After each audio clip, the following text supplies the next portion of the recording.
Did you see that? Tell me you saw that.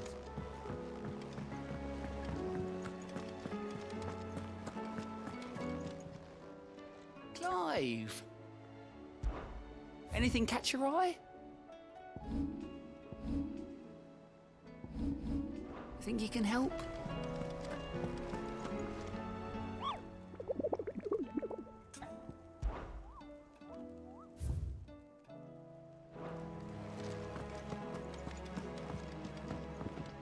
What will it be today? What is it that you wish to learn? Here you are. I have the details here. Very good.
What can I get you, Sid? As if setting our people free wasn't enough. Good news, everyone! The casks have been liberated! Here's to Sid!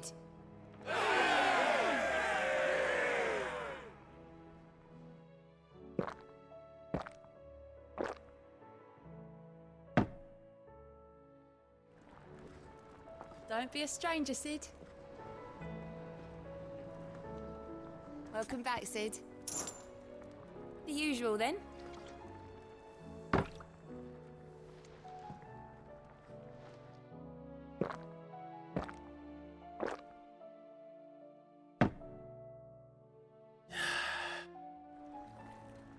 Oh, you're not leaving already, are you?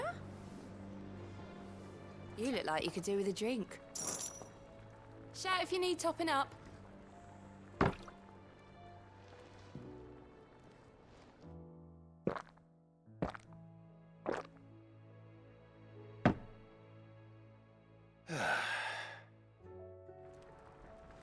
Don't be a stranger, Sid.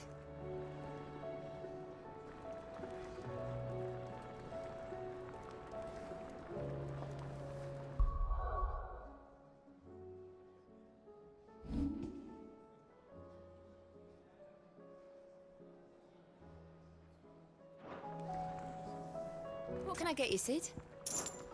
Honestly, Sid, you're too nice for your own good. Do you hear that, ladies and gents? The next round's courtesy of the realm's most benevolent outlaw.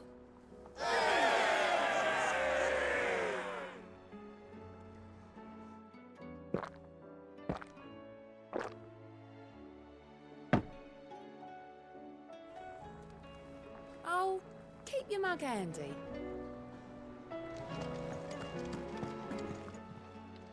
Still alive, are you? Coin purse weighing you down?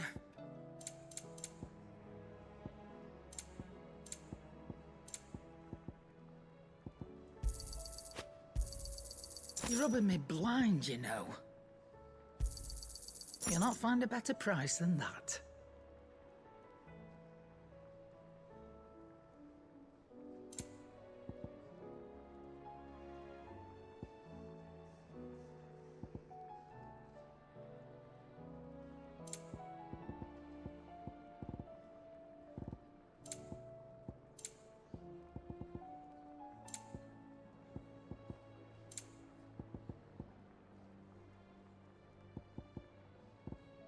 Come again.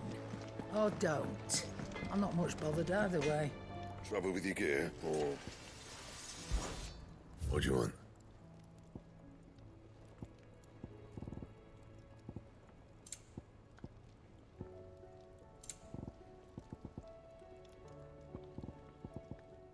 That it? Fine.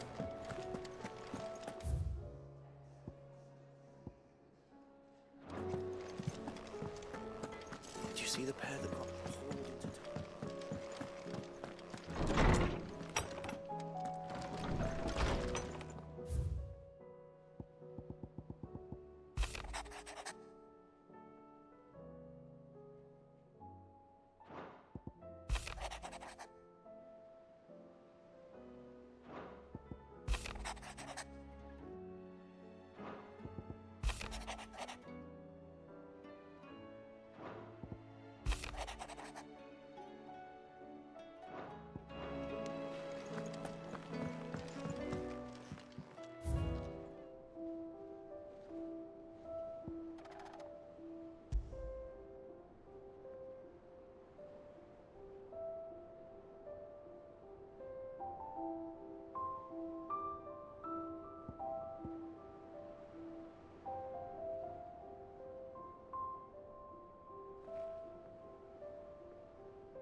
Ah, Clive. Just the man I was hoping to see.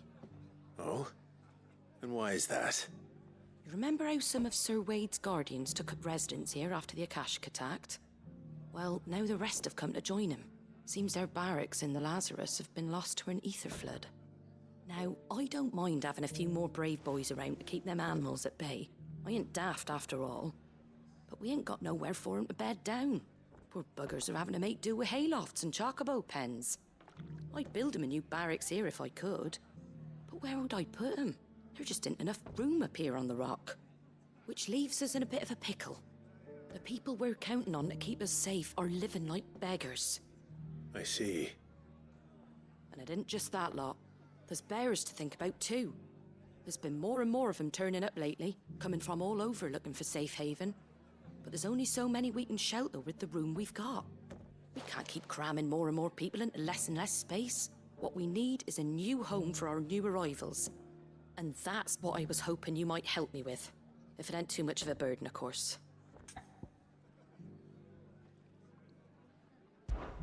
It's no burden. Thank you, Clive. So, where were you thinking of making this new home? Well, I reckon we could do a lot worse than Eastpool. Eastpool. It's been a long time since I thought about that place. It was a tragedy, what happened. And if any of us could have done anything to stop it, we would have. But what's done is done. And those who lived there wouldn't have wanted the village they loved to be left in ruins.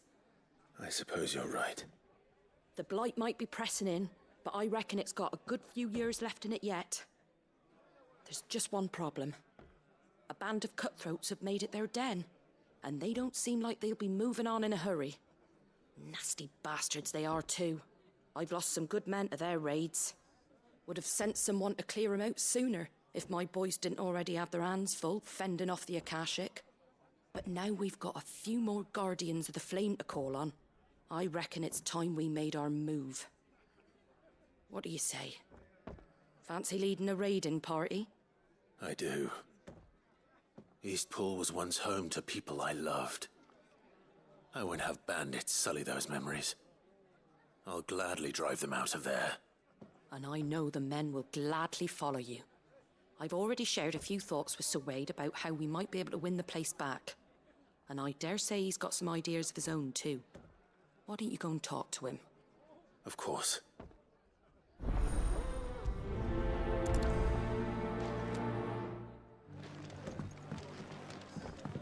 Back to Eastpool, then. Not just yet. Let's hear Wade's plan first.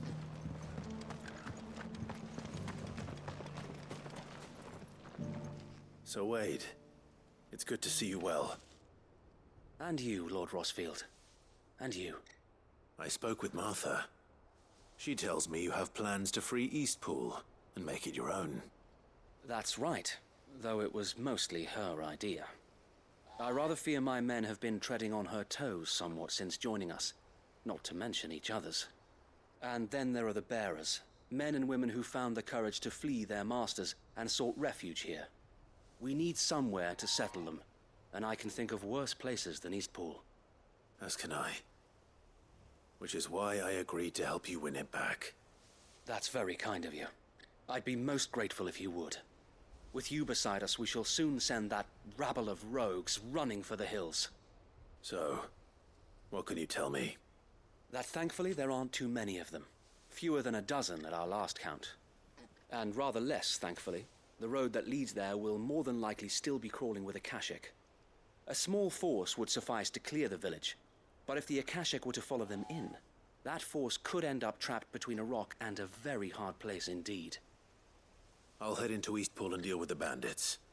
You and the Guardians can stay outside the village and fend off any Akashic who come too close. Make sure I'm not taken unawares. I can't ask you to bear all that risk yourself, my lord. The Akashic are the bigger risk. I can handle a few bandits. Well, if you're sure, I shall summon my men at once. Shall I wait for you here? No need, my lord. You go on ahead. We'll be with you before long. All right. I'll meet you at Eastpool then. We shall see you there. And may victory await our coming.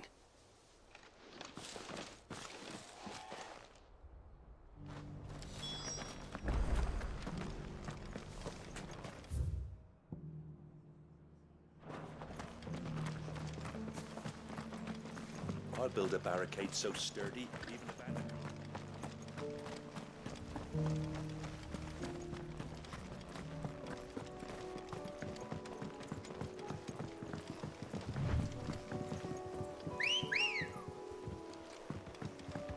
Let's go. Fly, Ambrosia. Can hardly make out a bloomin' thing.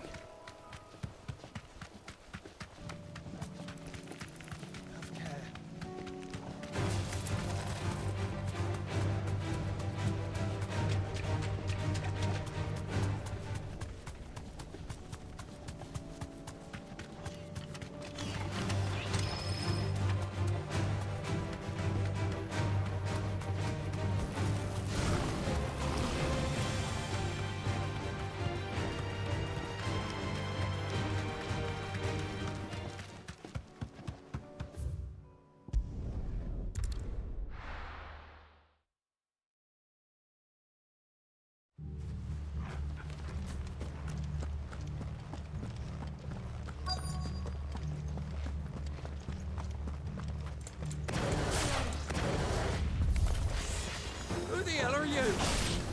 Kill them! You will leave this place. Or face the consequences.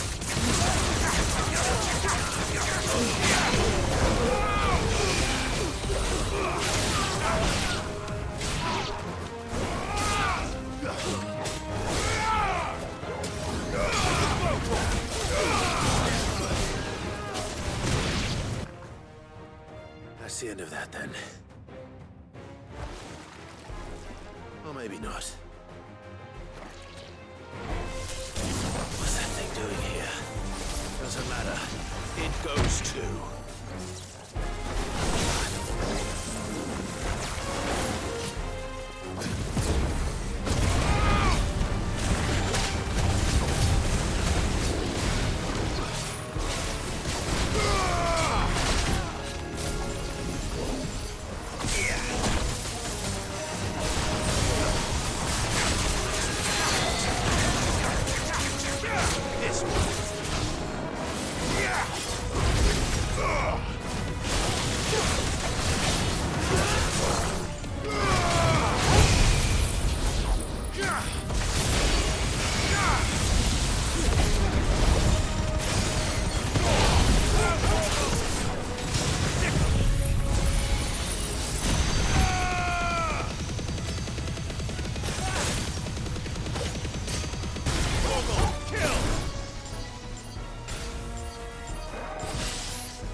more surprises? I'll take that as a no. Bravo. A magnificent display, my lord. You were watching? I thought you were keeping an eye out for a Kashik. We were. Put down more than a few on the road, then arrived just in time to see you slay that... whatever it was. Let's hope it was the last of its kind. Though I expect you and the Guardians will be up to the challenge should another appear. I would hope so, my lord. Your men will be bringing the bearers who'll be living here, I assume. It might be best to send word for them to come right away, before any other unsavory characters move in. Of course. I'll send orders for them to depart immediately. Leave it with me, my lord.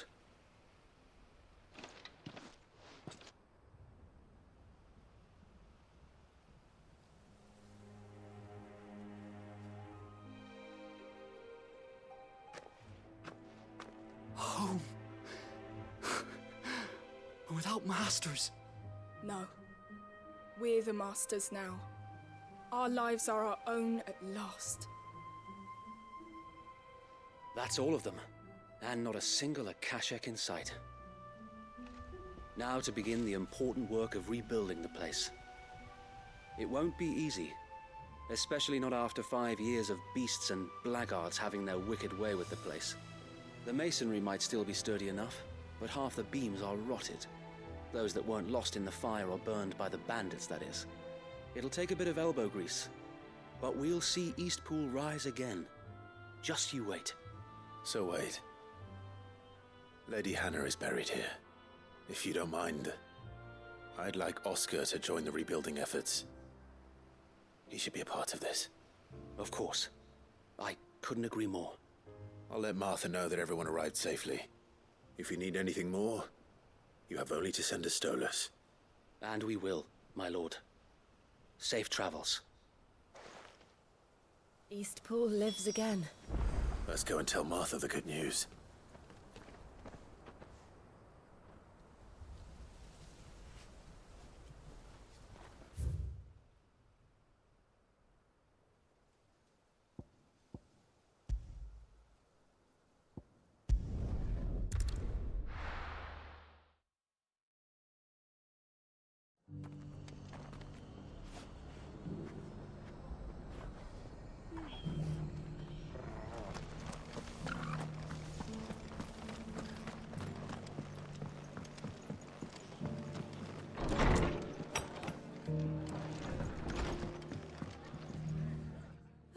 There you are. All went well then. Sir Wade told me you got rid of the bandits while his lot kept an eye out. Nicely done. And what's all this about some shape-shifting nightmare showing up? On second thoughts, don't tell me. It'll only give me nightmares of my own. What matters is you did it, and now we can build our new village. I suppose it will be. What will you call it? What else? Eastpool. Sir Wade said it best. There's plenty bad happened to that place, but that don't undo the good that happened there. No need to throw the baby out with the bathwater. Did Wade say that? Well, something along those lines. Anyway, the poor souls might have made it to Eastpool, but their work ain't done yet. So the way I see it, neither is mine. If it's food or lumber or strong backs they need, the rest is ready to provide it. Thank you, Martha. No, thank you. You didn't have to help us. I wanted to.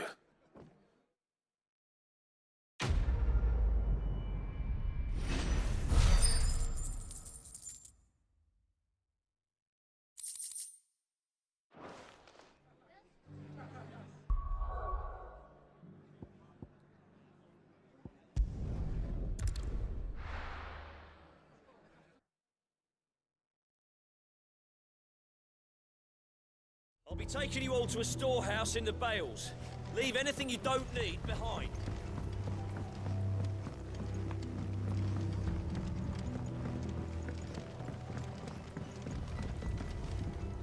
You know what you have to do. Clive, I fear that I must bid you farewell. As you know, our time grows short. The Lord Chief Justice's vultures are circling. We must strike now.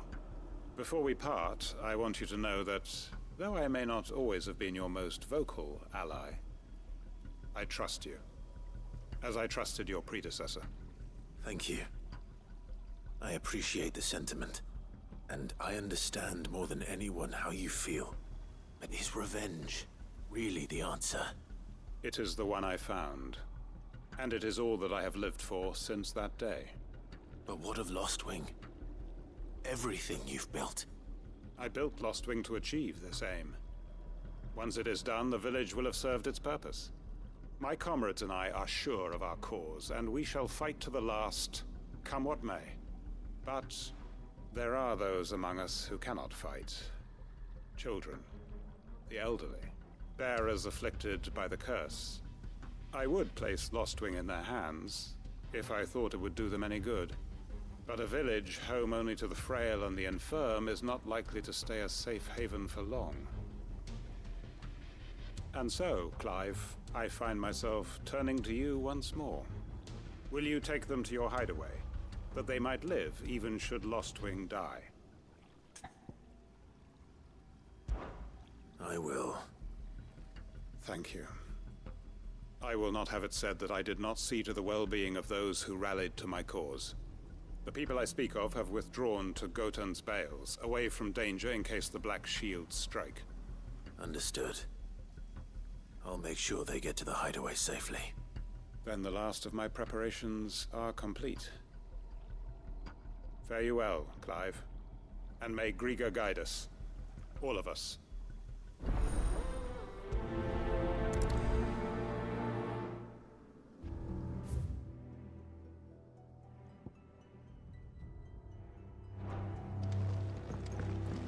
Come then, brother.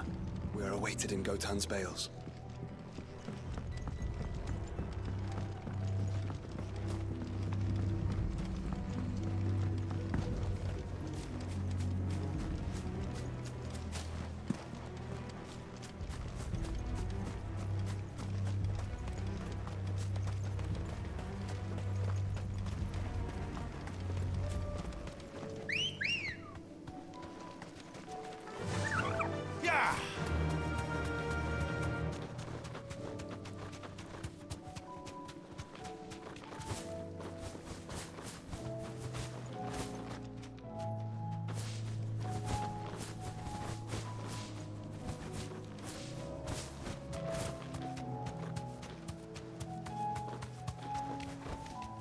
I can walk from here.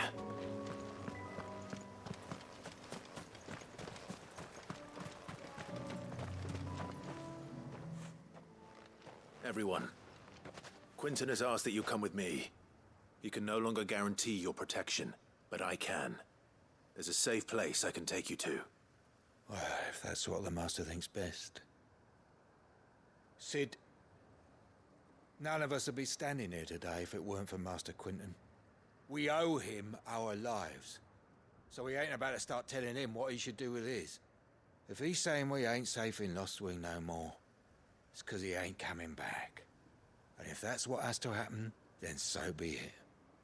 I only hope he can see this through to the end. That we get to see justice done. I hope so too. Oi! You lot! Where's everyone else? They ain't already left, have they? They've gone with Master Quinton. Fuck! Fuck! Fuck! What's wrong? I've just come from the Justice's manor. We have to get Quinton to call off the attack. It ain't just the Black Shields protecting the place. He's got a guard dog and all. A fucking monster. They don't stand a chance against that thing. If I don't get the message to them, they're all gonna fucking die. No. We can't let this happen. Sid! Don't worry about us. You've got to catch up with him. We can't let Quinton die before that bastard does. All right. I'll do what I can. Where is this manor? It's way over to the east, through the woods. Heaven Hall, he calls it. Promise us, Sid. Promise us you'll do what you can.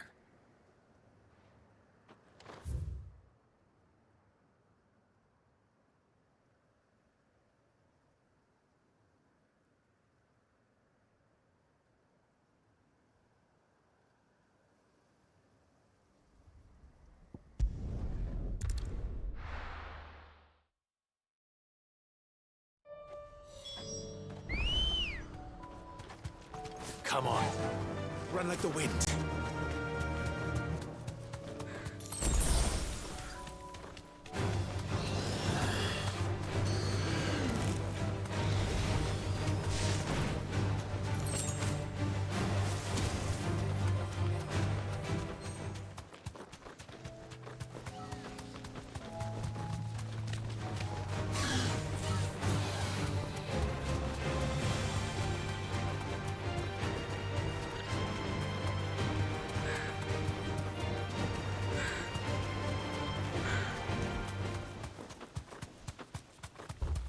Clive, look. Oh, don't tell me we're too late.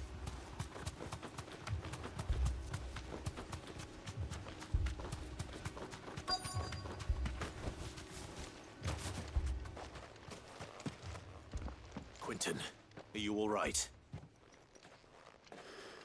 No. But I am alive. Which is more than I can say for my comrades. They followed me without question all the way here. And they died. For nothing.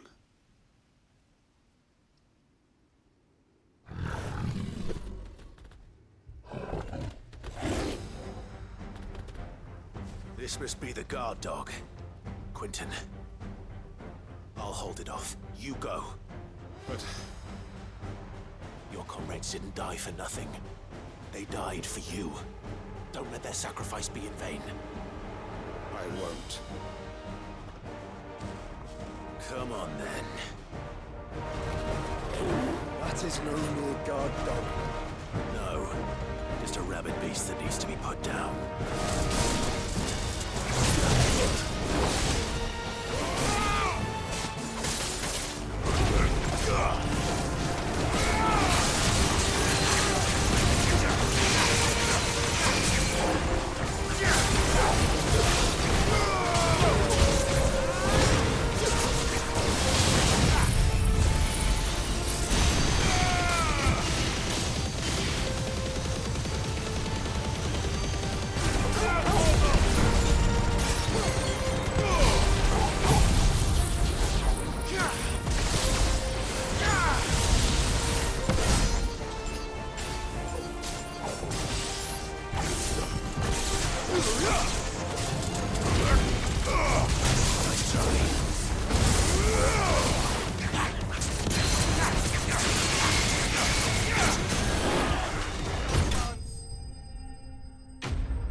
If only we'd arrived earlier.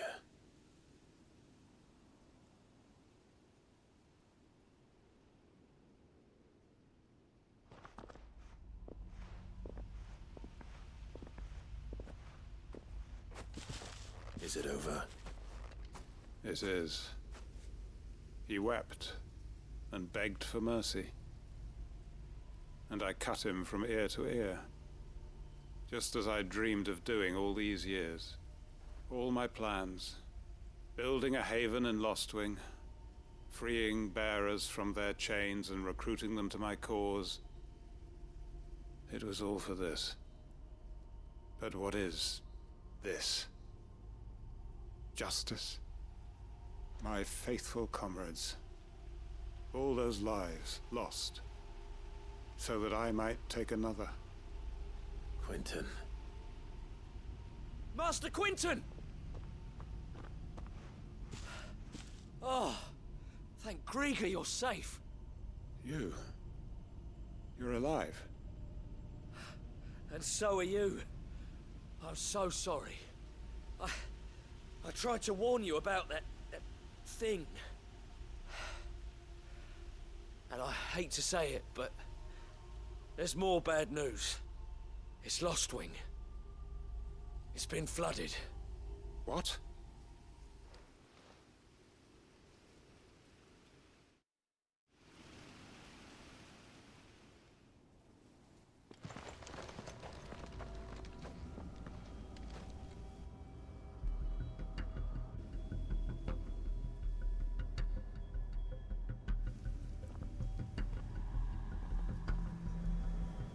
Lost wing. My lost wing. And look who's here. They must have stolen in after we left, just before the flood struck. What if there are still people in there? Don't be a fool!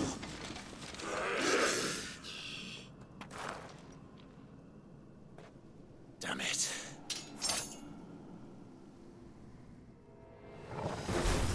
Quinton's not going to last long in there. Then we finish this quickly.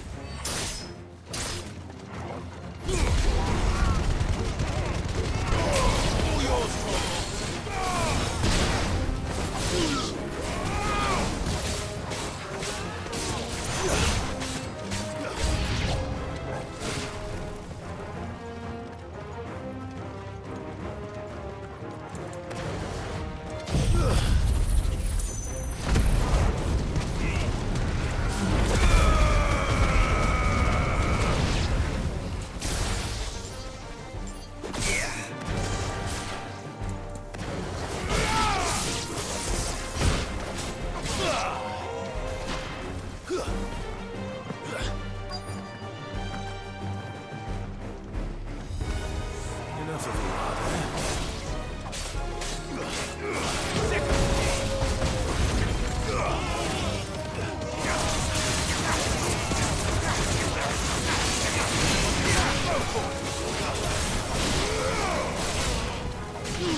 I need to get back to Quinton.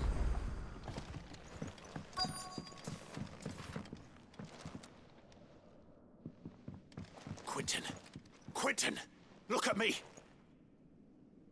Thank the Founder. He hasn't turned.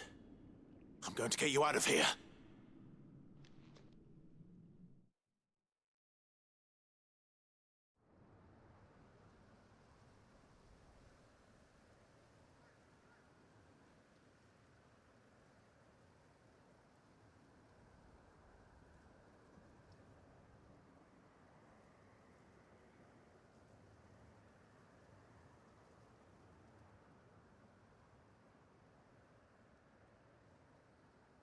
Welcome back to the land of the living. Is Lost Wing? The flood has filled the valley. I see. Then all is at an end. A strange way to achieve one's life's ambition. No, Master Quinton. Save your strength. Why?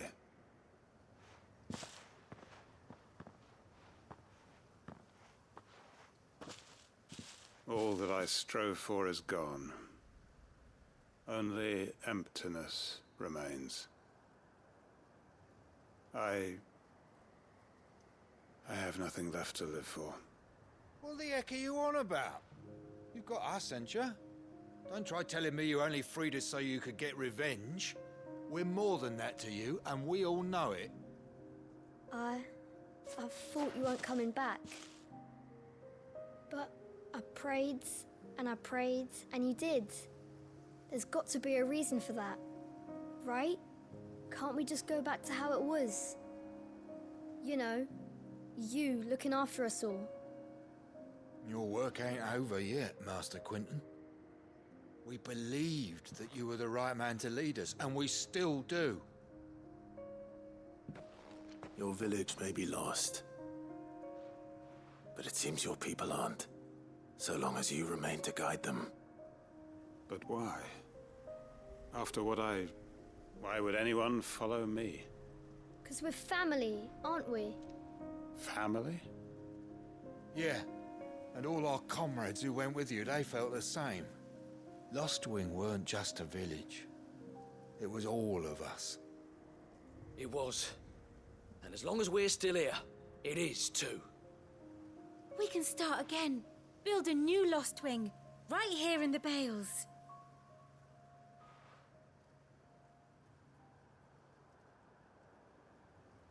A fresh start. One life ends, and another begins. Why just a village? We could build towns. A nation, even. What's to stop us? That's the Master Quinton we know. Please. I am nobody's master. Quinton will suffice. After all, we are family.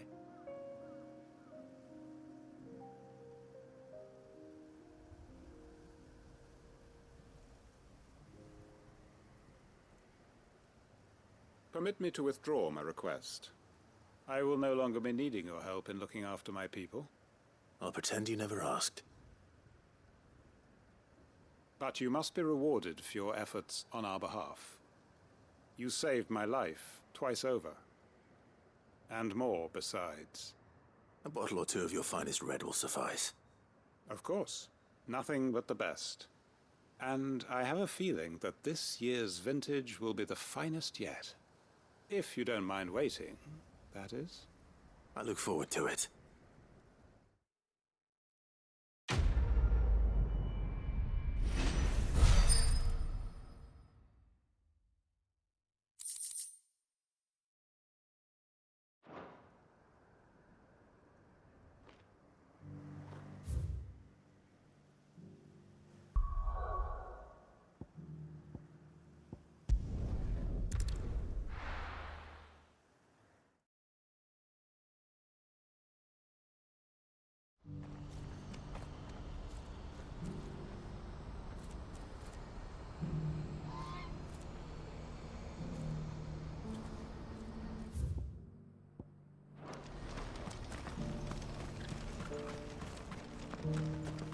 If we're going to do this, we'll...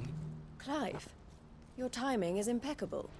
It just so happens that right at this very moment, we're in need of someone with your talents. And what talents would those be? Why, your fearlessness, and your skill with a blade. I'm listening. Well, as I'm sure you're aware, when these dark skies swept over the Republic, so too did a wave of chaos and confusion. Randalar has been particularly badly affected. Many of the capital's bearers have lost their masters, or taken the opportunity to flee them. None remain free for long, of course. Most find themselves under the protection of the Fist before they get far. But the army too is in disarray, and finds itself unable to provide for its new charges. Which means it has been looking to sell. And you've been looking to buy, to make sure these masterless bearers remain that way. Precisely.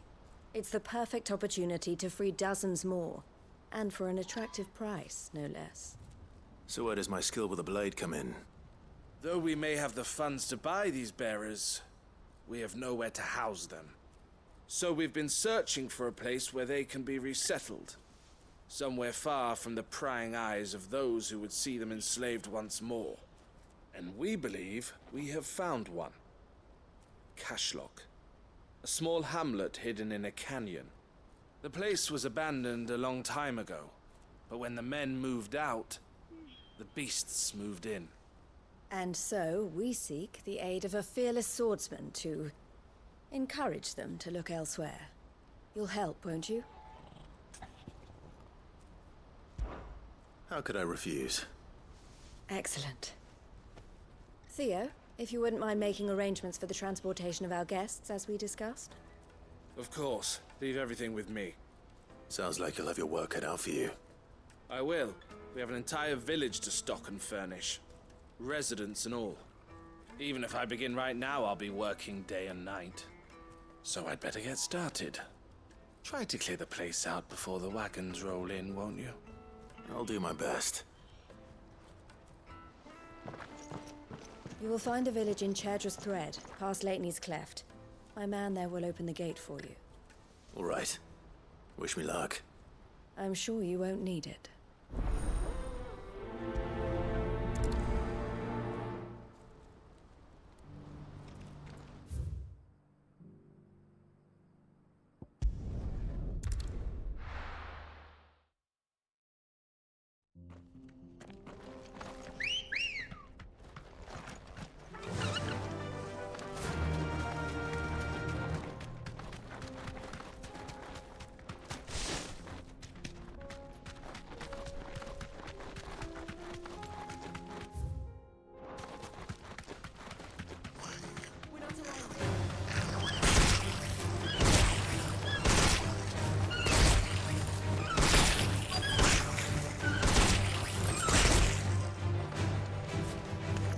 Must have been a nice place once.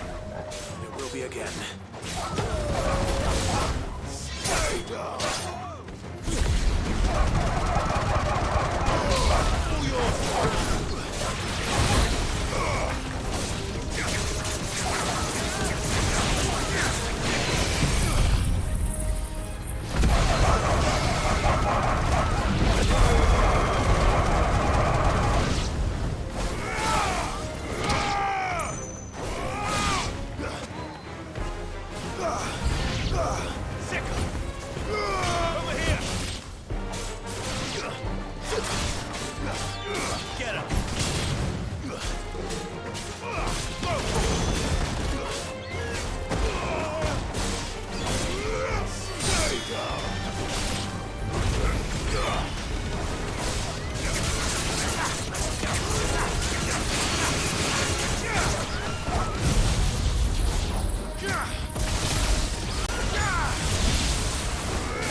I think that's the last of them. I think you're right. Let's head back to Boklat.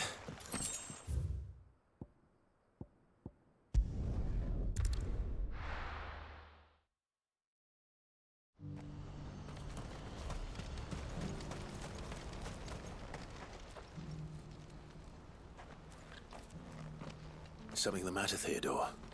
Quiet. Those are our terms. I trust that you will give them your full consideration. I shall. Thank you.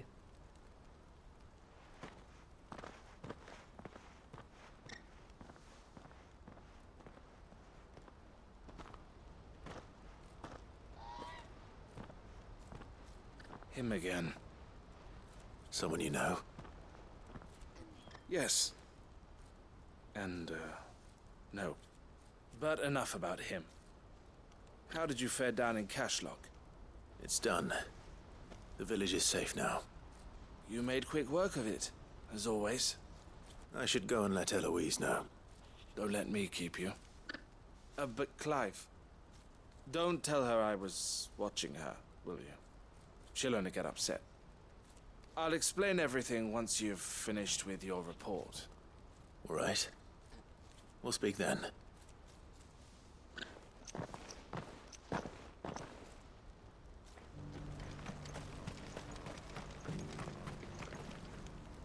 Eloise, I just got back from Cashlock. The village should be safe now. Thank you, Clive.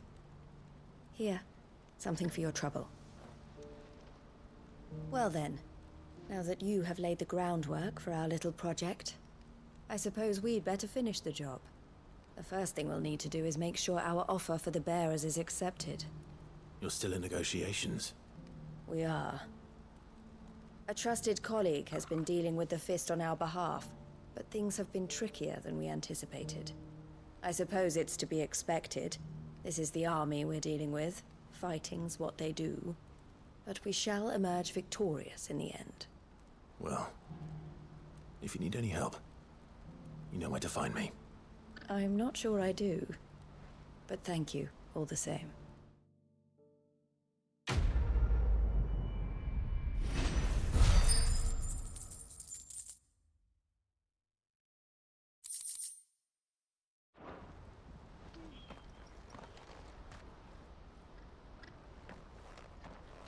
Ah, Clive. You wanted to talk?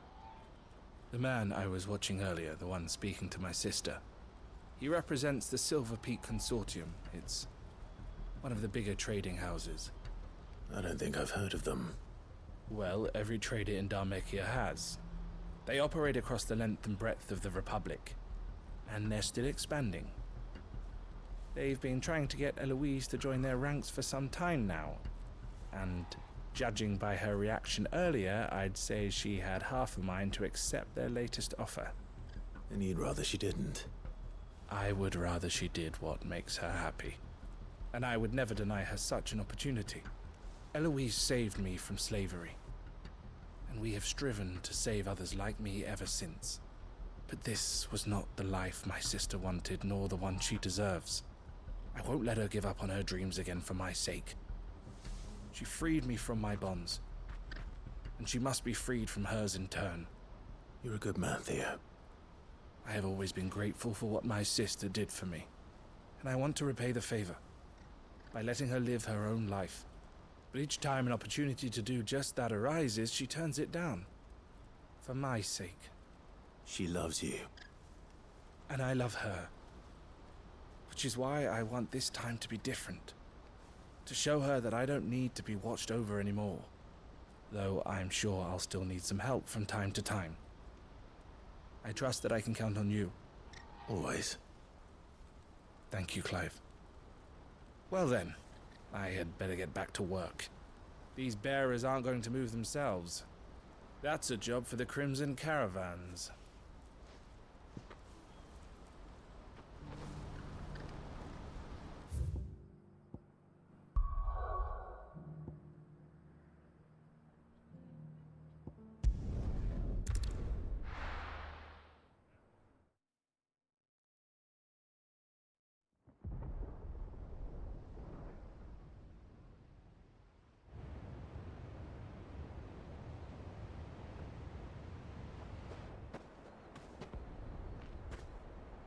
Sounds like thunder.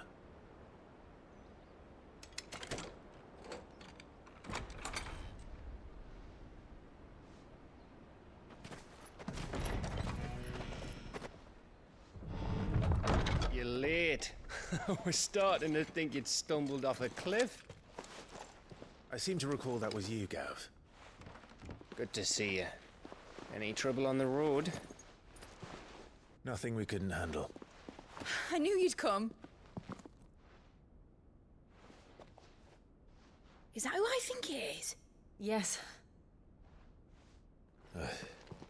Allow me to introduce my brother, Joshua.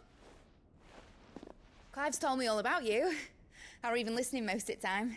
Name's Midadol, but everyone calls me Mid. My lady. Hey?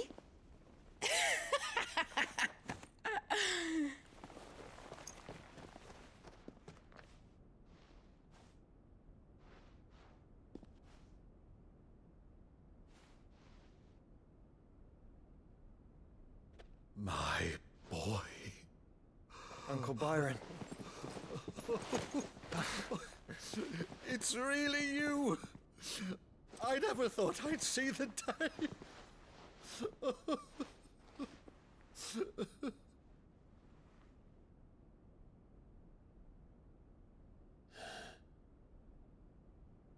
So these Akashic are being controlled? That's what it looked like. Empty eyes, eerie blue glow. No doubt they were turned, but silent as monks, every last one of them. Your man here speaks true, Clive. We saw more than a few in this city. They moved in ranks with a purpose, and not of their own. Ultima's doing. Perhaps. What of the city? The people? Dead, mostly. Mostly, but not all. A handful managed to lock themselves in their villas before the Horde arrived. Some in the Merchants' District to the west, and a few others on the far bank. If the Akashic stumble across either hiding place, a few bolted doors won't hold them for long. We need to find them. And quickly. What do you propose? We split into two parties. I will make for the Merchants' District, while you look to those across the river. Mind keeping an eye on my brother? Not at all. We find the villa and try the servants' entrance. Understood. And what of us? Mid, is she fit to sail? The ship, the Mithril engine could probably do with a few more tweaks. Then you better work fast. Even if we do reach the survivors in time, they'll never make it to the hideaway on foot. You leave that to me. See that Mid doesn't get herself into trouble, would you? Think I can manage that? I'll keep him safe. Looks like you stuck with me, Byron. That's Lord Rossfield, you little gutter snipe!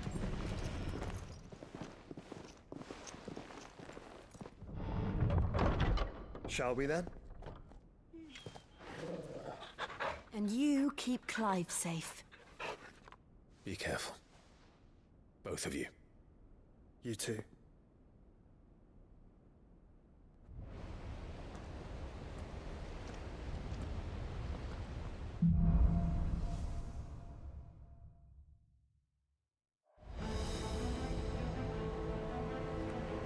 All right, Torgal. Let's find those survivors. They don't stand a chance against those things.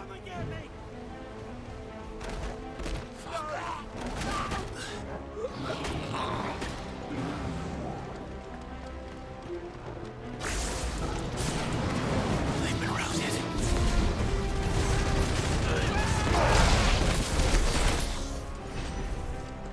They're wearing Waloot armor.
monsters here.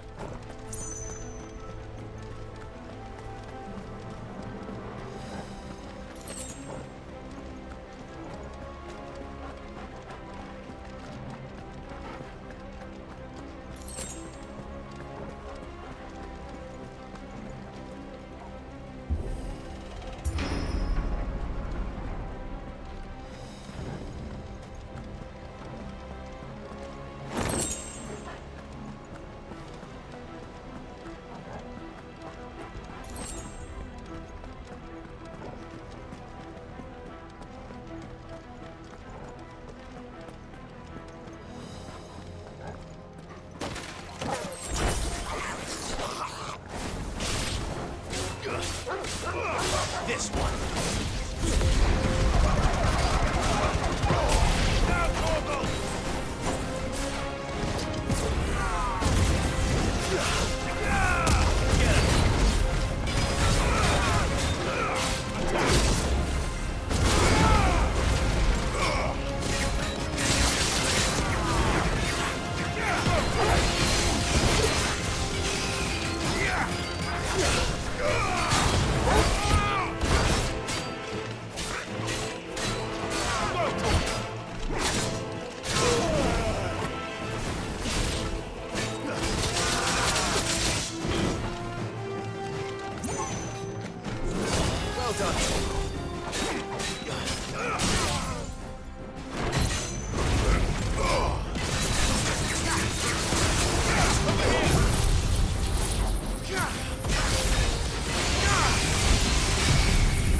Sounded big.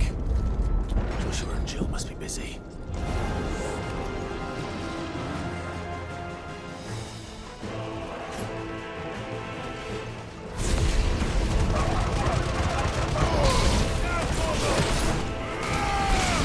Stay down!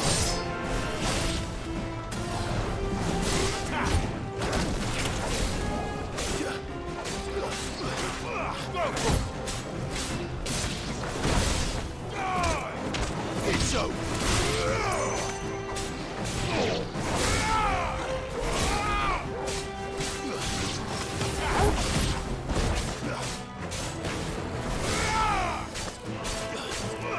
This one.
city's leaders gather, there may still be survivors inside.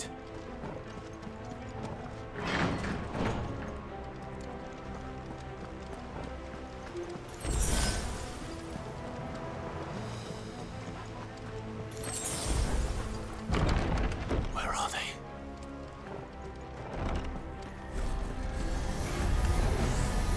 These creatures.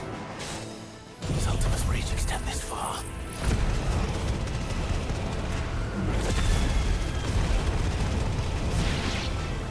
What the hell is going on?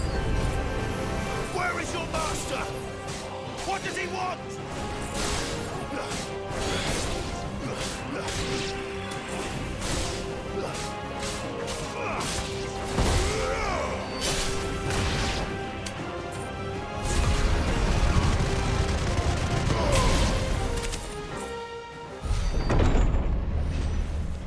You've caused quite the commotion. But then I would expect no less from you, Mythos. You again. I don't believe we've been introduced. You were in my family's crypt. And now you're here. With an army of Akashic thralls. Manners, Lord Rossfield? They are men, like you and me. Albeit ones unburdened by the wills that drive our kind to madness. They are pure. They are divine. What? And they are all that remains in this once raucous city. You'll pay for what you've done. As you wish. I confess I have been very much looking forward to this. Pardon me this indulgence, Your Majesty. The vessel shall not be spoiled.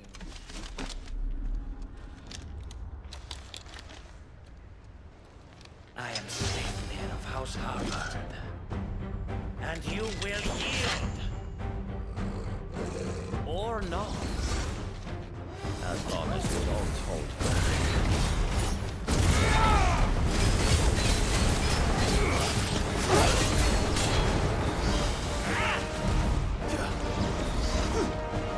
Too slow.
Forgive me if my performance seems uninspired.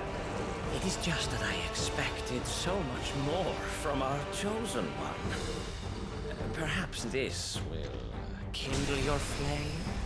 What now? A gift from my liege lord's armory. Gungnir. Watch closely, Mythos.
Mythos.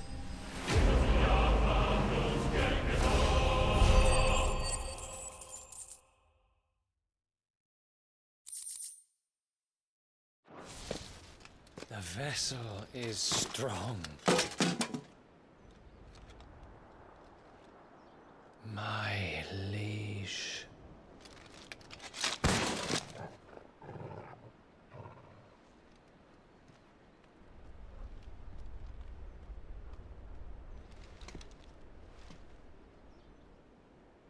Clive! You're all right. As are you, I see. We are, yes. I'm sorry, but we couldn't save them. It was over before we arrived. Well, you did what you could. I fear we were all too late. What's wrong? Nothing. I hope.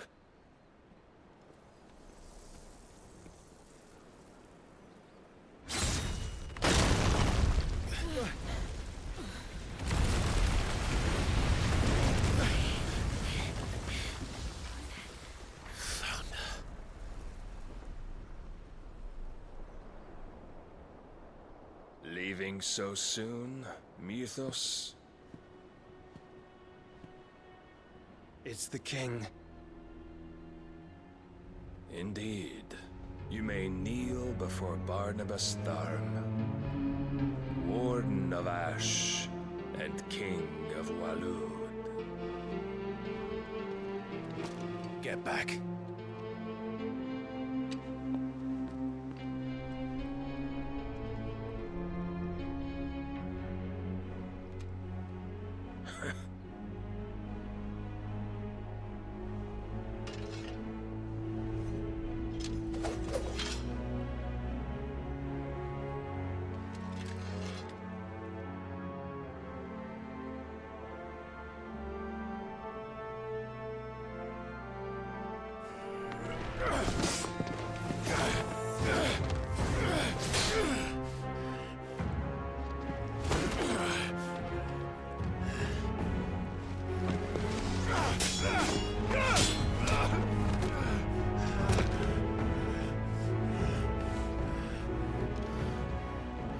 Wild and impetuous.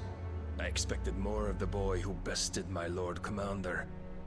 Yet I see why my master covets you so. The power within you, Mythos. The potential.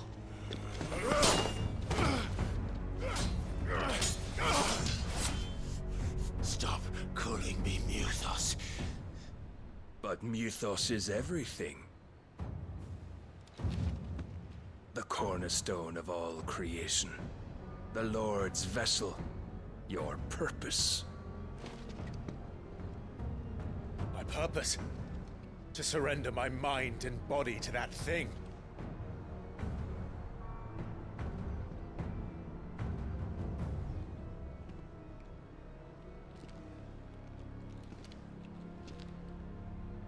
No, Your Majesty. My purpose is my own. I made a promise to my friends, to my people. And nothing is going to stand in my way. You would allow this delusion of free will to bar your path to greatness? Truly, your volition is a cancer. One that must be excised.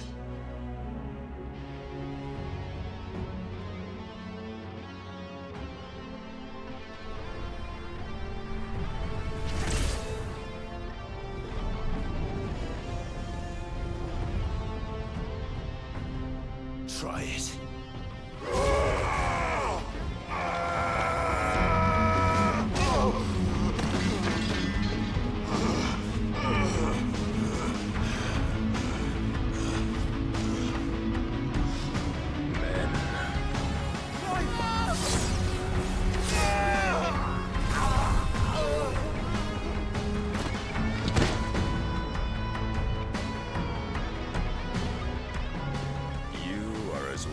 is all the rest. Joshua!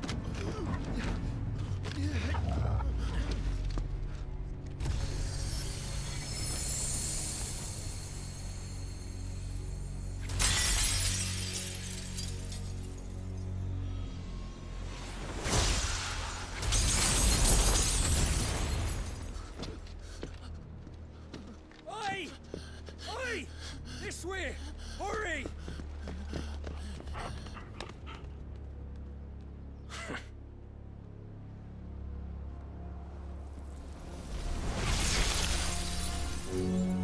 Power beyond reckoning, and they use it as a crutch.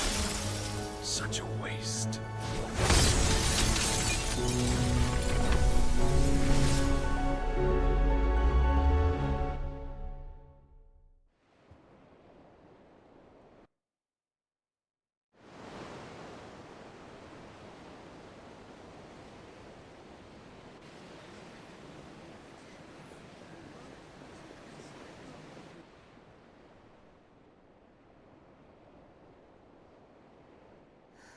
Will he be all right?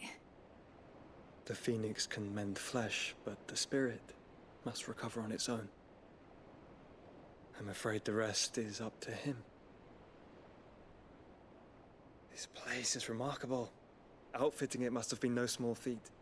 But why go to such trouble? That beauty's belly's filled with wonders the world ain't ready for. If the guilds caught wind of what we were up to, they'd all want a piece. All right? And how is he? Do not blame yourself. He was barely breathing when you brought him here.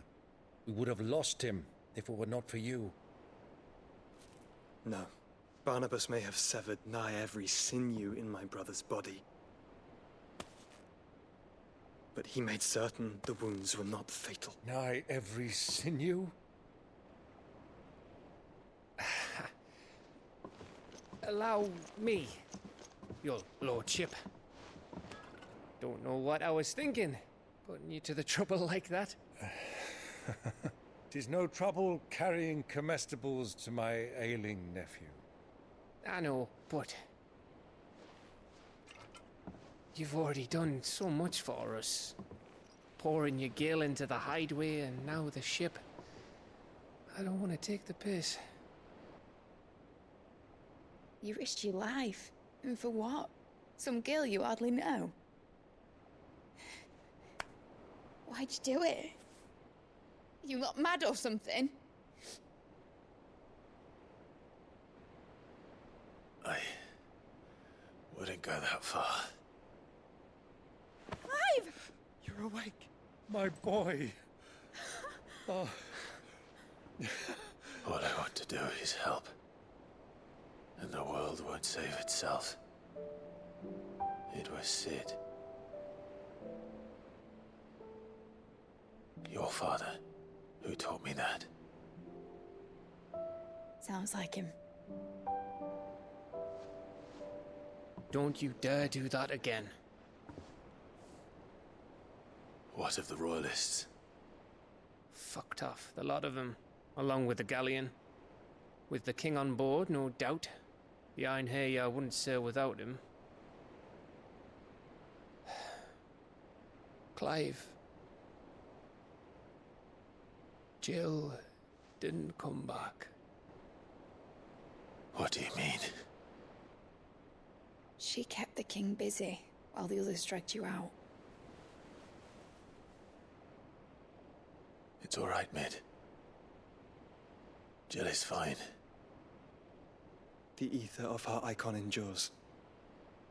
And as long as it does, we can be certain she is alive.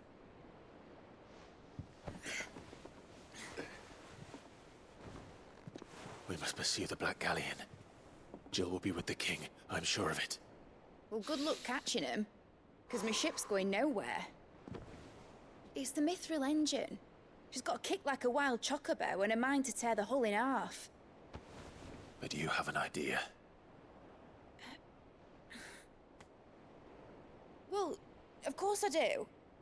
My dad'll have seen this coming a league off. If I had his old writings... If you had his old writings, you'd be sitting under a fuckload of rubble.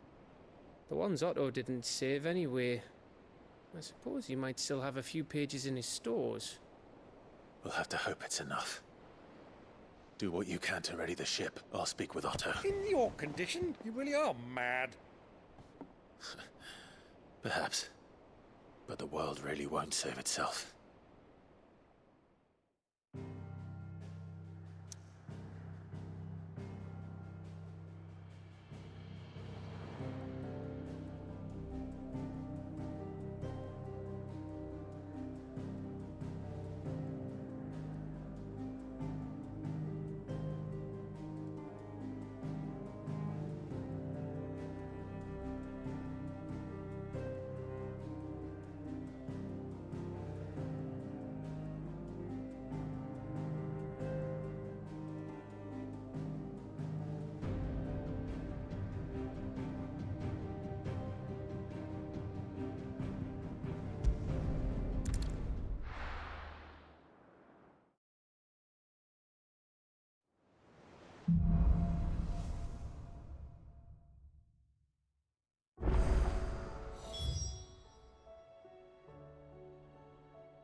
Right.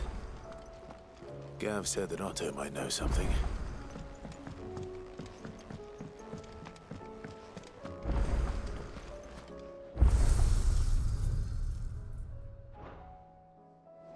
If it's knowledge you seek, we've tomes of plenty to guide you. Clive, going purse weighing you down?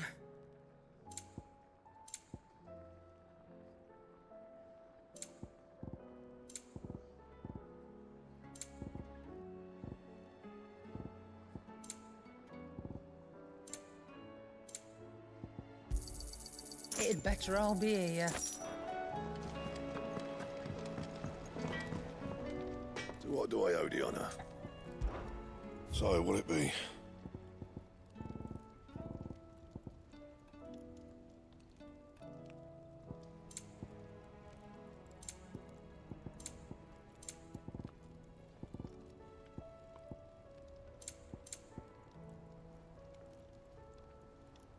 Anything else?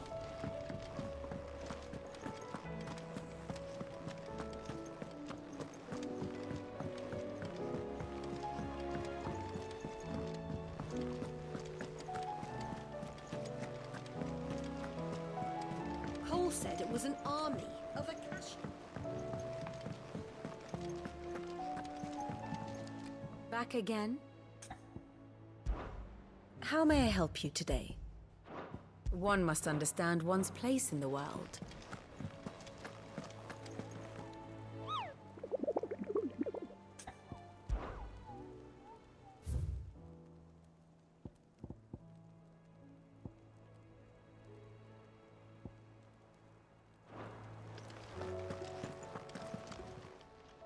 Welcome to the Patron's Whisper.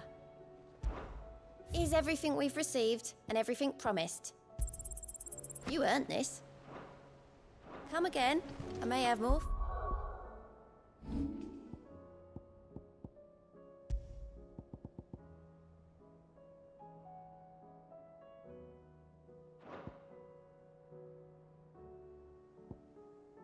Oh yeah. How are we supposed to do our duty when the hills are cruel?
When did you get so big?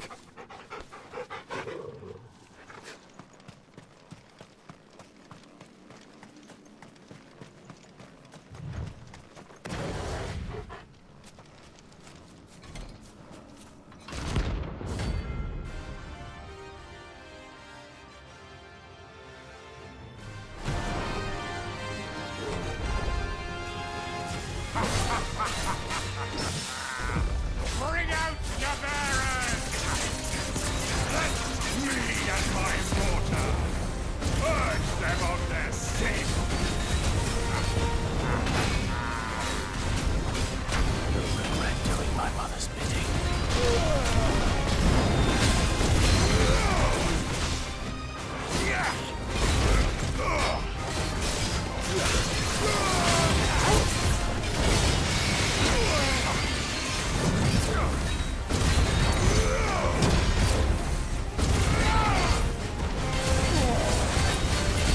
This one! Over here!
Your work here is done.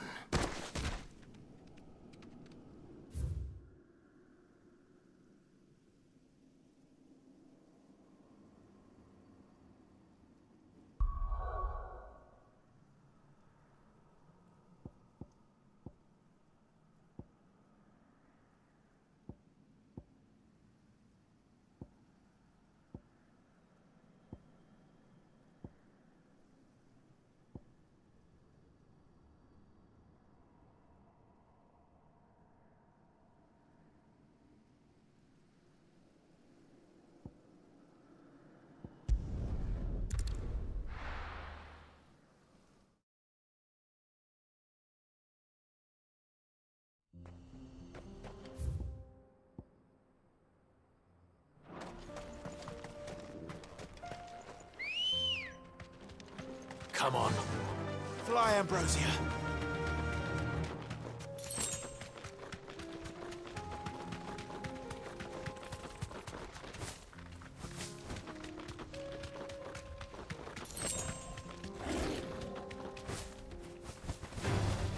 No holding back.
Be safe.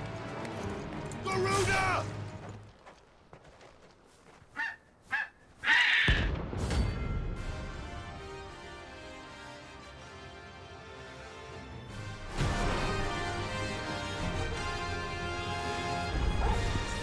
That's like no chocobo I've ever seen.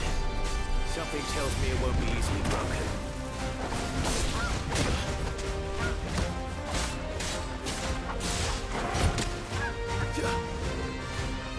That's better.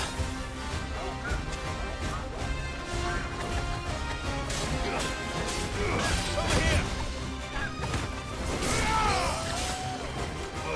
Get him!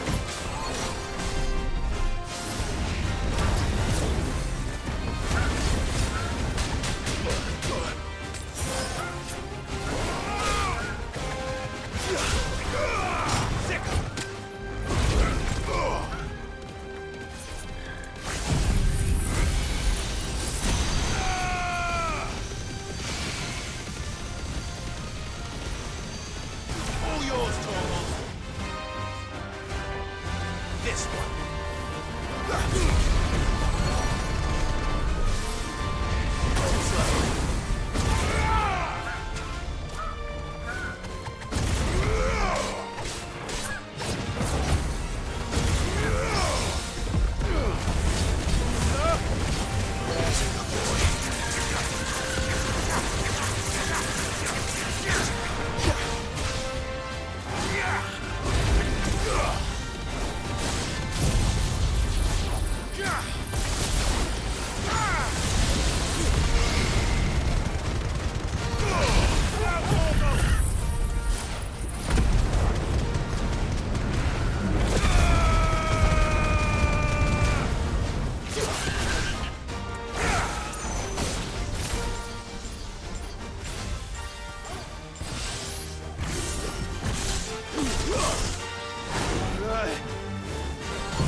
There was nothing I could do.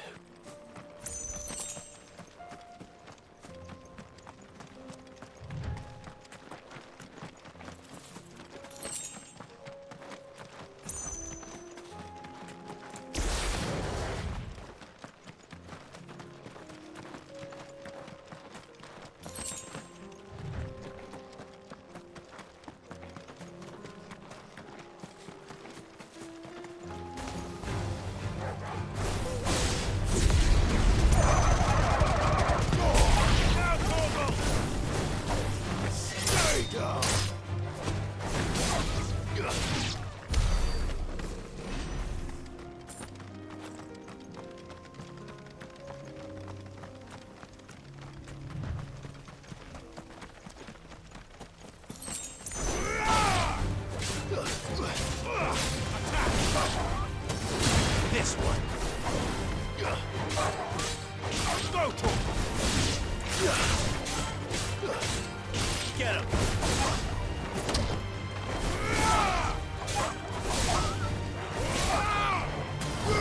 This one. Go to him.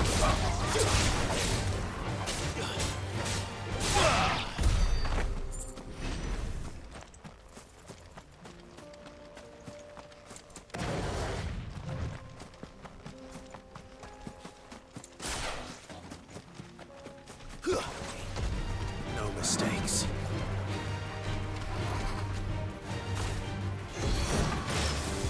Nice try.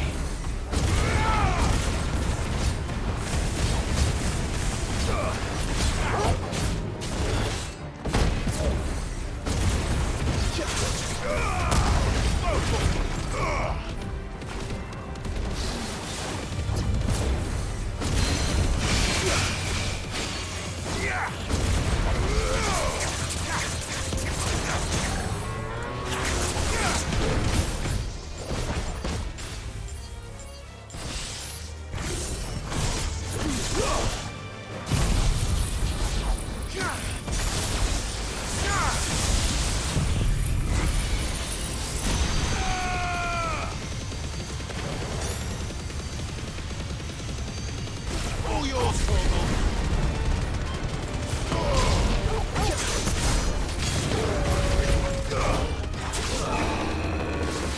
Go, Torgal. Get him. Nice try. Get him. This one.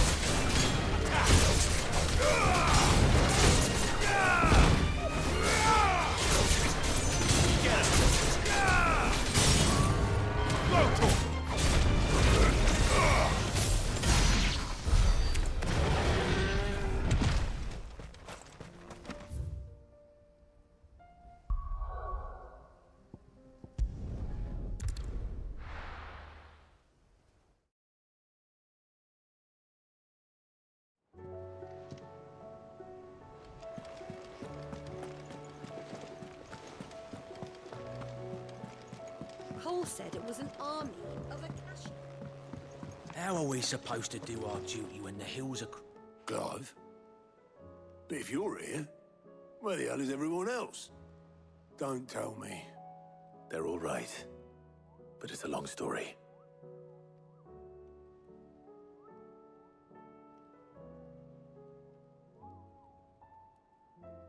You lot don't do things by halves, do you? Well, at least everyone's still breathing. Now, as for these writings, I'm sorry to say, Clive, but if you had those, you'd be... Sitting under a pile of rubble, I know. But we were able to save a few bits and pieces from the ruins, most of which ended up being used to build this place. The more personal items we gave to the next of kin. In the case of Sid's things, that would have been mid. Then I'll check the workshop.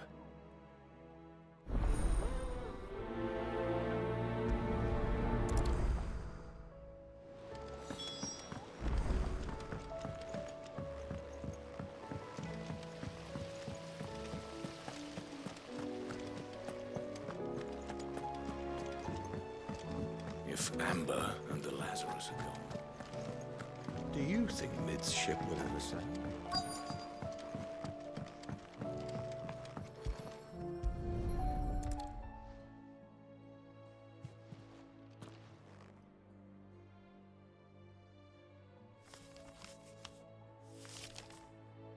This looks like it's from Sid's old diary. But you'll already have read it. I'd better keep looking.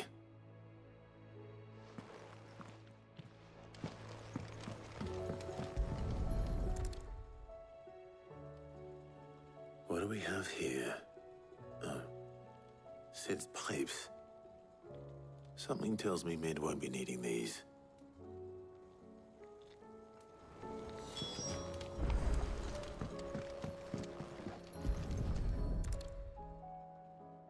I remember seeing this doll in Sid's cellar. I wonder if it was Mid's.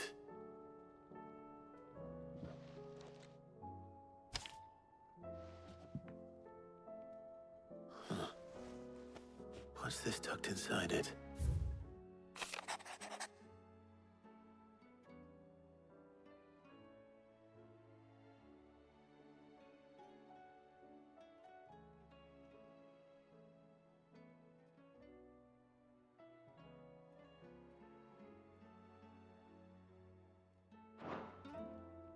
Sid's best invention.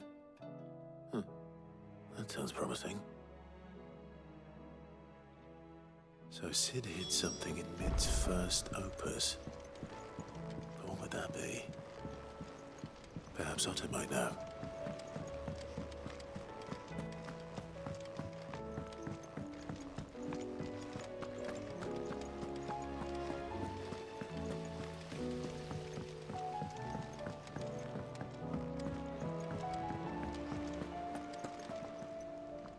Well, did you find anything? Possibly. You wouldn't happen to know what Mid's first opus was? Opus? That girl's as tone deaf as a banshee. Unless you mean the orchestrion. She couldn't have been more than, what, 11, 12 when she cobbled that thing together? It surprised us all. Not least her dad.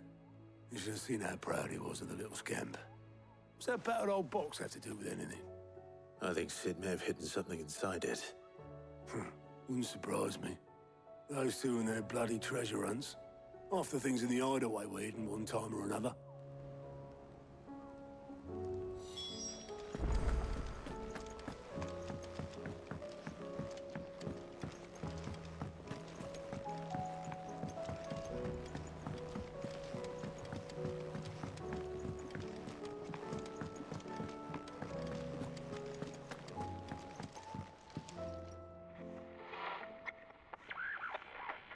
I didn't break it.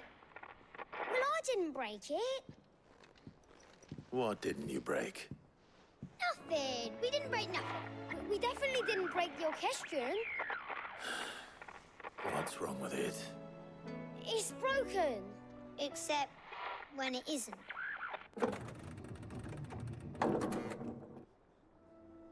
See?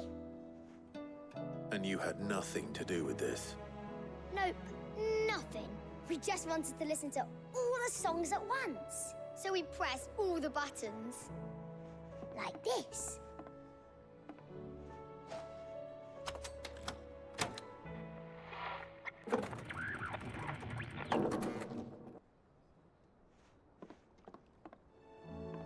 See? All too well. All right, out of the way.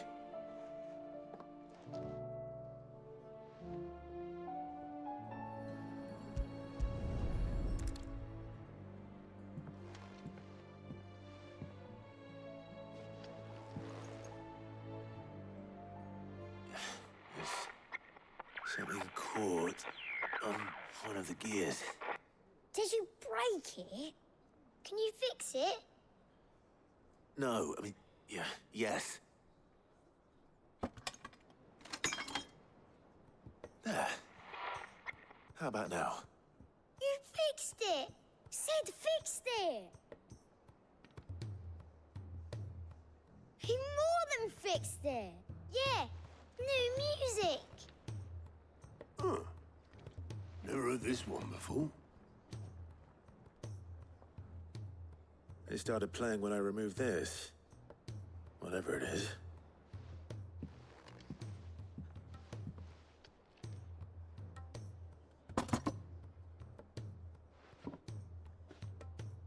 Well, don't look at me. I can tell you it's important, though. Sid showed it to me once and said as much. Said it was the stuff dreams were made of. Let's just hope it's the stuff ships are made of as well. Indeed.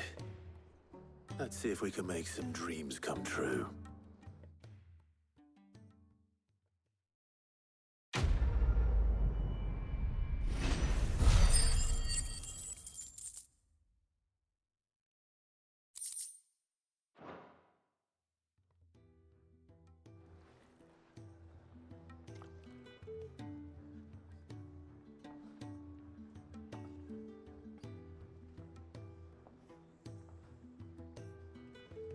Just the two I was looking for. Aye. Who's a patient? Actually, yes. The Crown Prince just left. Dion left? Unless you've another word for stood up and walked off. Yes, left. He did have the decency to leave a message with Obelisk before commandeering one of his dinghies. Should we go after him? No. We're not the Prince's keepers. He's free to do as he sees fit. I'd rather he did so in bed. His wounds are nowhere near healed. Much like yours, I suspect. Otto told me what happened in Canver. What is it with this realm's princes and their aversion to rest? Ask me when I get back. Though I may be sometime. Then at least try to stay safe. And if that fails, try to stay alive, eh?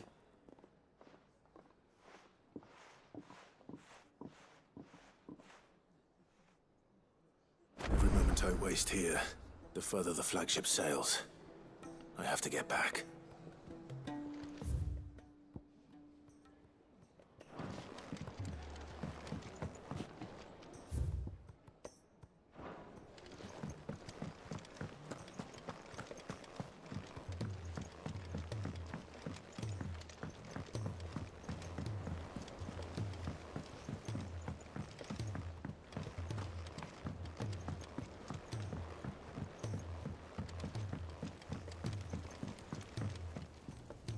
All right, Clive. Blackthorn told me you helped him out again. Tough for that. Speaking of which, I'm actually a bit, Worried about him. And you want my advice? afraid so. It's a bit of a funny one, this, but I saved this posh knob while I was out on a mission, and he gave me this flashy ring to say thank you. So, obviously, I show it to Blackthorn, thinking he'll be impressed, only for him to go white as a sheet and quiet as a curl instead. Try as I might, I can't for the life of me work out what could have got him upset like that. And seeing as how Blackthorn opens up when you're around, I thought maybe I'd speak to him again. Well, I suppose there's no point leaving him to stew. Cheers, Clive. I'll be sure to pay him a visit as soon as I have a moment.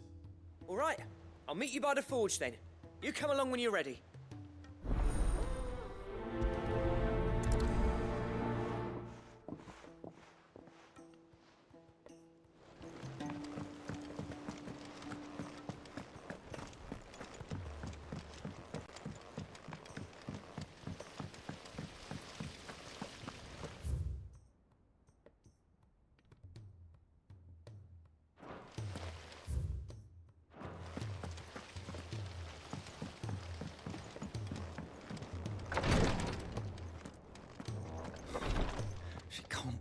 Glory to Griga. There you are. And not a moment too soon.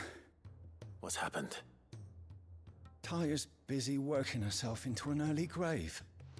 Since the arrival of her latest patient, she's refused to stop, even for a moment. I've tried offering to see to him in her stead, but she won't hear of it. Clive, she hasn't left the infirmary in days. She's pushing herself too hard. And if she doesn't rest soon, will you talk to her? order her to her chambers if that's what it takes. Because if she keeps this up, I fear the hideaway will be without its best physica before too long.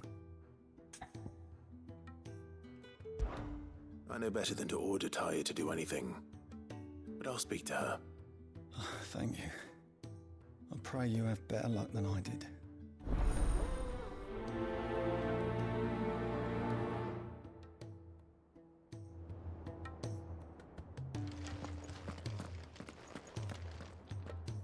Well, Tyre, Rodriguez worried about you. And if what he says is true, then so am I. We all admire your dedication, but you do need to rest. I will, when it's time. Until then, I'm staying put. We owe him that much. Who is he? Someone from my past. Someone who doesn't deserve to die alone. It won't be much longer. The crystal's curse has almost finished its work. If I had the tears, I could ease his passing. But without them, we've nothing that will touch the agony of those last few hours. How would tears help this man? Not my tears. Tears of mercy. Alicia, it's the only thing strong enough.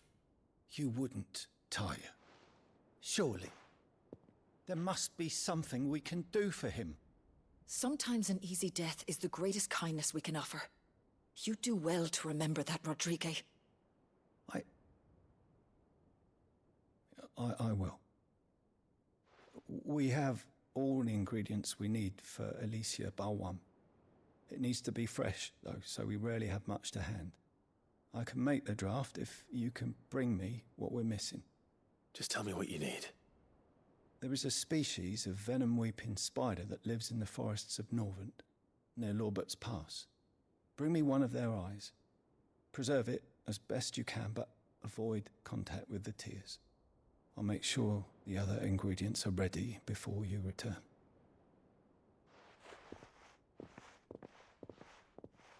Thank you, Clive. I won't forget this.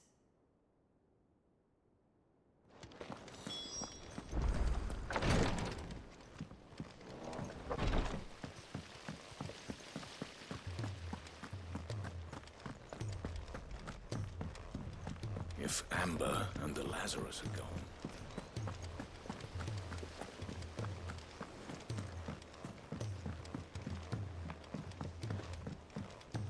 Sid!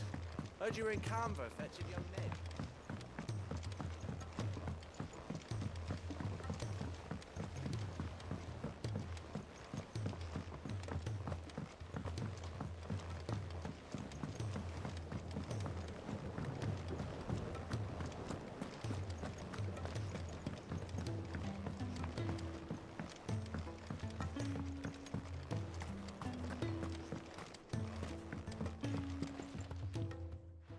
Sid, do you recall the flowers I had you bring back to the yard? Vaguely. Is something wrong? I'm afraid so. I was able to get most of the Morganbeards to take root, but they rarely flower. I fear the soil here does not agree with them. However, I believe I have a solution. I can't wait to hear it. I'm going to marry the Morganbeards with Morbles. I know, but hear me out. Morbles are possessed of a highly choleric temperament. The fire which drives them appears to be maintained by an abundance of nutrient-rich ether drawn from their environs.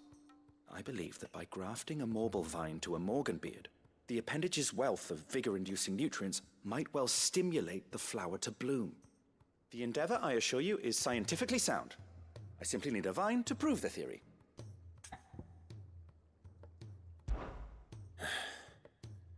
And all you need is a single vine from an ordinary Morble. That is correct. A single vine. As for the Morble, I fear ordinary may not suffice. But, as luck would have it, a most extraordinary specimen is rumored to haunt the swamps of Rosaria. Why, a notice concerning this very creature was only recently posted on the hunt board. How timely. Well, I shan't keep you any longer. I know you have much to do, as do I. Now, where did I put my watering can?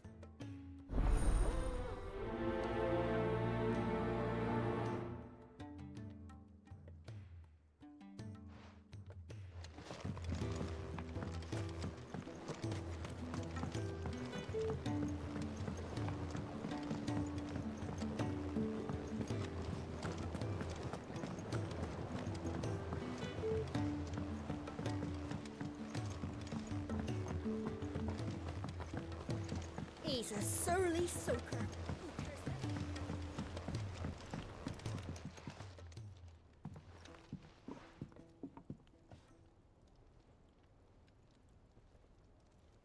Bloody hell, Clive. Not this again. Oh, ain't you got better things to do with your time? That remains to be seen. August tells me he showed you a ring, and that the sight of it clearly upset you. Would you mind telling us why? Come on, mate. Bottling it up ain't gonna help no one. If it weren't the ring, and it was something I said, then I'm sorry. It was the ring, right? It brought back some unhappy memories, that's all. Memories better left forgotten. Memories of what?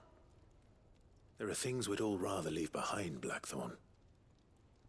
But sometimes it helps to talk about them. And sometimes it doesn't. Is that so hard to understand? Don't be like that. Fine. If it'll get you off my back. That ring you flashed was the work of Zoltan. We apprenticed together, back in the day. You've never mentioned him before. Why would I? Ain't seen him in decades, and the last time I did, we almost came to blows. The ring brought it all back. I could tell it was one of his the moment I saw it. Bastard's improved, though. More than I thought possible. That thing's a work of art. So it was a nice ring. Worth a few gil, maybe. What's it matter to you? It matters because engraving metal's a nightmare, and I've got no bloody idea how he managed it. The fact is, I couldn't make anything even half that detailed. So what? You're an armorer, not a jeweler. I'm the Hideaway's master craftsman. I'm not stealing a living at some backwater village forge. My armor keeps you lot safe, and my swords keep you dangerous. As far as I'm concerned, every swing of my hammer's another blow struck in the name of our cause. So I put my heart and soul into my work. Because the curse breakers deserve better than second best. And I refuse to be shown up by the likes of Zoltan. Very well. Why don't we go and pay him a visit? Learn his secret. I doubt he'd be too happy to see me. Then just this once. Make peace with being second best. Swallow your pride, and focus all your energies on the task at hand. Keeping the curse breakers armed and armored. Provided you can do that, you'll hear no complaints from me. But if you can't, and it's going to distract you, we need to do something about it. What'd you say, Blackthorn? You know he's right. And it's not like you'll be going alone. All right. Magic. So, where do you reckon old what's-his-name is then? Zoltan, was it? In Dravozd, my old village. He won't have left. He's the chief. Dravozd, eh? That rings a bell. Not far from Tabor, right? Just north of the fields of Carava. Got that, Clive? Meet us at Dravozd as soon as you can, yeah? And I'll make sure Blackthorn don't get cold feet. Good luck with that. I'll see you there.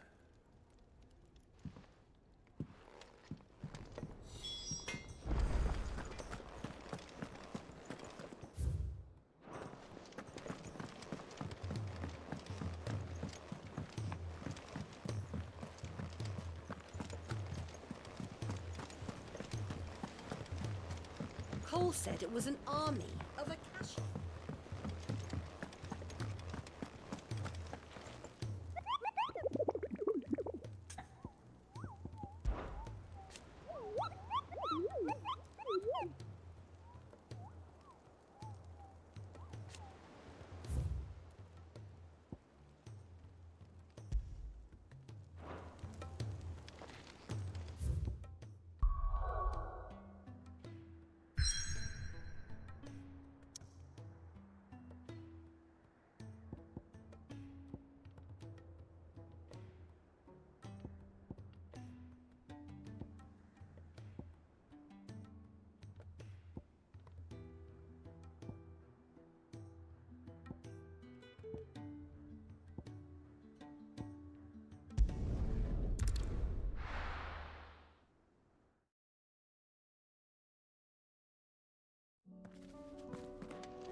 Fly, Ambrosia.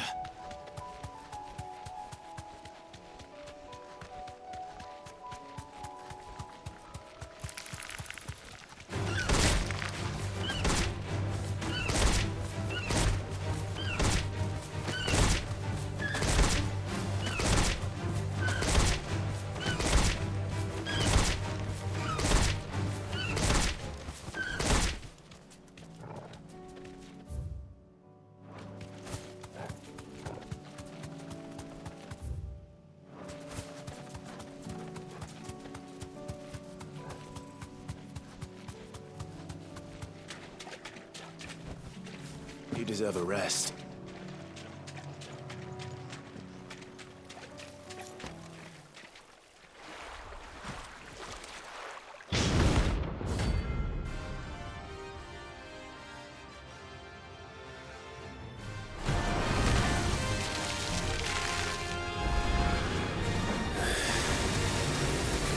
Just any more, could it?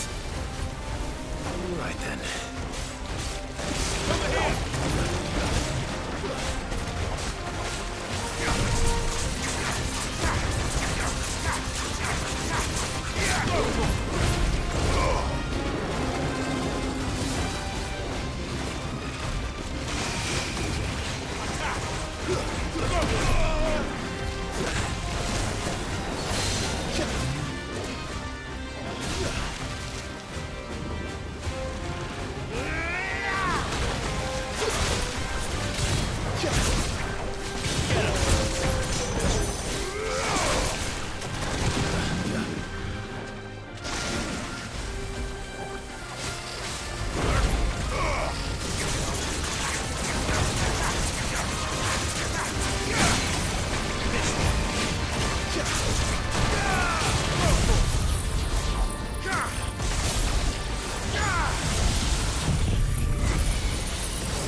definitely anything but ordinary. Now, let's get this vine back to the yard.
Ambrosia won't help me here.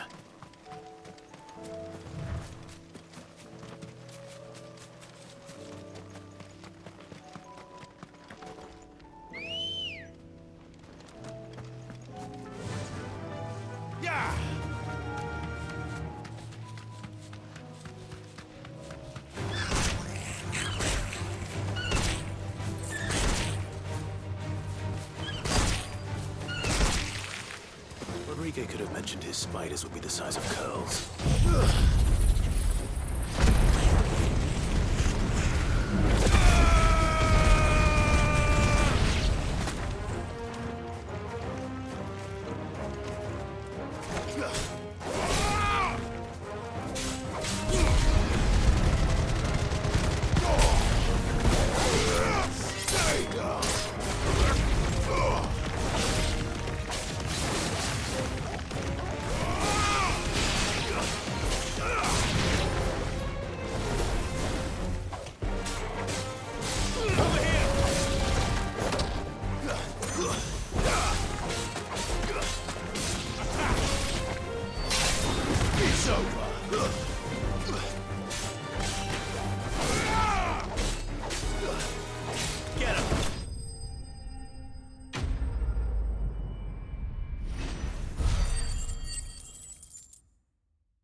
Hopefully one will be enough.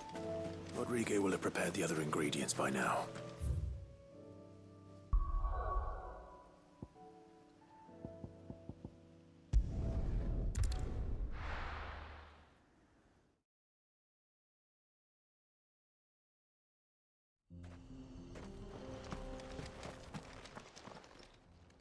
Kicked out already? No. This charmer ain't letting anyone through. Why are the gates closed? Chief's orders. No one's allowed in without his say-so. Not that I'd have let you in anyway. You look like trouble. I suggest you go home. That's what I'm trying to do, you little prick. Ain't changed a bit, have you, Snotty? No. It isn't. Blackthorn. Long time no see, eh? What the hell are you doing here? Well, it was meant to be a surprise, but since you asked so nicely, I'm here to see Zoltan, you fucking numbskull. Now let us through. All right. Just don't go starting anything with the chief. Yeah, I promise I won't throw the first punch. That good enough for you?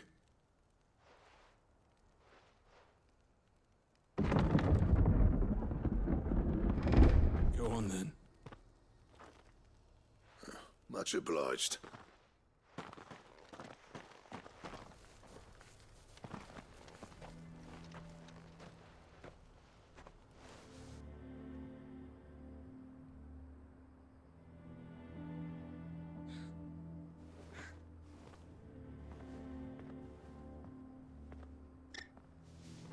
So this is Dravosht. Not much going on, is there? It's a smithing town. When I was a lad, you'd have to shout to be heard over the sound of hammer on anvil.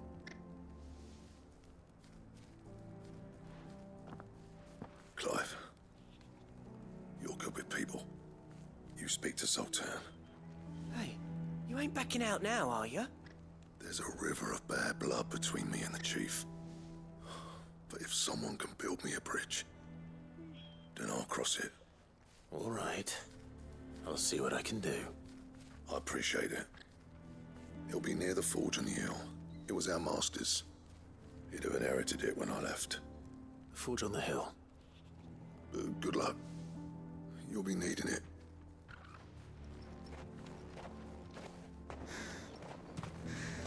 Well, if we can't fire the forges, how are we going to earn our keep?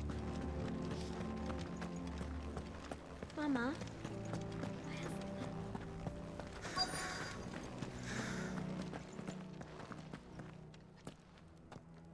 Hotter! Hotter, damn it! Those miserable flames wouldn't melt butter, let alone iron. Pardon the intrusion. I'm looking for the chief. That'd be me. It's a pleasure to meet you. I'll bet it is. Keep the gates closed, I tell him. Well done, Snotty. You're not welcome here. Get out. Before things turn nasty. Blackthorn's here. What did you say? He's traveled a long way to see you. Yes, has he? He's waiting. Down by the gates. Then I suggest you take him with you when you leave. Didn't you apprentice together? So what if we did? Fuck! We're getting nowhere! These bearers' flames are next to bloody useless! We're never going to be able to fire up the forges unless we can find some new crystals. I'm a busy man, as you can see, so do me a favor and piss off. Oh, and if you're struggling to find your way out, ask Blackthorn. That prick knows exactly where the exit is. He's not wanted here. And neither are you. All right. I'm going.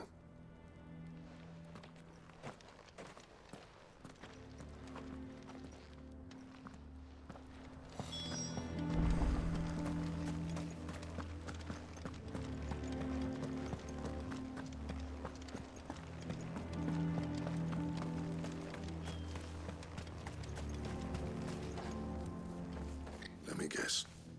Zoltan told you to piss off. As a personal favor to him, yes.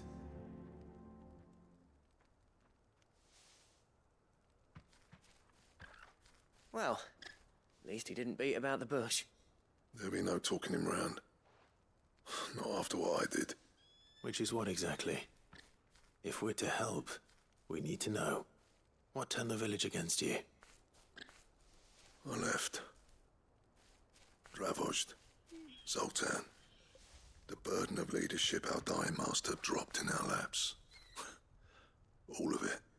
There are two kinds of smiths in this world, you see. My kind, who are in it for the love of the craft, who labour on a single piece from dawn to dusk to get it just right. And the other kind, who are in it for different reasons. People like Zoltan, whose work is quick and cheap. The kind of smiths who shit out a few hundred blades, reap the profit, and divvy it out among themselves.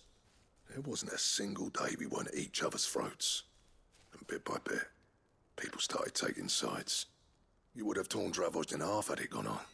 So, I left. You didn't have to do that. Zoltan's a better chief than I would have been. His way of doing things kept food on people's tables. Dravozd prospered without me and my lofty ideals getting in the road. Until the crystals run out at any rate. Without magic to fire the furnaces, this place is as good as dead. It depends on how you look at it, though. There's got to be other ways of making fire. We manage it in the Deadlands. Thanks to Sid's ingenuity, yeah. He saw all of this coming. Knew crystals were the problem, not the solution. And spent years coming up with ways of doing without. You know what I mean, though, right? Where there's a will, there's a way. What I'm trying to say is that it's not your fault. You couldn't have predicted this. It doesn't matter whose fault it is. I don't want to be the greatest smith alive just because I happen to be the last. Clive. Dravozd won't last long without its furnaces. So, do you think it's time we shared Sid's bellows with the world? way I see it, it's your decision to make. Hold on, Blackthorn. Sid made those things for us. They give us an edge over the rest. And you'd be throwing it away. All right. Do it. This place was your home. I won't abandon it to its fate.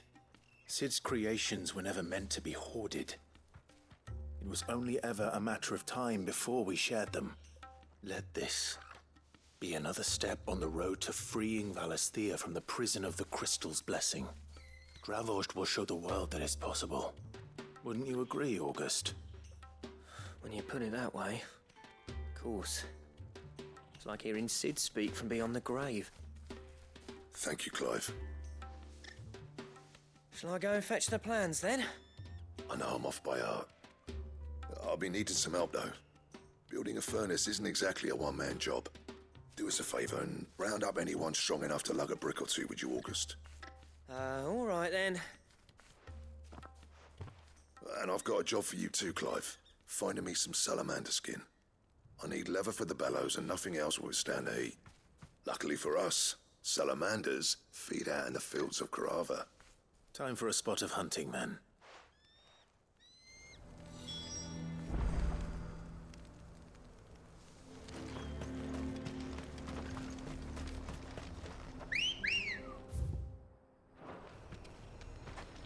Ready, go? Faster!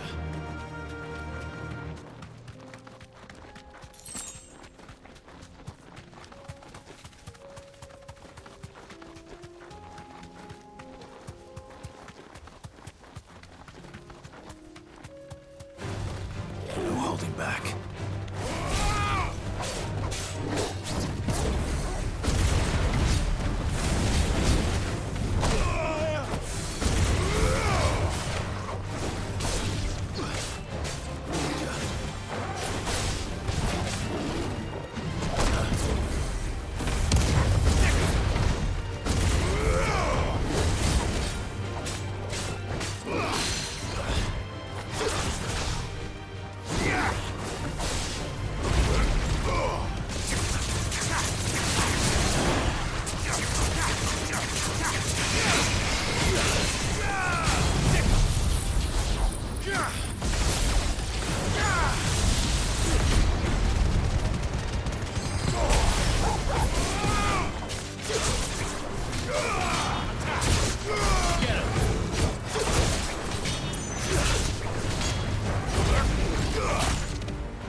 Come on.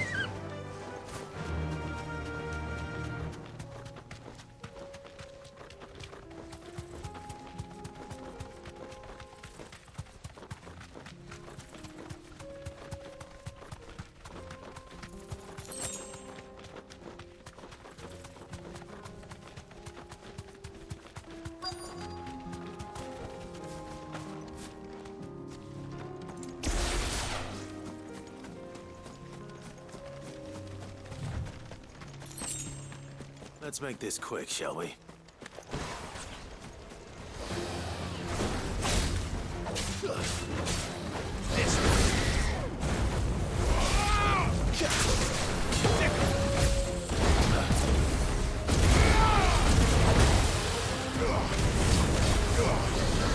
Get him!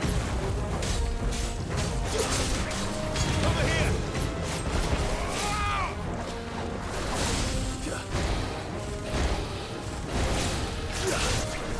Go to him!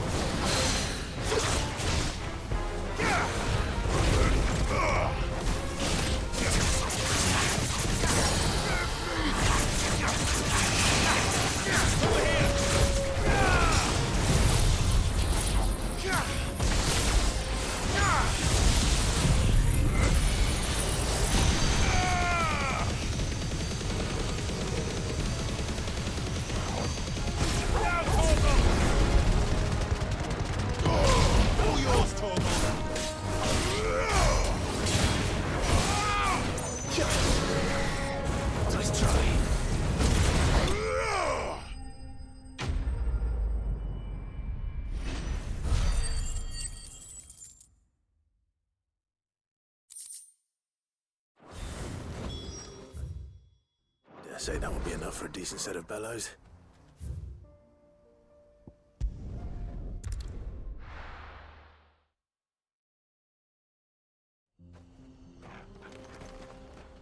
That's better.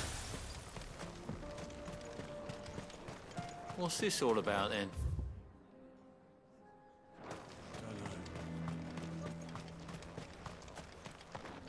Good day.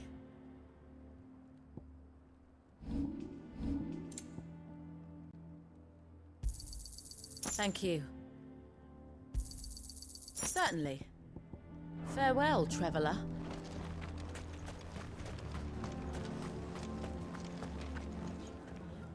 Any trouble finding the skin?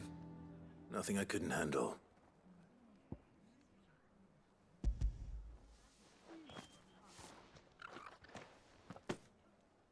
This should be plenty. Right then, time to put these louds to work. If everyone pulls their weight, we'll be finished in no time.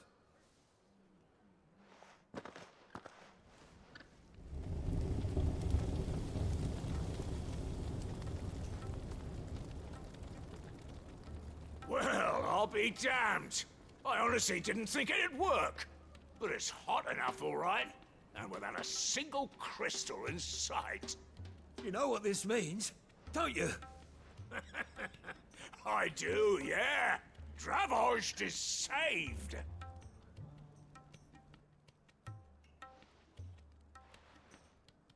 Sorry about earlier.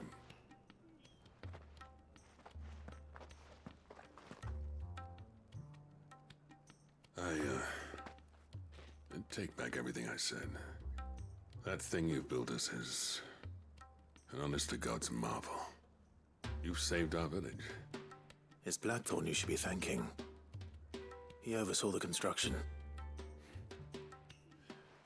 Give this to him, would you? What is it? Pet Cole's cinders. After he left, I spent years trying to eke the most out of our forges. That there was my answer. Chuck it in the fire, and your forge will burn hotter for longer, which will do wonders for your steel. Our secret for yours. Only fair. I've always envied Blackthorn. Since the day I became chief, I spent every spare moment trying to match up to the bastard. No amount of sleepless nights at the anvil will ever bridge that gap, though. He's a genius. Plain and simple. The man Dravost needed. But he took all his talent and left. Gifted and free. Is it any wonder I hate his guts? The cinders would mean more coming from you. I need to forgive him first. And that's not gonna happen.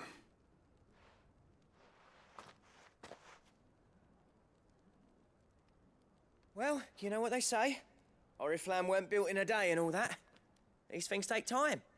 Especially when they involve two geezers who hold grudges tighter than their hammers. But what matters is, Blackthorn's got that twinkle back in his eye. And I'd call that a job well done. So would I. I reckon he's going to be at it a while yet, though, so why don't you head off without us? I'll see that the old git gets home safe and sound. See that you both do. I'll save the cinders till then. All right. It'll be a nice little surprise for him.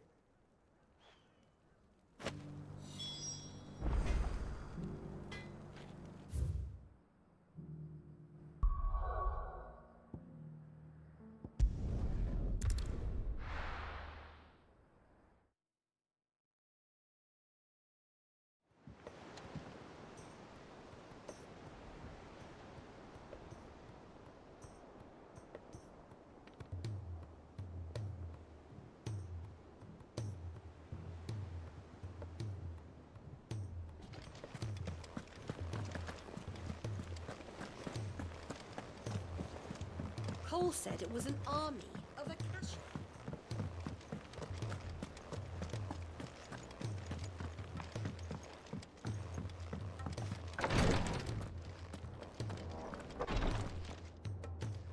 Thank goodness you're back. Taya looks like she's about to collapse. Is this what you needed?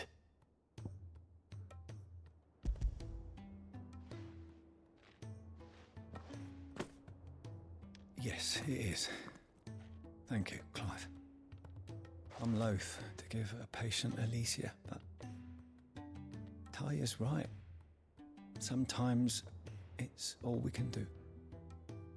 A single dose dulls even the most agonizing pain, and all other sensation with it. It may be a gentle way to die, but it is death nonetheless. I wish there was another way.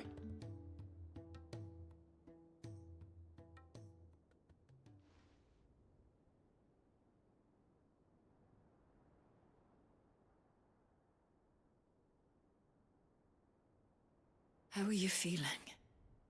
Light, mid-here. Drifting on waves. Good. Just relax. Let the waves carry you to a better place. Thank you, Talia.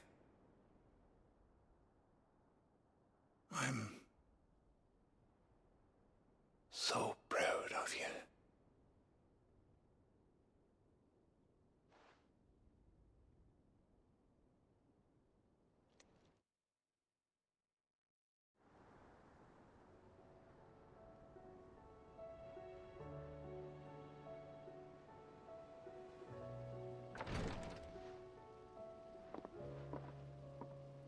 He's gone. Thank you, Rodrigue. And you, Clive? I'll see that he's properly laid to rest.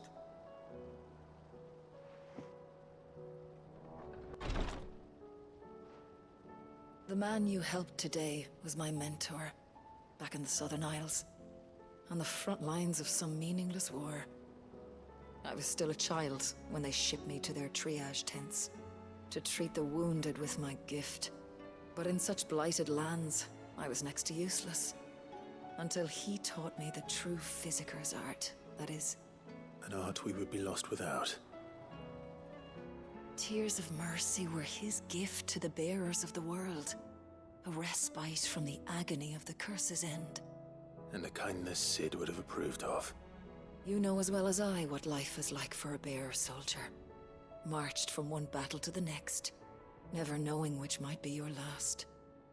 A commander may care nothing for the bearer spent in his service, but my mentor's gift gave the dying one fleeting moment of tranquility before the end. I've no tears left, Clive. I've seen too many of my friends taken. Something needs to change. And we need to be the ones to change it. And we will. I promise.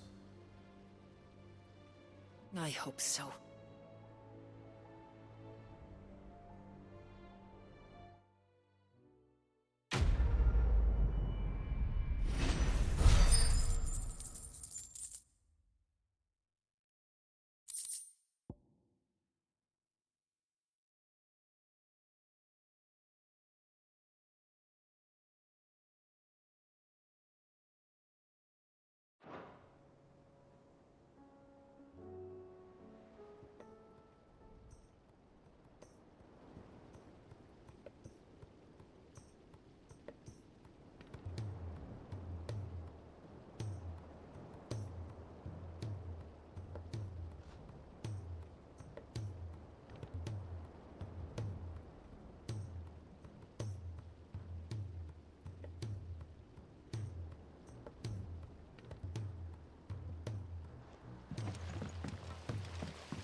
If Amber and the Lazarus are gone. Miss Shirley, how can we learn to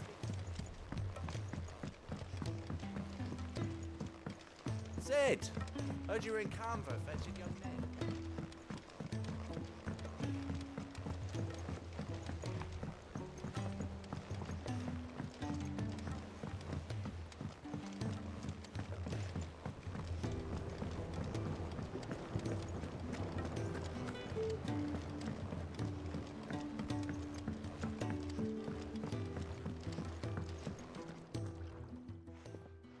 Sid,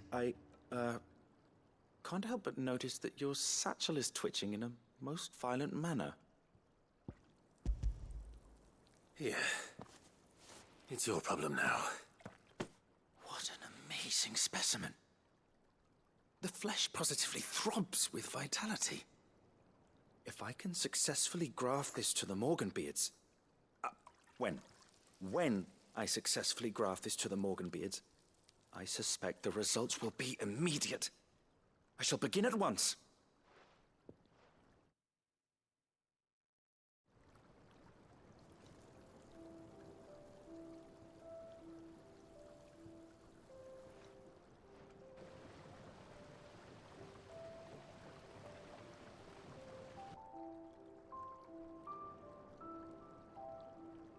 It is just as I hoped. Witness how the Morganbeards have taken to the blighted soil. How they bloom with heretofore unseen vigor.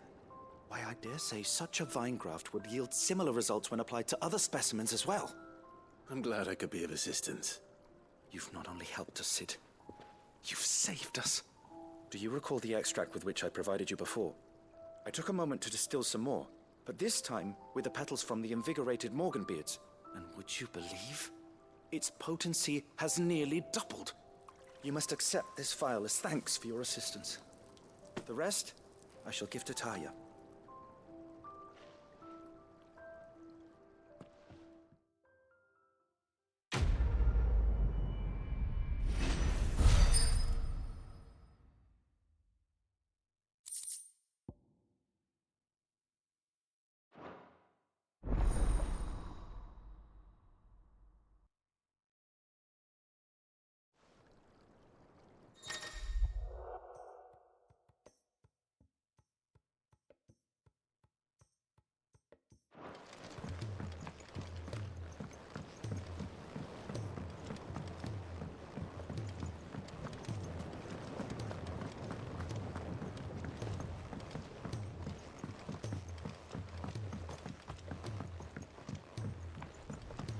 He's a surly soaker.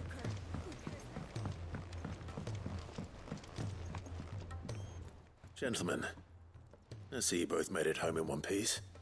Yeah, well, we didn't want to outstay our welcome. The whole village turned out for a go on the bellows after you left.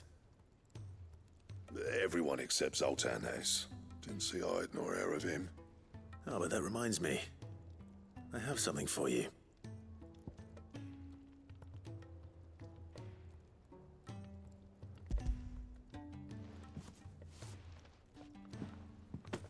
Pico Cinder? How'd you come by this?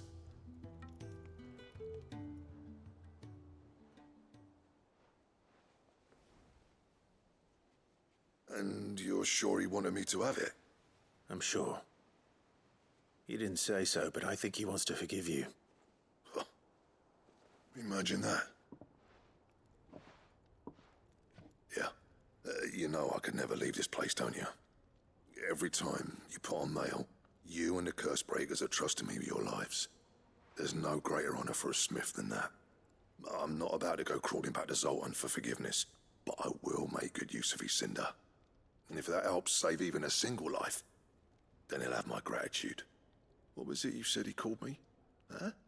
A genius? And he spent sleepless night trying to copy me, did he? Sounds like I better get to work. I've got a reputation to uphold. It's good to see you back on form, Blackthorn. I don't know how you pair put up with me sometimes, but I'm grateful all the same. Now, where was I? Oh yeah, about to put Zoltan back in his place.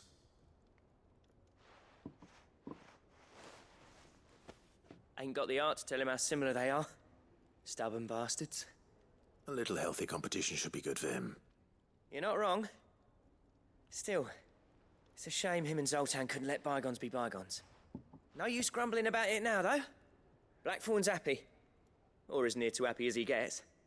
And that's good enough for me.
So, what'll it be?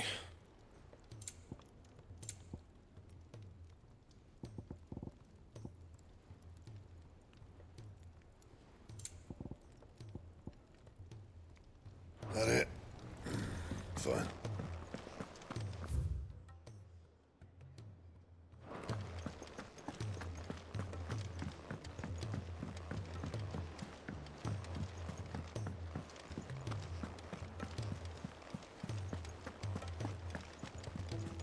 Cole said it was an army of Akasha.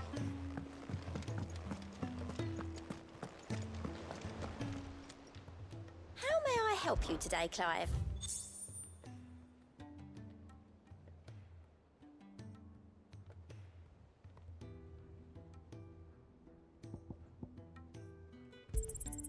All yours. Best of luck out there, Sid.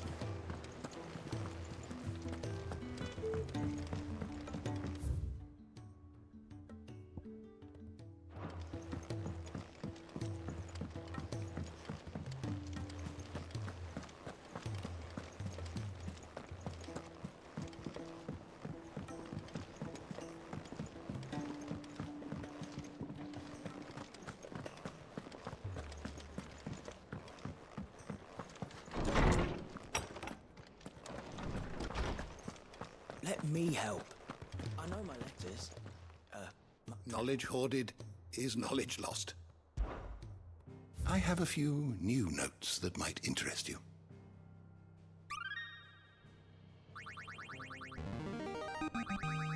I have quite the find for you today.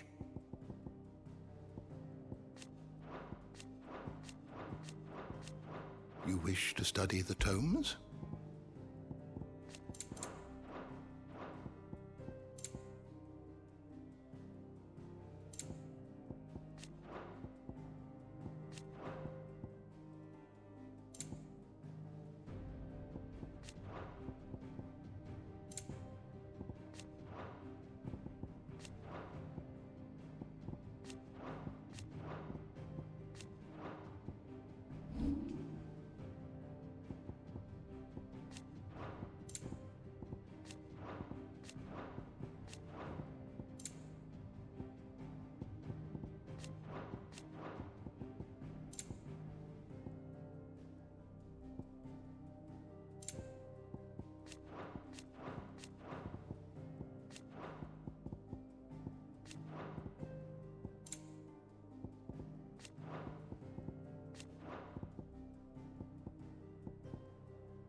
The door to the shelves shall ever be open.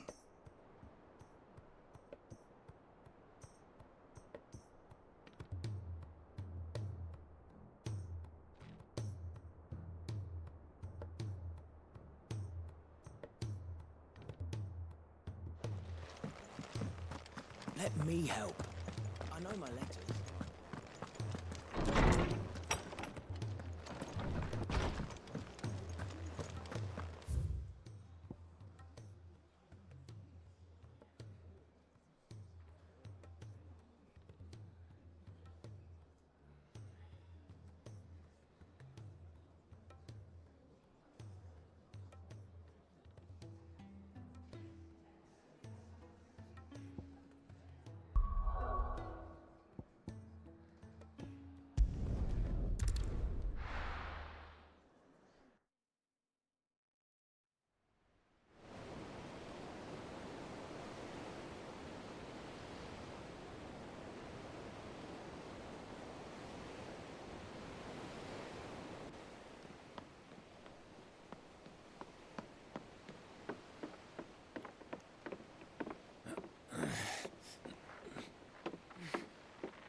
I were right, Clive.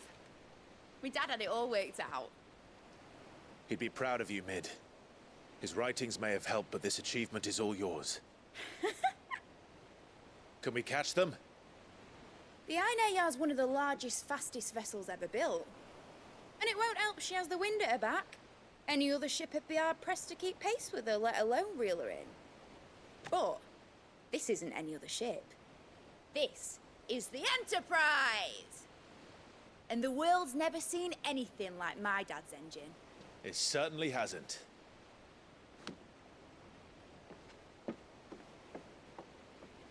Clive, what do you know of Barnabas Tharm? Only what the bards sing. That he sailed to Ash from southern lands. That it was his mastery of the blade which won him the throne.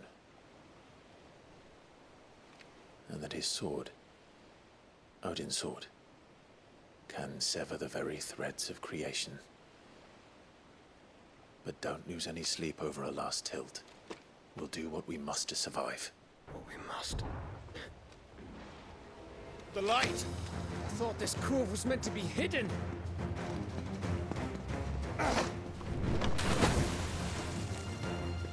Mid! Company! Eh? We'll hold them off until the ship is ready. But hurry! Bollocks! All hands! Man your stations!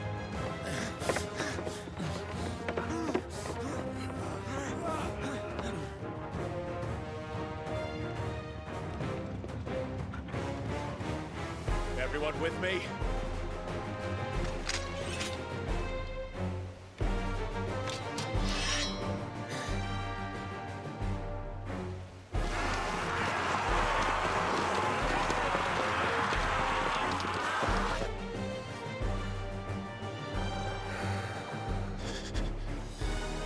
Here they come!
That was easy enough. All right, you lousy lot. Get your asses on board. She's ready to sail. You heard the captain.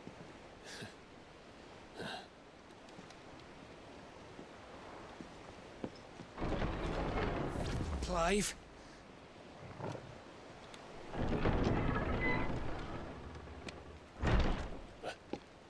But I thought he was... Confounded. Then it is as I feared. Sleipnir is no man, but a creation of Odin.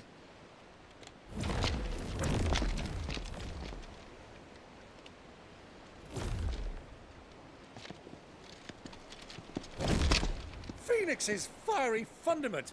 Have you no normal enemies?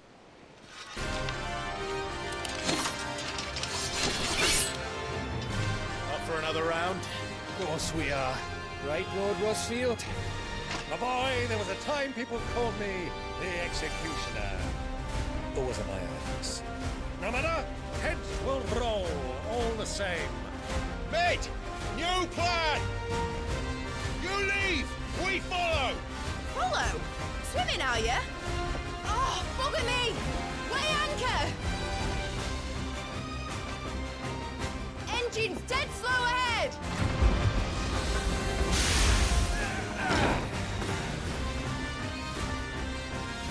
Have care, my friend. 'Tis not blood that runs through a Negi's veins.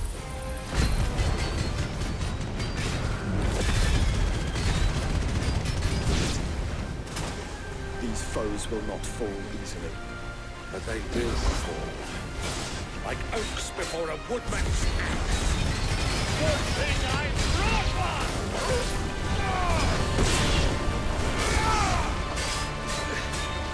How long are we meant to keep this up? As long as it takes. Unless you have a better idea. Well, I've already killed at least 5 of the bastards. Fuck it. Let's do the lot.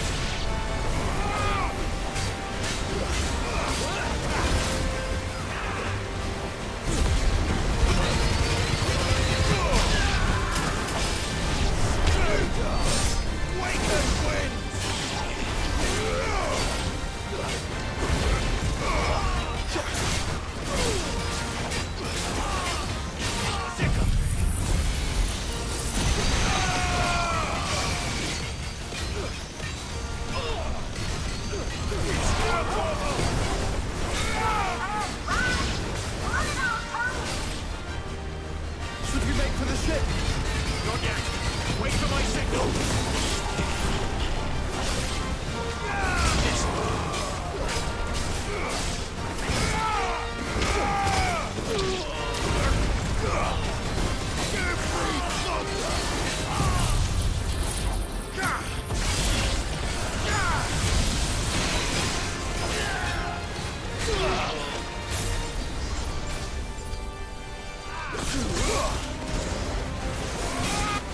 In your own time, Clive!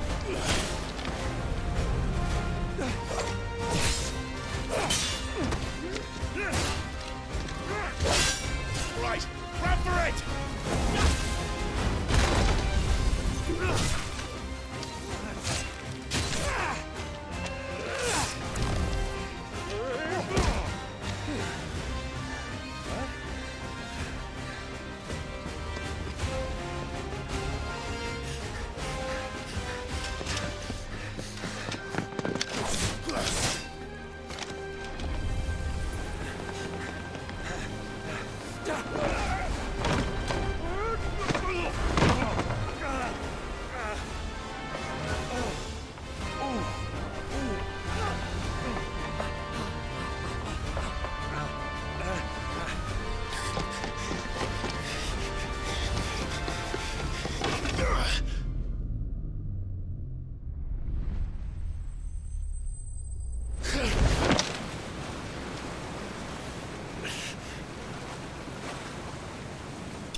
What do you want?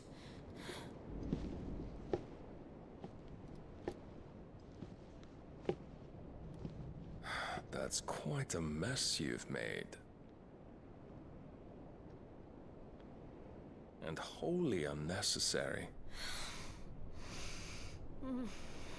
You are my offering to Mythos. I would not see you damaged.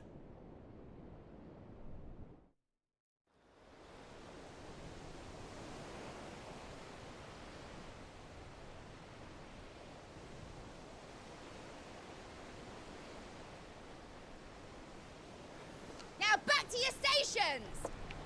Every bell spent treading water puts another league between us and the galleon.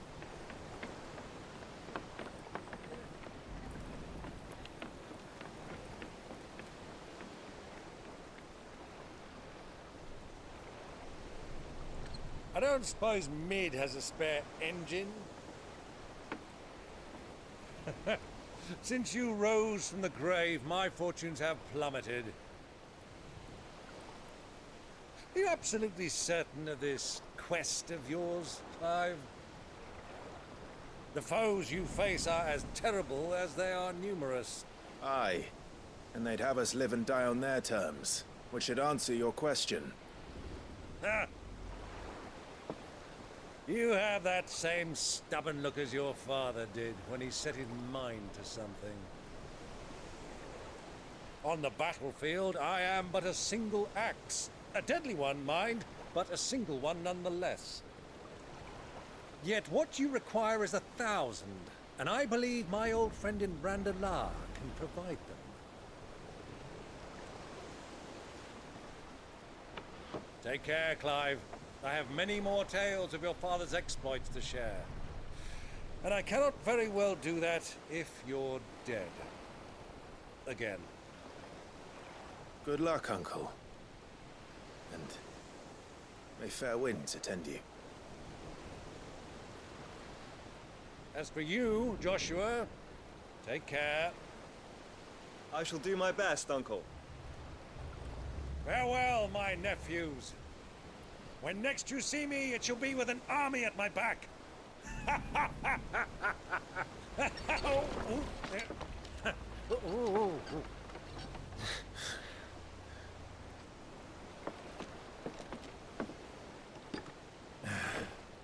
Cheerio!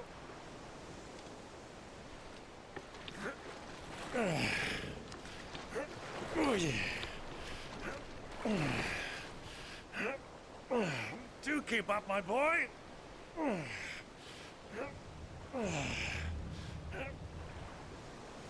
Well, we can't have him showing us up now, can we? We would never hear the end of it.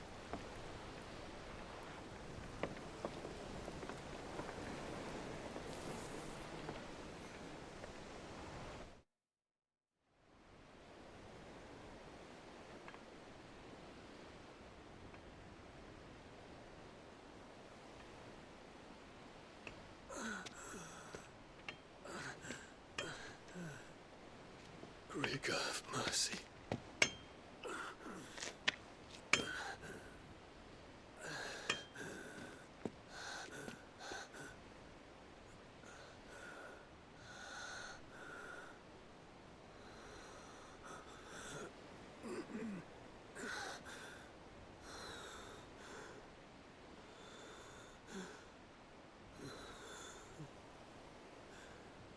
All this.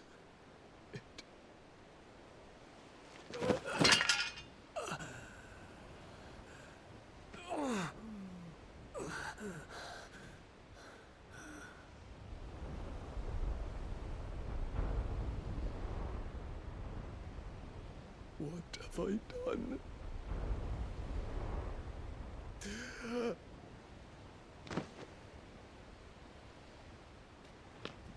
My lord.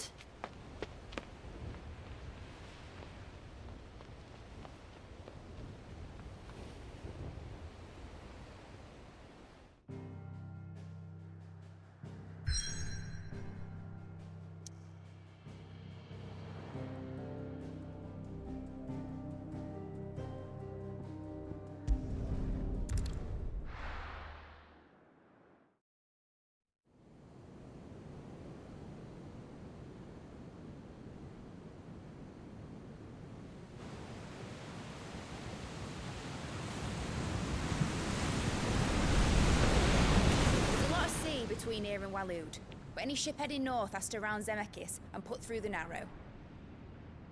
Maintain our current bearing north-northeast, and we'll catch the Black Galleon before she vanishes again. What's to prevent her from circling around Ash from the south? With these winds in those waters, it'd taken forever and a fortnight to reach Stonehere. Mid knows what she's talking about, Clive. Better than any of us lot, anyway. I say we do as she tells. Sails on the horizon. She's ours.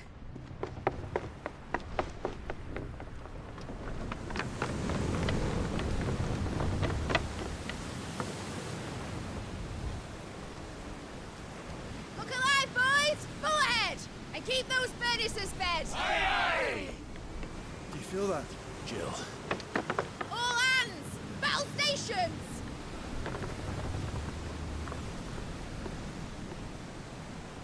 Let's see what this girl can do.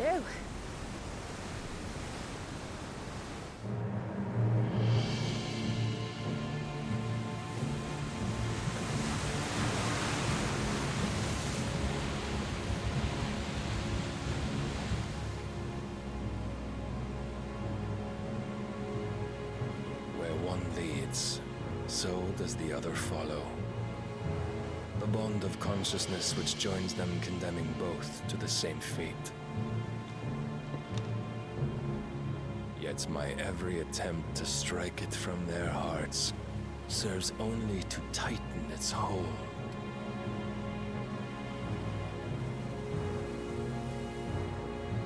Fascinating.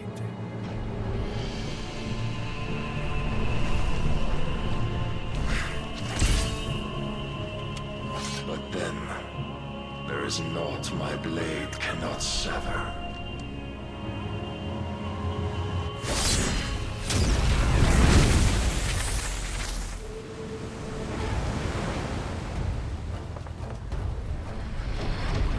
Great Grigor's gosh!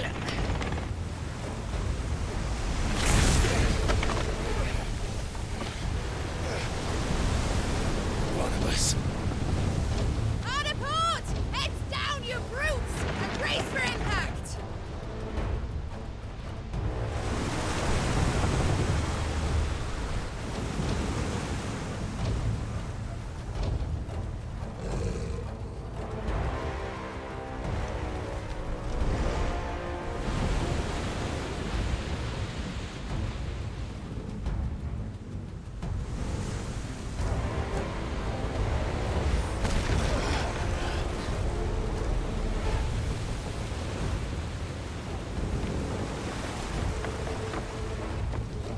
It's now or never. I'll find her.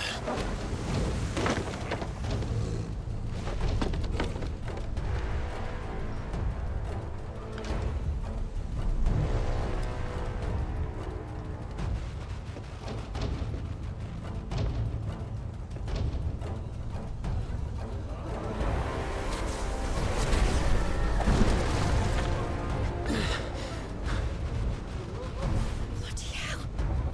Out of starboard!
Give me thunder!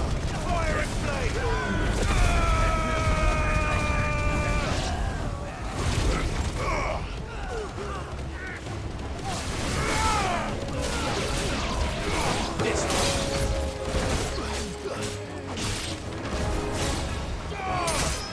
It's over! Stop him!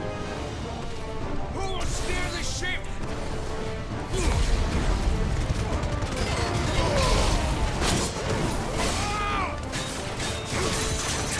Let's try.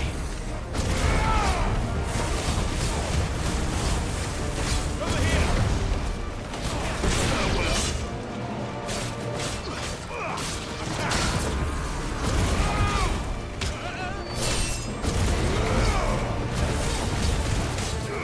Get him!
She must be here somewhere.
Jill!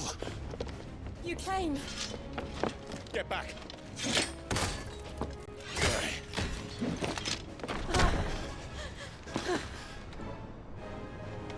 Clive, how did you... I'll explain later. Hands.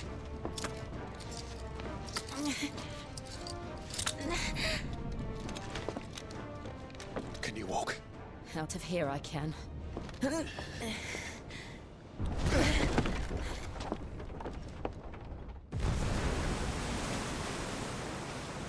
Stand still!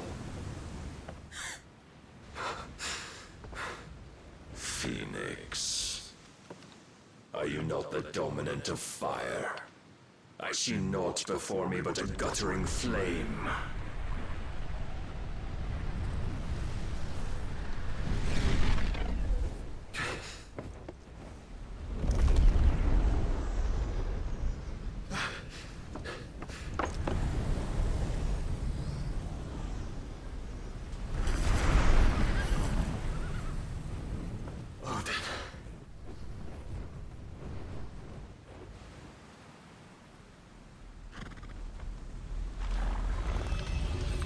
In earnest, then.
Can you go on?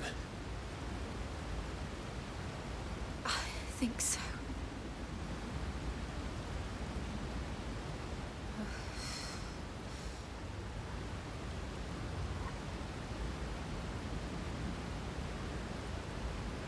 But to where?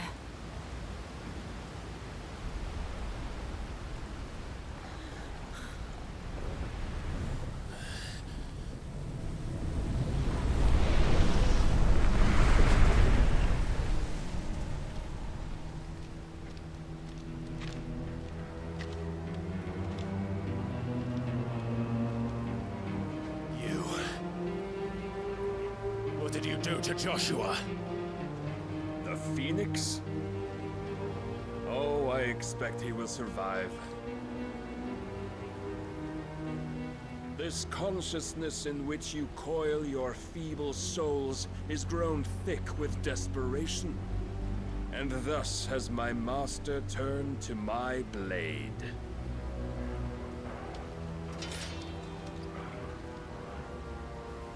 The world will soon be painted in black. And all that live shall gather in death's autumn wake. Not if we remove the cause of this misery. Not if we destroy the last of the Mother Crystals and restore balance to the world. Come. Do you truly think it's so simple?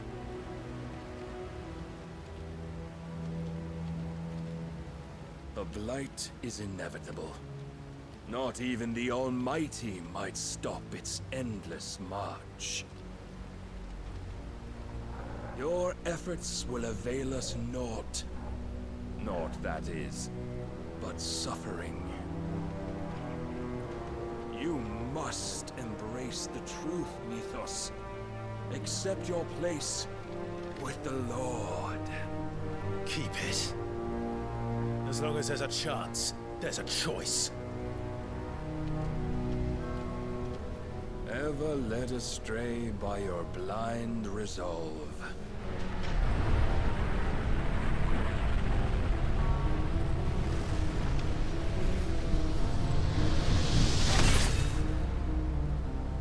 Now, it is time you learn the inevitability of your divine fate.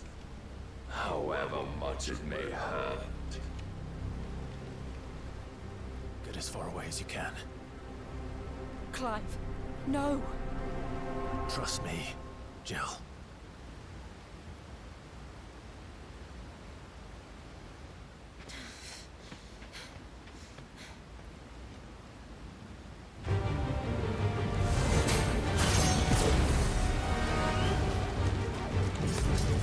We don't have to do this. Oh, but we do. If only to remind you of your duty. Defend yourself.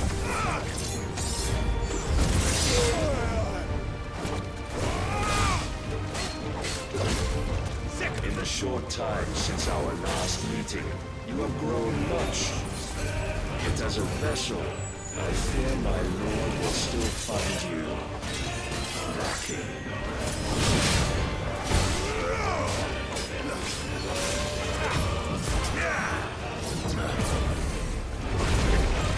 Raise your guard.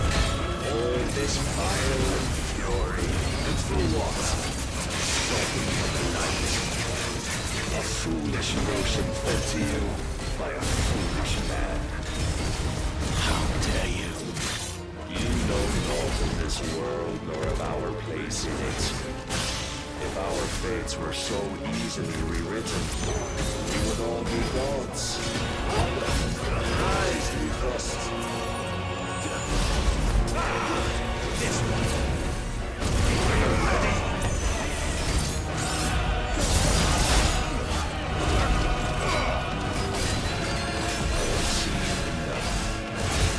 If reason cannot sway you, there are other means of persuasion that might.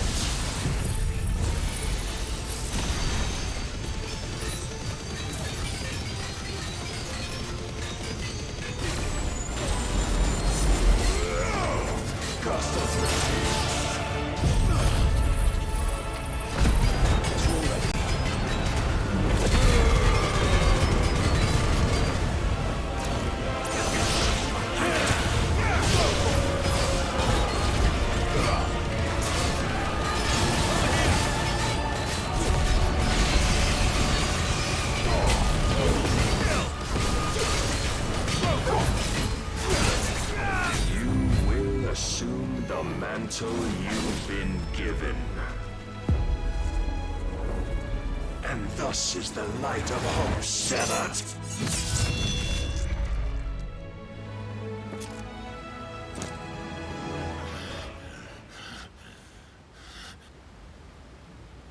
You would yield so soon. Never. Clive!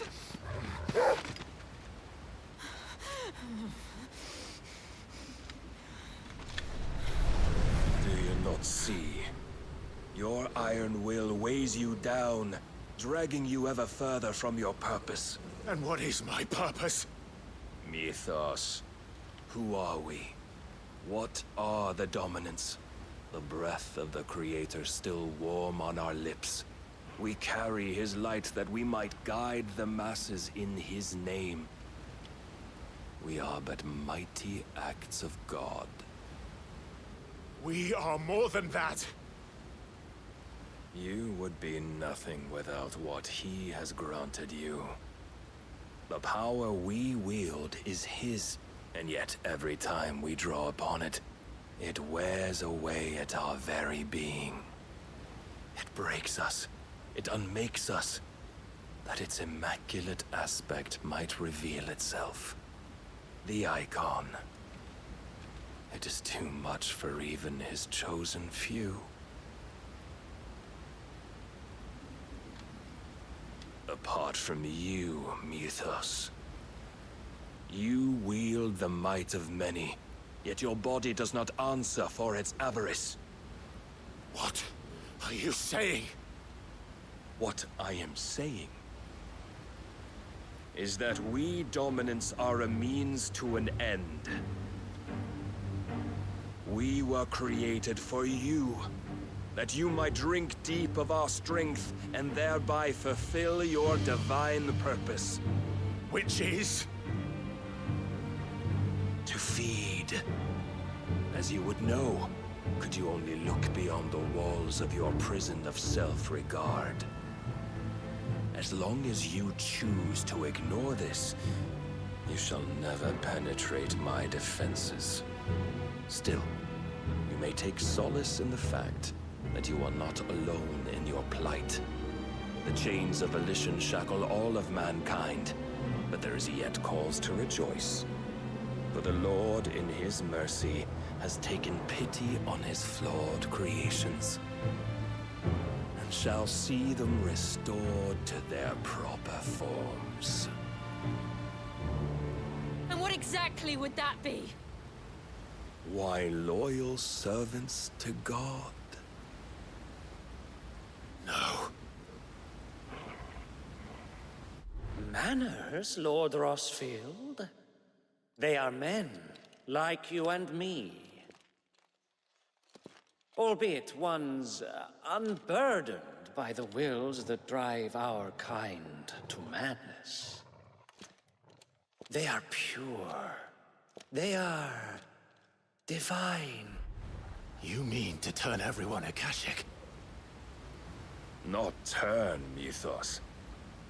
Turn back.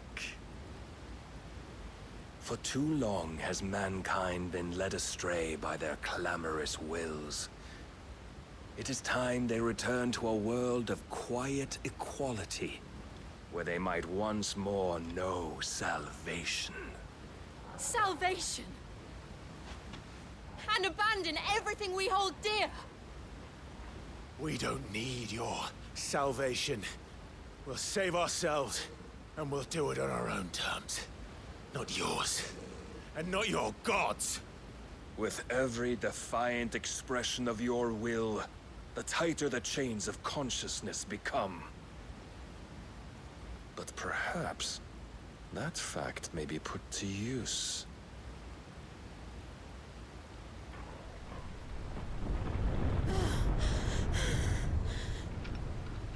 Clive! The faster it binds you to the remaining dominance, the stronger your hunger will become. Until it leads you back to the only answer there ever was. Mayhap not by the path my master intended, but back all the same.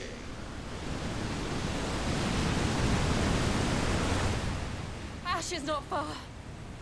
I could freeze a path. You're in no fit state. Probably not, but I can try.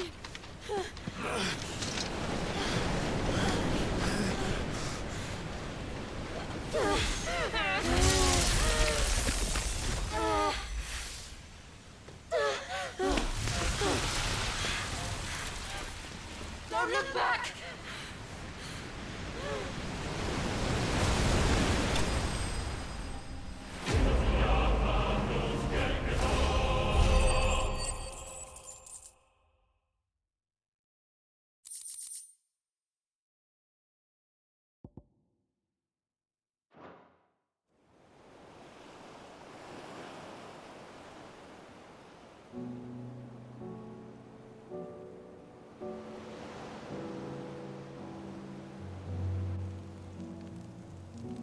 I hope the others are safe.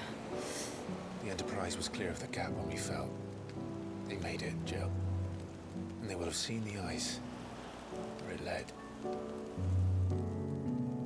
We need only wait till dawn.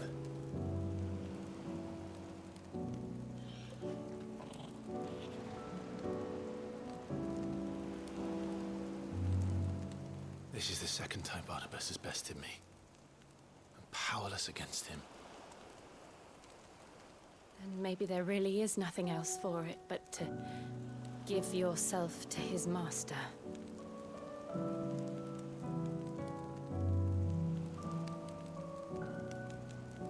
Only you won't do that. The Clive I know would never do that. So you believe? But do you really know me? If what Barnabas said was true, then I'm more monster than man. And each time I summon the flames from within, I burn away the things that make me who I am. Do you, though? Think of what you've used that power for. Of all the people you've saved.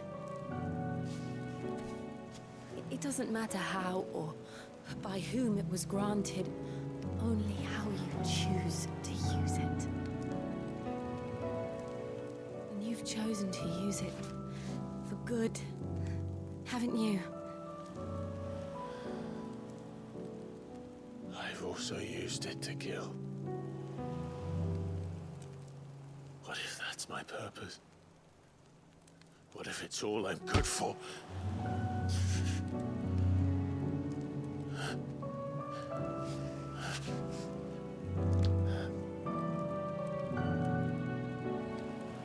You're still that same boy I grew up with.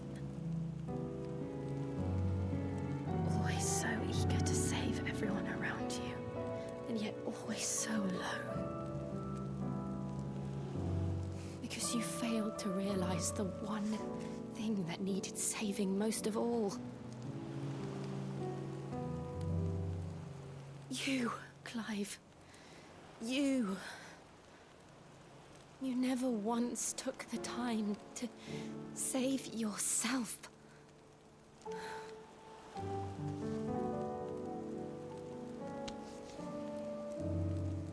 Myself. I think I might be beyond saving. No one is beyond saving, provided they want to be saved. You fight to survive. And you survive so that you may protect those you love. It's what you do. What you've always done.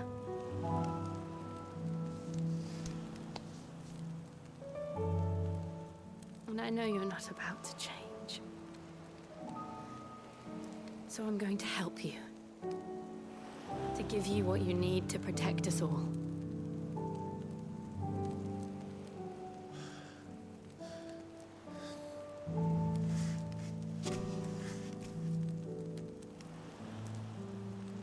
Jill. Are you sure?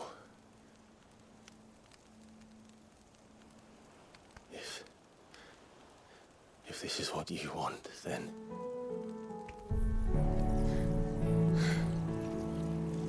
Don't worry, Clive.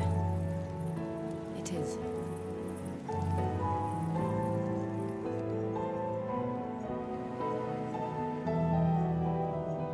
This burden, I'll give you the strength to bear it alone. But I'm not alone. These burdens I carry, my sins, my pain, my sorrow, I see now that they are all a part of me.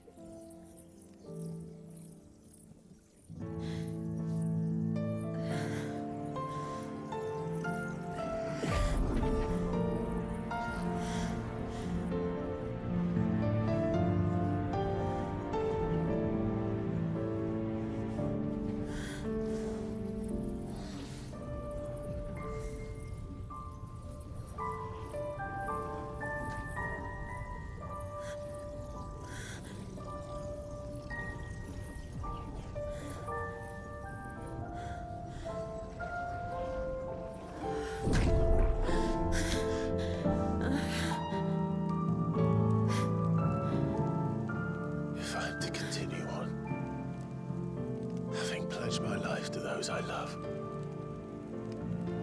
then I will gladly bear your burdens too, until my last breath. Clive.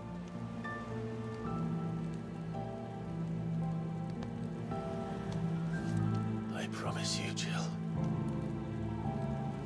we will find a way to escape this fate.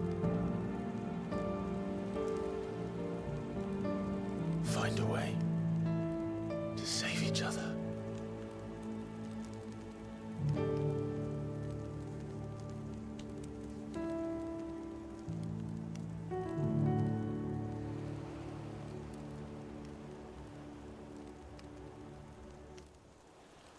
might one day look upon the moon again, together.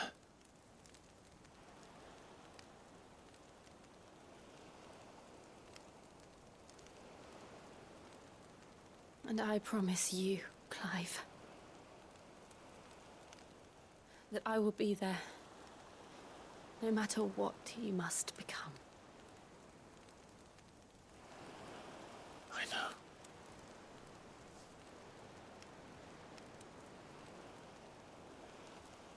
I never thought a smile could bring me so much joy.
What of Barnabas? Do we pursue him? No. Our paths will cross again soon enough. Whether we like it or not.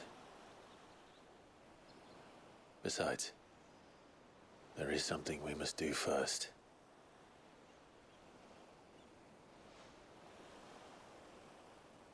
Of course. Drake's spine.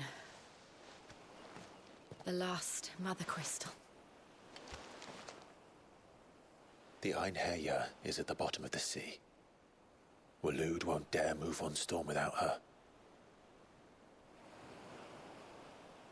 But they know we're coming now. We'll need a plan. And a damn good one at that.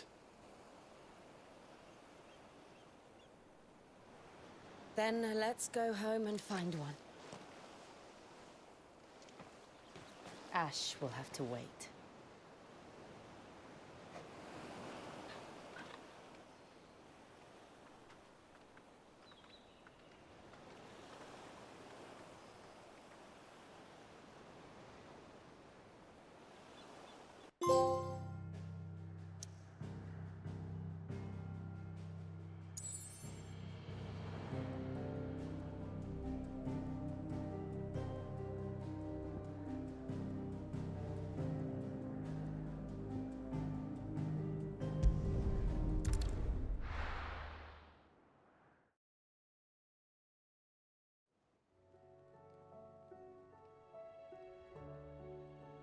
Mid says Odin split the sea in two.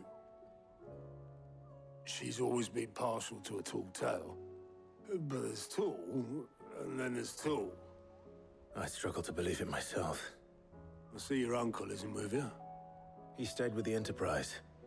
After our brush with the Einherjar, she was in urgent need of repair. And my uncle knows a shipwright in Randalar. We're to join him there when we're ready to sail for Ash. You sure that's wise? Last I heard, the place was still overrun with Akashic. Show me a city where that isn't true. Ultima's plague is spreading. We're running out of time, aren't we? We've done our best to shore up that hideaway. But I doubt a few planks will stop what's coming. Still, we'll keep at it. Every little helps, I suppose. Let's hope so.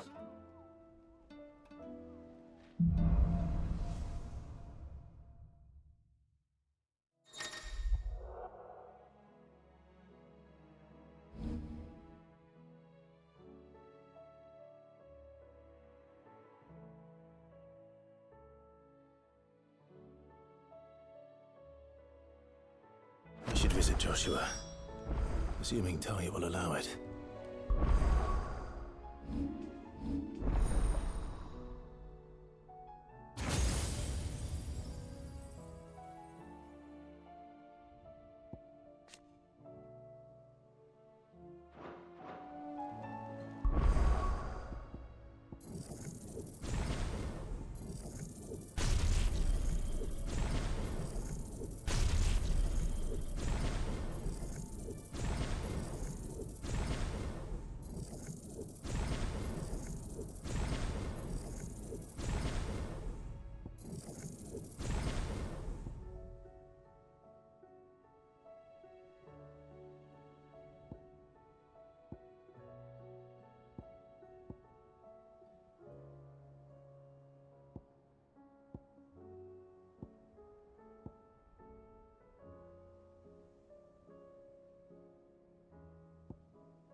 Clive! Quick look. Think you can help?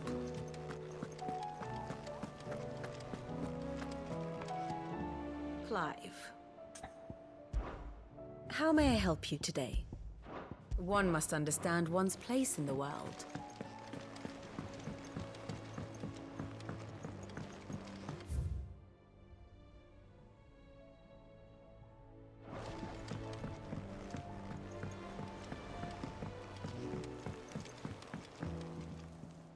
Heard the bad news then, did you?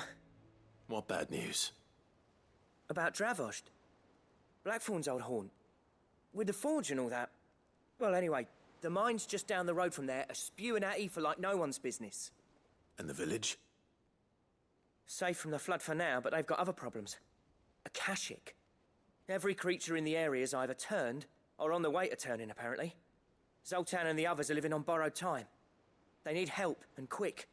Doris sent a few curse breakers to keep an eye on things, but there's only so much a couple of scouts can do. Except get eaten.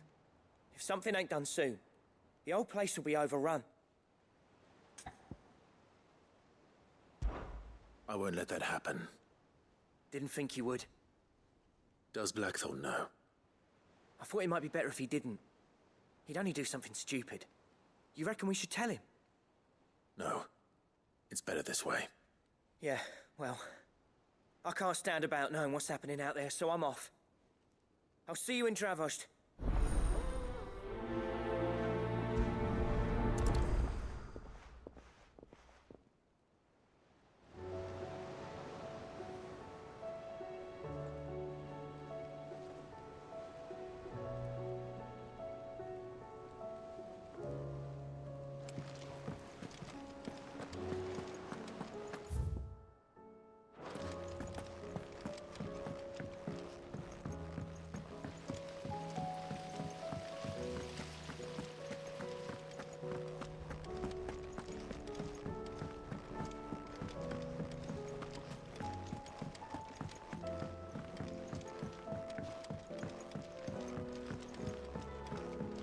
How was she? The Enterprise, I mean. Ah, Sid. Just the man I was hoping to see. Did you have a mo? Don't tell me. You need more bomb ash. Oh no, we still got plenty of that left. I'm working on bringing another one of the Chief's designs to life. This time, it's a new smelter. It's got a reverberatory hood over the top for additional thermo amplification and a system of reciprocal recirculatory regenerators that let's just say it gets very blimmin' hot. A heck of a lot hotter than anything Blackthorn's got in his forge, that's for certain. Only mithril engines get hotter, and you can't chuck ore in one of them and get metal out the other end. Trouble is, we won't be able to make out of any old rubbish, neither. We need the good stuff. And I hear you once helped Helena get her hands on exactly that. Any chance you could help me too? If it's for the good of the hideaway, I'd be happy to. Oh, it is. I promise you. So, what exactly is this good stuff you need me to find? We've got a couple of examples here. Spherical echoes, we call them. More fallen materials. So this smelter is similar to the mithril engine in more ways than one. That's right. They're a bit like the thermal helms. Fallen ceramics deal with heat like nothing else, see? And what's more, they're directional, transferring heat from the inside to the outside. But these things, they're all outside. If we line the hood with them, they'll reflect the heat right back into the furnace. We've collected as many as we can, and I know where we can get the rest. Trouble is, they're all watched over by their bigger, uglier cousins. So you want me to visit some ruins, destroy some echoes, and bring back the spheres they're guarding? That's it in a nutshell, yeah. We're only 3 short, mind, and we know exactly where they are. There's one up Amber Way, in that ruin that they call Lost Plume, and another in the Silent South, over in Dalmekia. Last one is in the ruins of Advent, which is in the Empire. All right then. Wish me luck. It'll do. I'll be keeping all my fingers and toes crossed.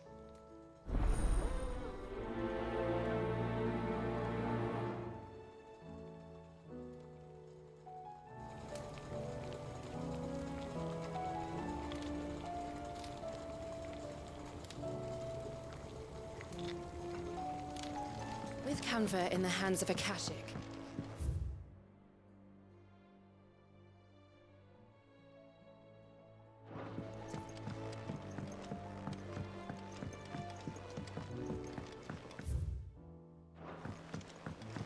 Miss, can we read Miss Editor's story for a lesson? Canva lost.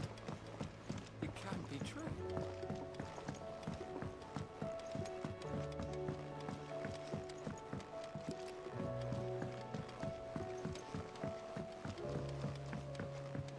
tried Molly's lemon tarts?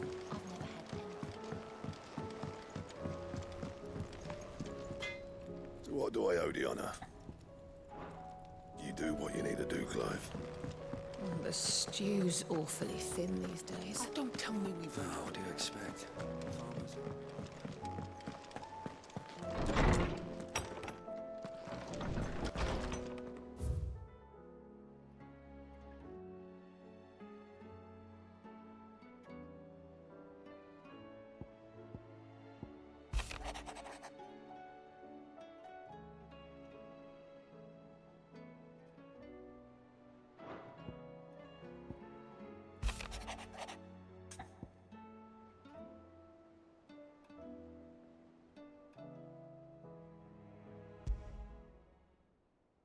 There's no way of knowing if Doris will confide in me, but I can speak to her at least.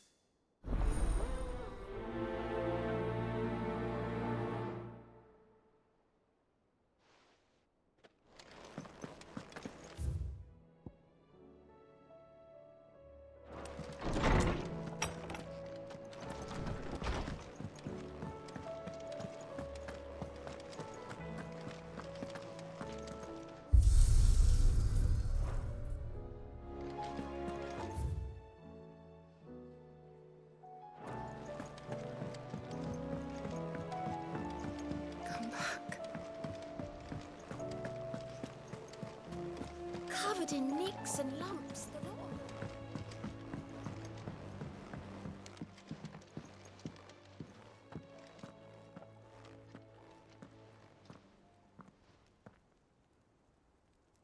Where are you? Can I help you, Sid? I'm looking for Doris. Is she here? I'm afraid not. She's at Martha's Rest on a job. My job, actually. When she heard what the mission was, she insisted on going herself. Alone. Did she? What was the mission? Following up on some new information. Once they'd settled in, the bearers you helped liberate in the Dragon's Eyrie were keen to talk about their imprisonment. And about their captor. The slaver Cole's team were tracking when they were attacked by the Beastmen. I'll go and find her. She's at Martha's Rest, you say? If she's not moved on already, yes. I hope everything's all right. Why would Doris insist on going alone? Maybe Cole was right to be worried.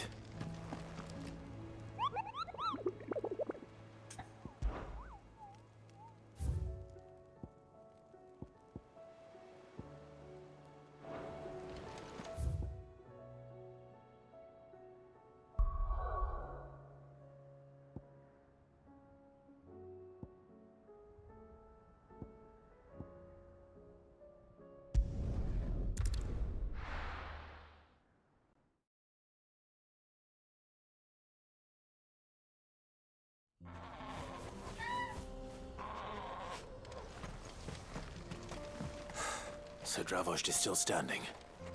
For now, at least.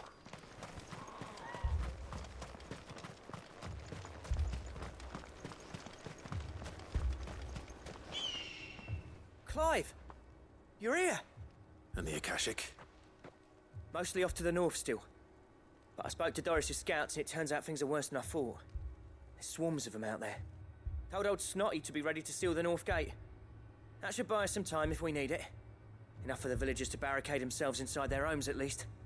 Well done. Welcome back, Sid.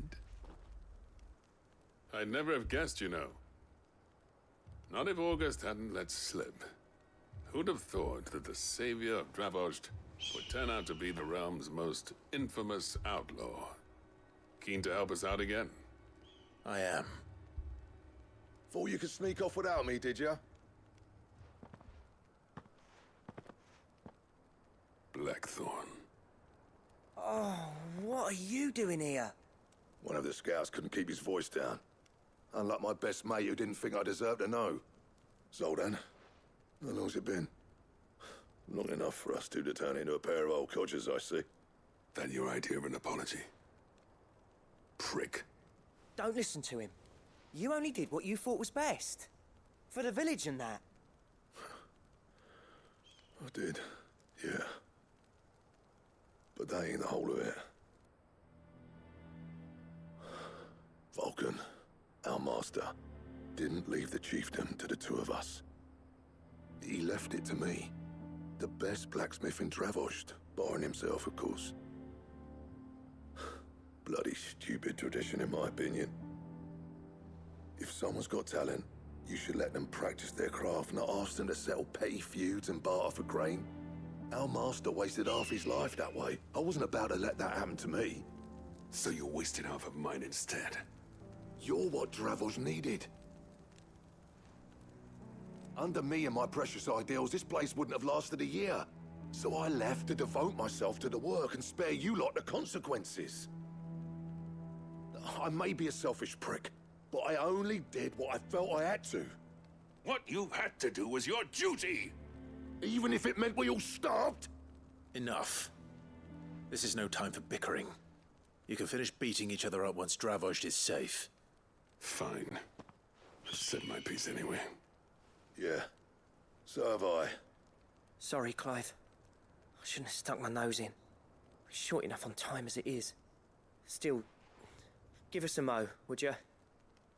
I need to get my head straight before any of them Akashic try to bite it off.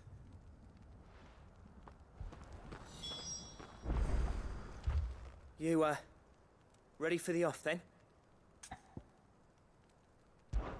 We can't afford to waste any more time. Right you are. Might be worth having one last word with the scouts, though. Don't want any nasty surprises, do we?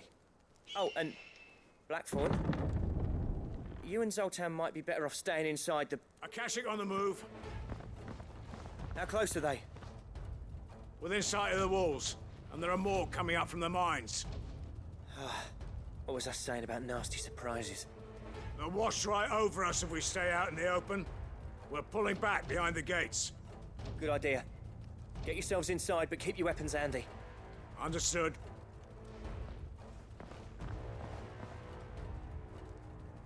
I'm prepared to fight if I have to. Well, let's hope you don't. That's our job. Once the scouts are inside, order your men to barricade the gates. No heroic last stands, you hear me?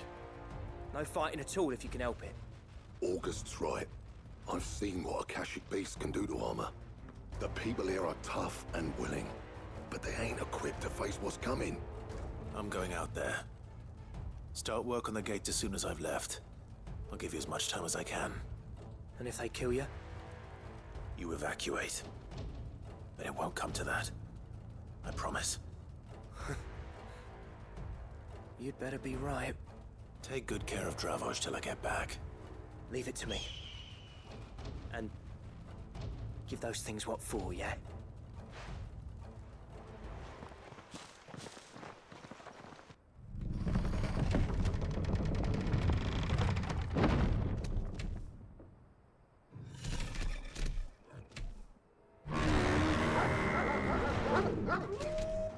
All right. Which one of you's first? Let's try. This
Get him!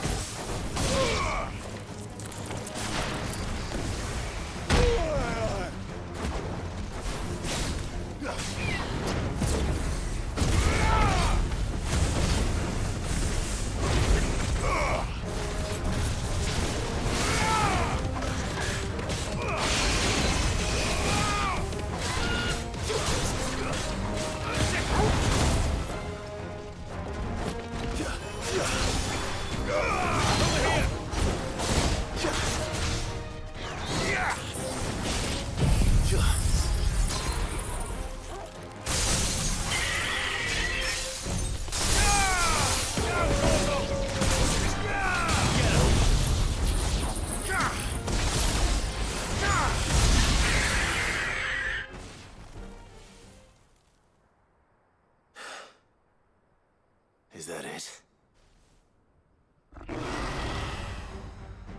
Apparently not.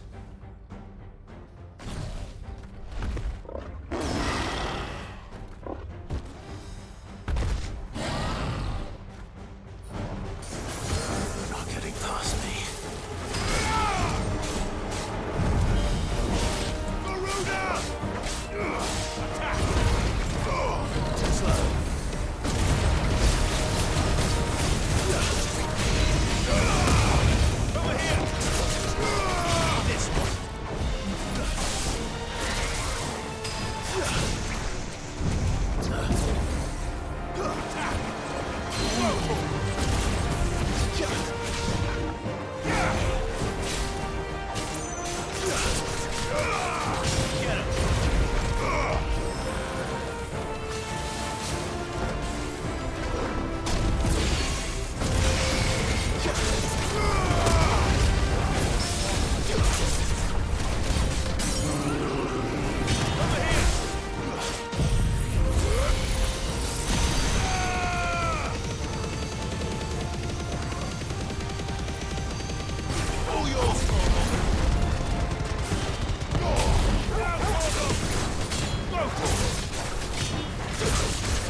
Over here!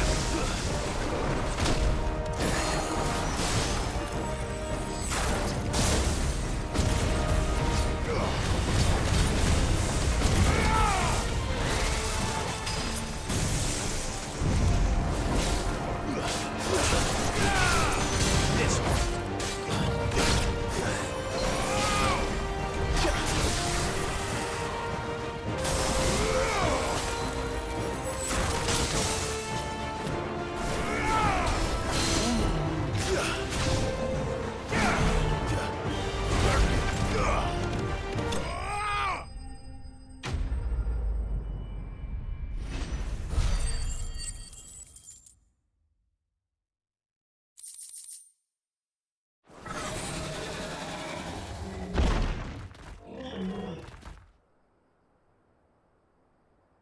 Now, the question is, did I miss any?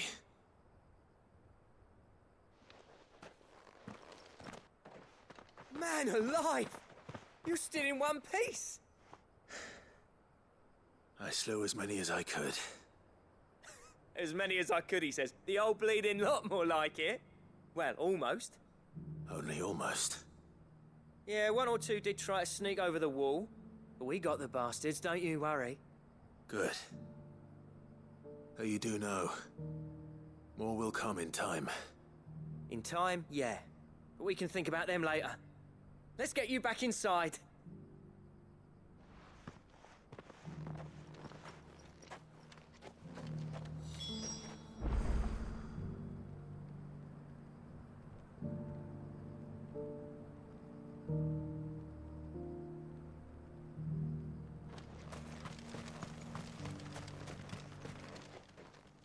Sid! You're even more fearsome than your reputation. Enough to give those Akashic monsters nightmares. I almost felt sorry for the wretched things. But mostly, I felt grateful. Dravoged won't forget what you did today. I'm afraid I've only delayed the inevitable. There's no getting rid of that ether flood. Meaning that any living thing which stumbles into those mines will end up clawing at your walls again. And that's if the flood don't spread. If it does, well, I hate to say it, but the village's days are numbered. That may be, but we're staying just the same. With ether floods springing up all over, it's no less safe than anywhere, and more importantly, it's our home. We'll fortify the gates to the north, and I'll see that they're guarded day and night. All right. Then we'll give you a hand shoring up those defenses. As for you, Blackthorn, that's twice you've turned up when Dravos needed you. So, thanks. I shouldn't have stayed away so long. And I shouldn't have left without talking it over with you first. Too bloody right you shouldn't. Though I doubt I'd have listened. I always envied you. How you made everything look so easy when, for me, it was anything but. You leaving gave me the perfect excuse to hate you. And from that day on, I never once stopped to wonder what it would have been like if you'd stayed. But what you said earlier, it was true. You'd have been the death of this place. Finally, something we can agree on. I hope you see the sense of it eventually. You kept this place alive. Alive, perhaps. Wealthy even, but Dravoged isn't what it once was. Our work used to be the pride of Dalmekia. Now, we churn out the same rubbish day after day because it's easy and turns a profit. It's not about the craft anymore. I wouldn't send my sons to war wearing the shit most of our smiths are making. I've kept working, honing my skills, trying to lead by example, but no one sees the point. The average castle apprentice has as much passion for the craft as our current lot. Come back to us, Blackthorn. Remind Dravoged what a true master blacksmith looks like. I'll even man those bellows of yours if it means we can work at the same forge again. That's a kind offer. Kinder than I deserve. And I wish I could accept, but I'm needed elsewhere. There's people who trust their lives to my steel, and I daren't let them down. Fair enough. But that doesn't mean I couldn't visit from time to time. Let's see if we can't rekindle this town's passion for the craft, shall we? I'd like that. Just be sure to tell Snotty to let me in the next time I come calling, yeah? Knowing him, he'd let you in anyway. Blackthorn. The Master Smith turned outlaw, back in my good graces. I never thought I'd see the day.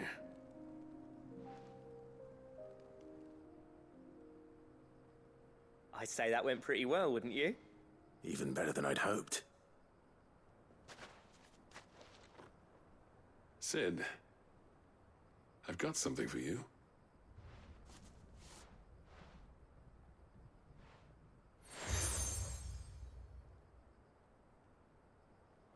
And this is?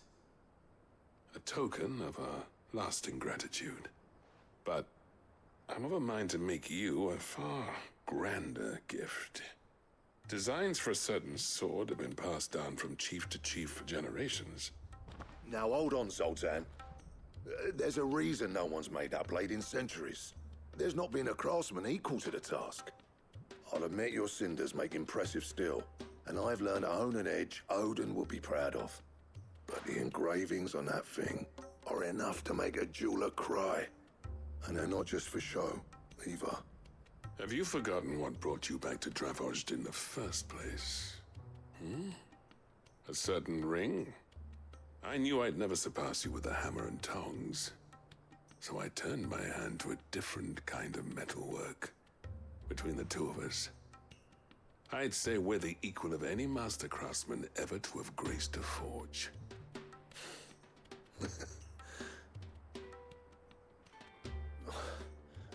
You know what? I think you might be right. Clive, you wouldn't mind if Zoltan came back to the hideaway, would you? He's more than welcome. As long as he can keep our secret. Right. Zoltan, get your tools. We've got a legend to forge.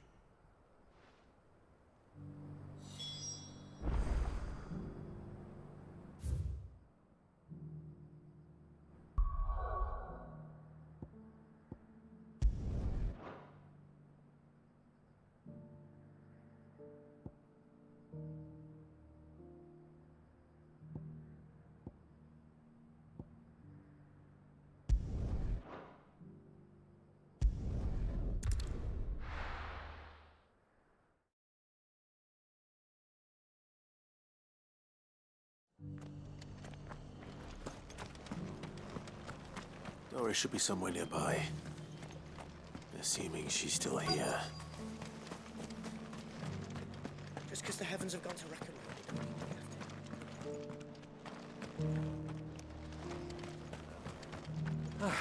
Nearly done. What are you after? There you go. Thanks very much.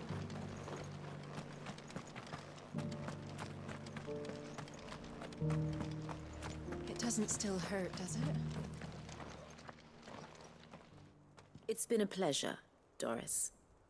Just like old times. I'll give your offer some thought, my lady. How goes the investigation? Sid, what brings you to Martha's Rest? You. I heard you were out here on your own, tracking our slaver.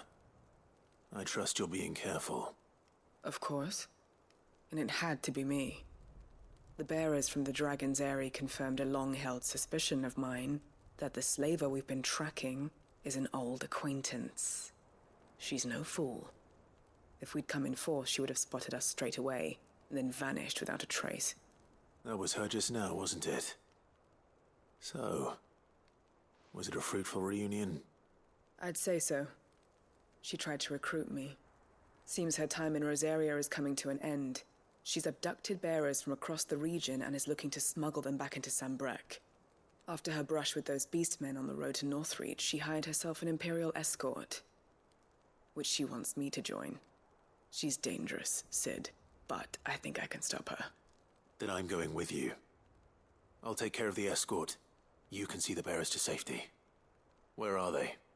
The Baum Archers, soon to break camp. You go on ahead. I'll follow once I've sent word back to the hideaway.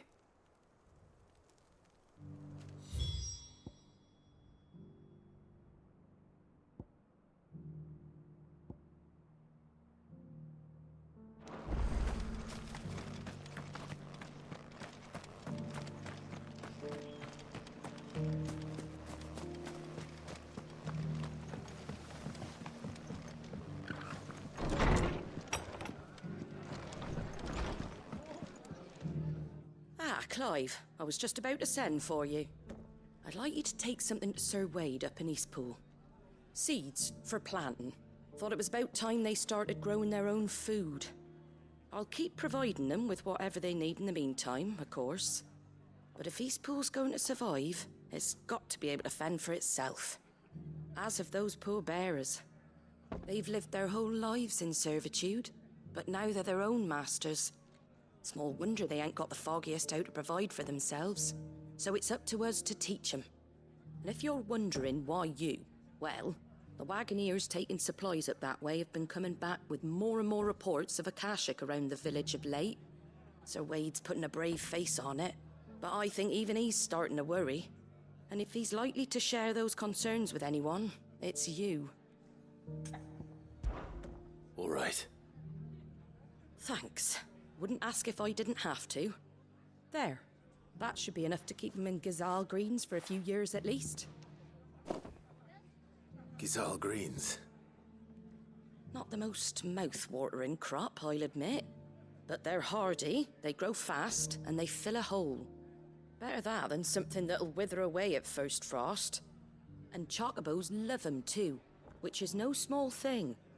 When I say all of us need to pull together to get Eastpool back on its feet, I mean all of us. They ain't exactly succulent, but cook 'em right and they're just about bearable. I'll take your word for it. Anyway, Sir Wade'll know what to do with them. And if he don't, well, I'll go up there and show him myself. I'm sure you will.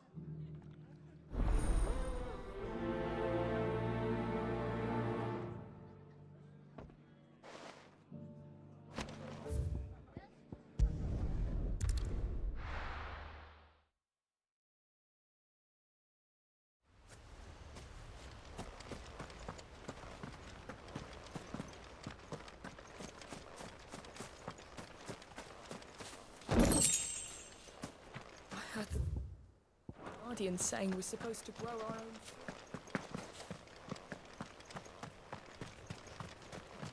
Ah, Lord Rossfield. What brings you to Eastpool? A delivery from Martha.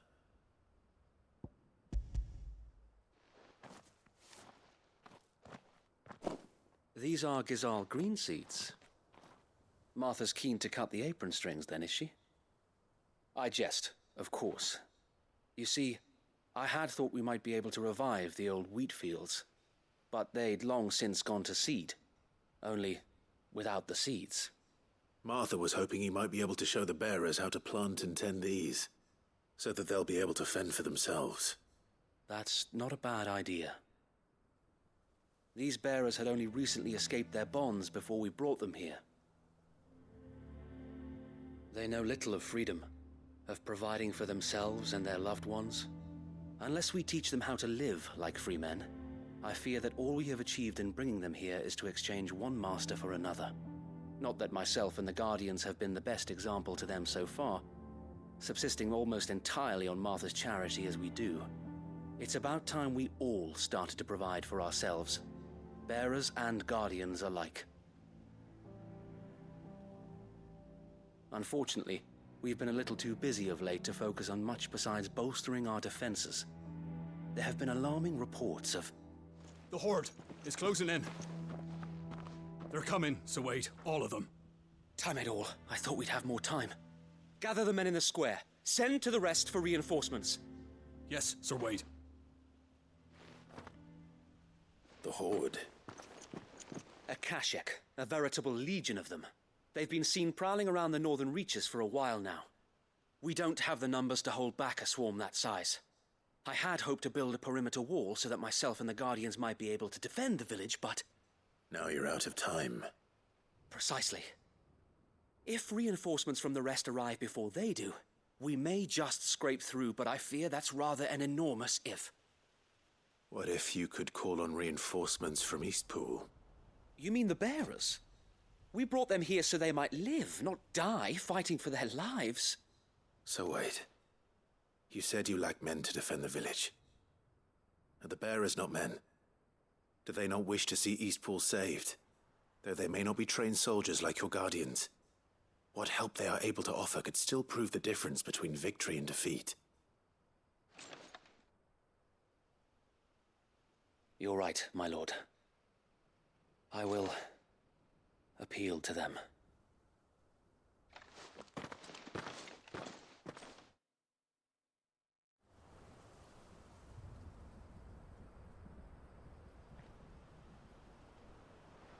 My friends, I humbly beg your aid. We Guardians are few and our enemies many. But I swear we can defeat them with you at our side. You would send us to the slaughter, to serve as bait for those fiends so that you and your men might be spared. And to think we trusted you. Say what you will, a home is not worth dying for. But it is worth fighting for. Sir Wade fights to give you lot a chance. Just like I do. Just like Sid does. We all wanted to give you a home where you could be free. And you got one, didn't you? This place, Eastpool. This is your village. Your home. And if you don't fight to protect what's yours, you'll lose it. You know I'm right. This world wants to take everything from you. Everything. Your homes, your freedom, your very lives. So then, are you going to stand by and let that happen to you? Are you going to accept fate like good little Bran did and die, having never stood up for yourselves? Or will you fight like free men and women?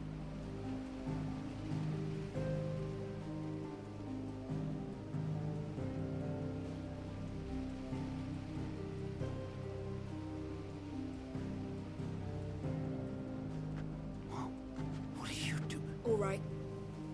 Give me a sword. I never dreamt I'd have a home of my own. And now that I have, I don't want to lose it. I will protect what's mine, or die trying. We all will. Free men and women, fighting together.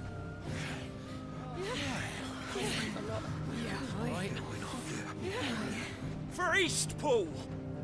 For Eastpool!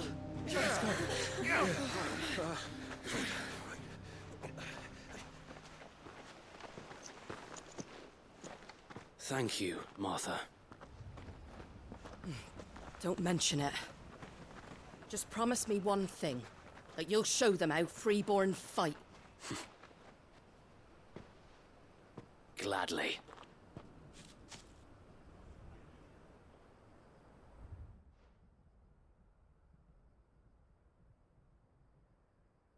Well, if it was numbers you were lacking, you certainly won't be now. Thanks to you. Me? Oh, I just love the sound of my own voice. Lord Rosfield, my lady, we're ready. So what's the plan of action? We'll divide our forces into several small detachments, each made up of guardians, bearers, and guards from the rest. These will position themselves at strategic points around the village. Upon engaging with the Akashic, each detachment will keep the creatures occupied as best they can, steadily retreating all the while. You're going to lure them into the village? I am. We will have neither the time nor the resources to treat the wounded, so injuries must be avoided at all costs. Instead, we will focus purely on defense at first. By coordinating our withdrawal through the use of messengers drawn from among the bearers, we will aim to have the swarm converge at a point of our choosing. With luck, that point will be the village square, the perfect place for our most able warriors to surround them and fall upon them, and for you and I to finish them off. A sound plan, but one that'll require a leader with a cool head and strong nerves to coordinate the retreat. I'd say you have both in abundance, Sir Wade, but you'll be needed. Please, leave the last of the fighting to me. Ha! And let you have all the glory. Sir Wade! They're here! Then you know what you must do. We work together, everyone playing their part, each shielding the other that no man might fall, that Eastpool might live on, for Azaria. For Rosaria! We've no time to argue, my lord. I'll do as you ask. And I will do as you ask. Suppose we'd better do our bit too, then, eh? Right you are, Martha.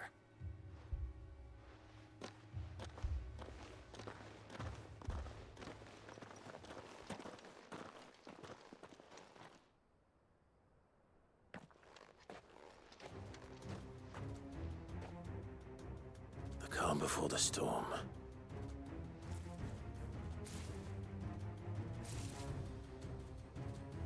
And here it comes.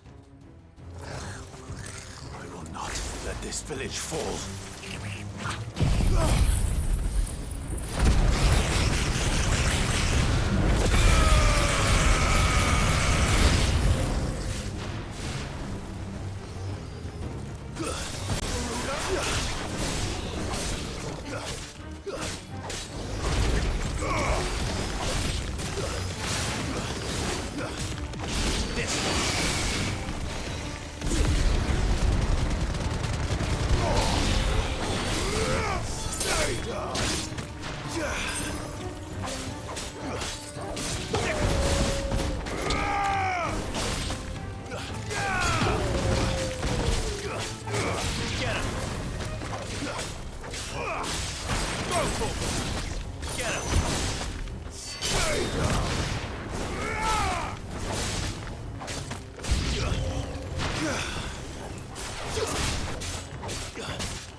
Looks like that's the last of them. Lord Rosfield! Change of plan! What is it? Owl from the rest. An Akashic curl's been sighted on Rhiannon's ride and is headed in their direction. Well, the better half of her guard is here. So wait, how many Akashic remain in East Pool? Hard to say. My men are still facing some resistance, but I think the worst is behind us. I could order a detachment or two to fall back and... No. Let them finish the job. You stay here too, Sir Wade. Your men need you. I'll go after the Curl. Join me only when East Pool is won. If you're sure, my lord. May the Founder protect you.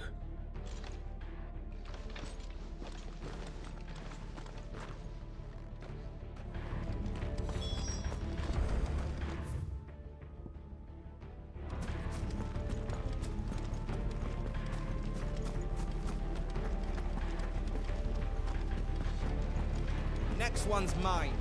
I might...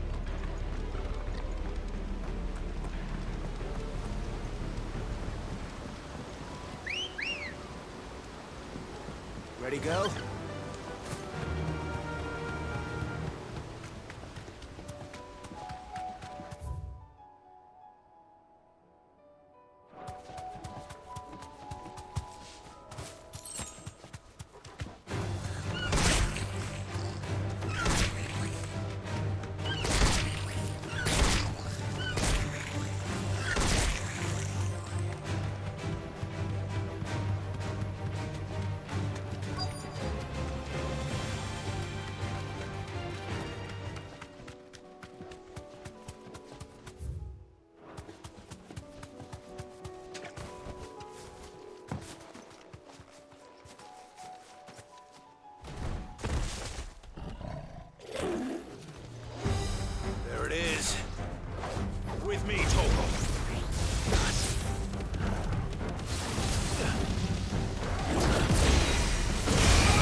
right. Back to Eastpool.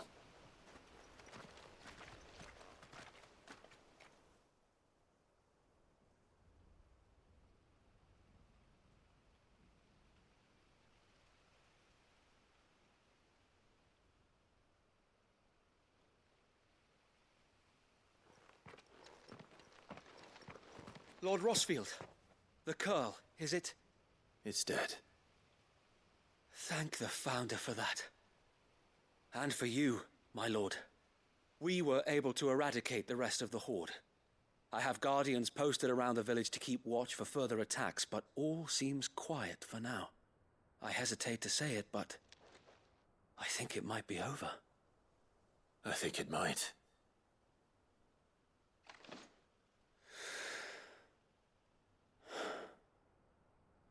We did it.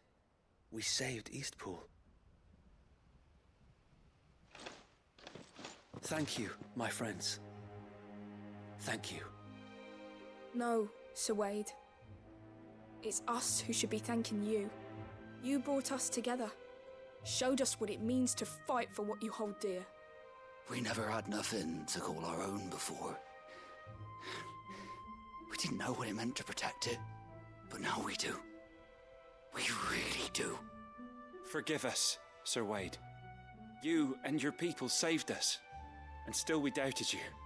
But there's no doubt in my mind anymore. We're free men now, so we have to start acting like it. We have to fight to protect what's ours, to protect Eastpool. And we shall. We all shall. Together. This is our home. And if anyone or anything tries to take it away, they'll have us to answer to. Come on then. Let's get to work. This village isn't gonna rebuild itself.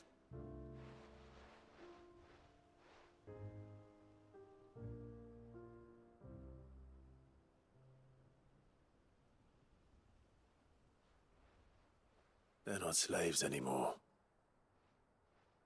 no. They're Rosarians. Your father took pity on the bearer's plight, and I believe if he was still with us today, this is what he would have wanted. I believe you might be right. I shall remain here, my lord, and do what I can to help rebuild the village. After all, this is my home now too, and I could hardly call myself an Eastpoolian if I didn't pull my weight. I think you'll find it's Eastpudlian, Sir Wade. But you should be proud all the same. I'll have to pull my weight too. Can't have the rest getting outclassed. Speaking of which, I ought to be getting back. Can we continue to count on your support, Martha?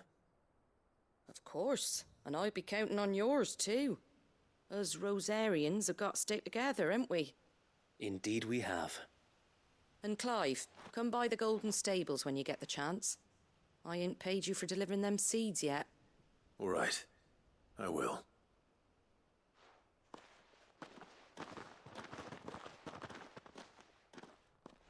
Lord Rosfield, do you remember our very first mission together? Clearing the goblins from the Stillwind Marshes? How could I forget?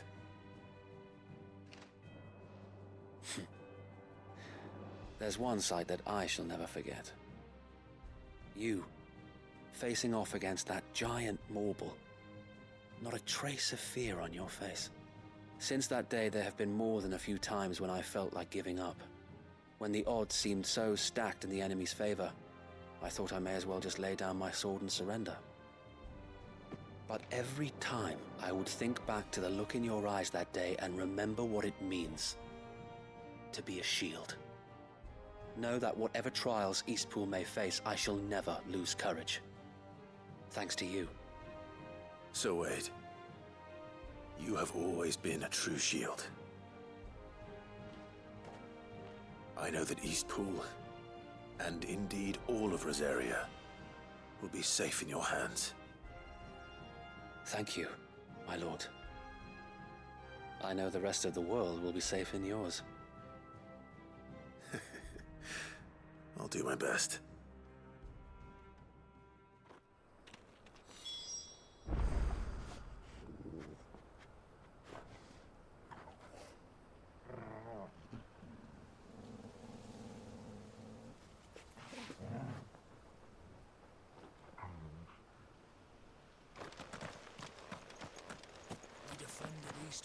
once.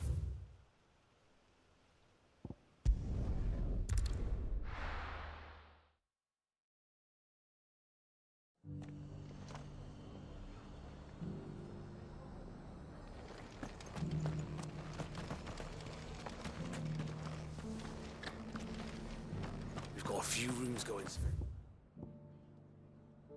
Hey, you want a bed for the night? You speak to Martha.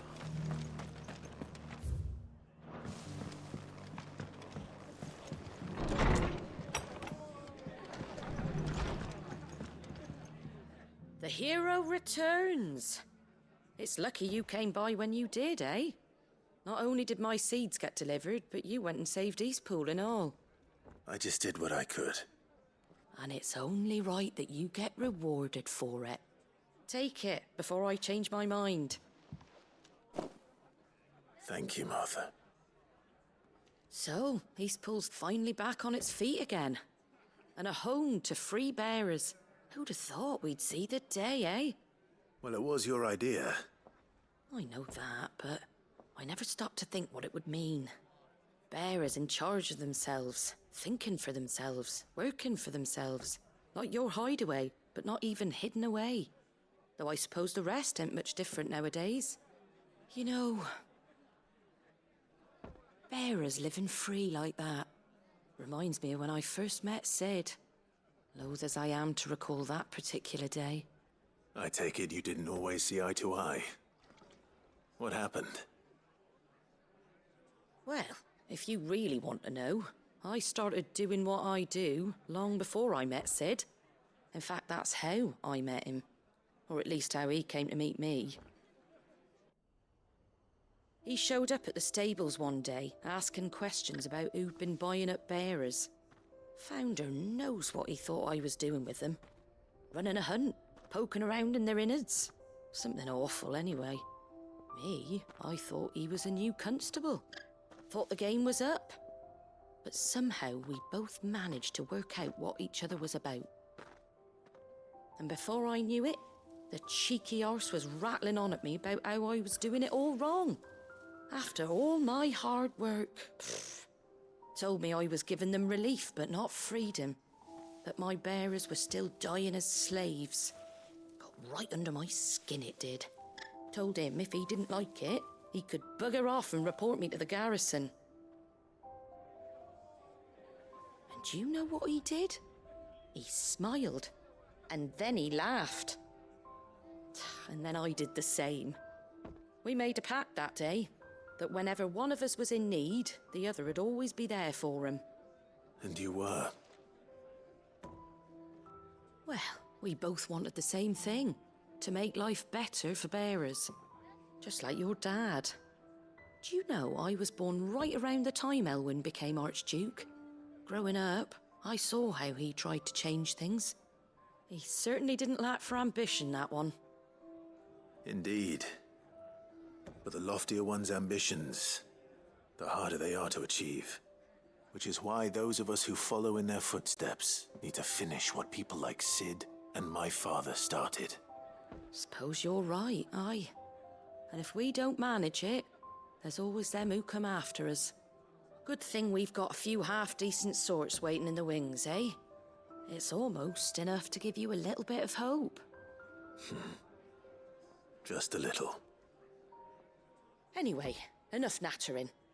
Better get back to work. Let's see about making everyone some dinner, shall we? The least the folks who saved Eastpool deserve is a hot meal. And you and me ain't gonna save the world on an empty stomach neither. That sounds like a wonderful idea.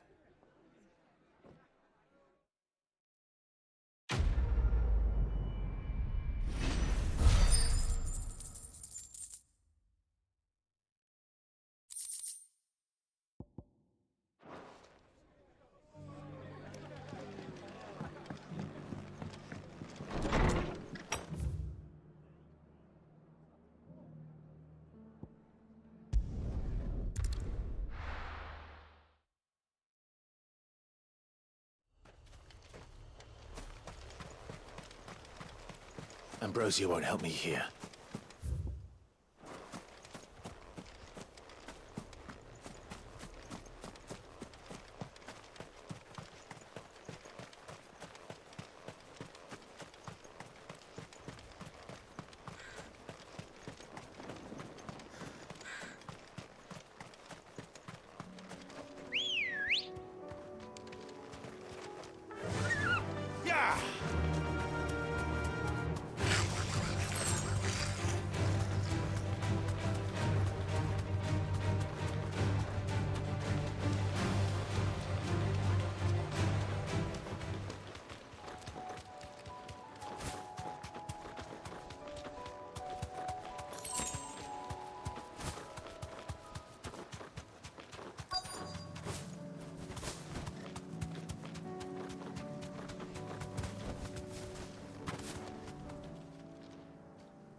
Good. They haven't broken camp yet. How did Doris come to know a slaver, I wonder?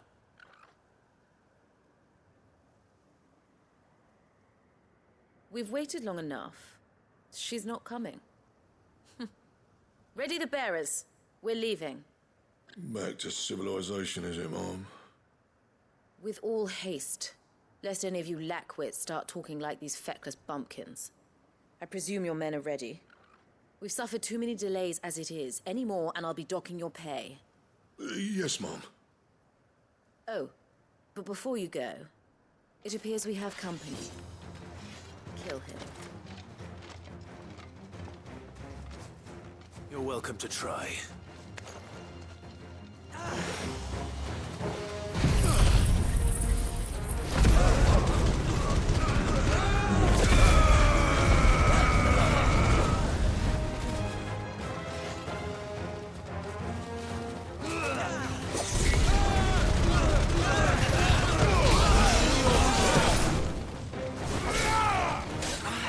It's over! Awaken!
So much for your escort. You'll forgive me for not avenging my men. I'm not the swordswoman I used to be. I surrender. Do with me as you wish, Sid the Outlaw. Sid. Ah, Doris. I take it you're not here to rescue me from our brooding renegade? You know, I always wondered where you'd vanished to. But casting your lot with this criminal of all people. Better fighting for a cause than killing for coin. I'm sorry, Sid. I should have told you sooner. This woman, my former master, once trained bearer children to be weapons in service of the highest bidder. She raised me like a daughter. And I did terrible things to earn her favor. It wasn't all terrible, surely. We had our fun, too. You were always so eager to learn, and had such clever hands. All my other children took either to the blade or to the books. Always either or. But you proved yourself a master of both. That's why I kept you for my own. How about it, my little dagger? Care to swear that blade to me again? I never swore my blade to you, nor will I ever. I fight for a higher cause, to liberate the bearers of this world. Farewell, Master. Thank you for making me the weapon I am. You always were a righteous child. Perhaps that's the reason I loved you so.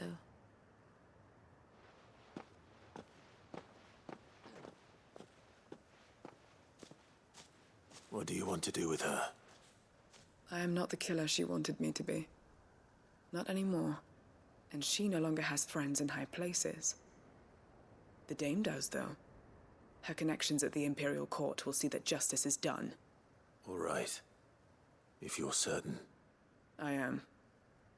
And thank you for everything. Now, I better let these bearers know that they're safe.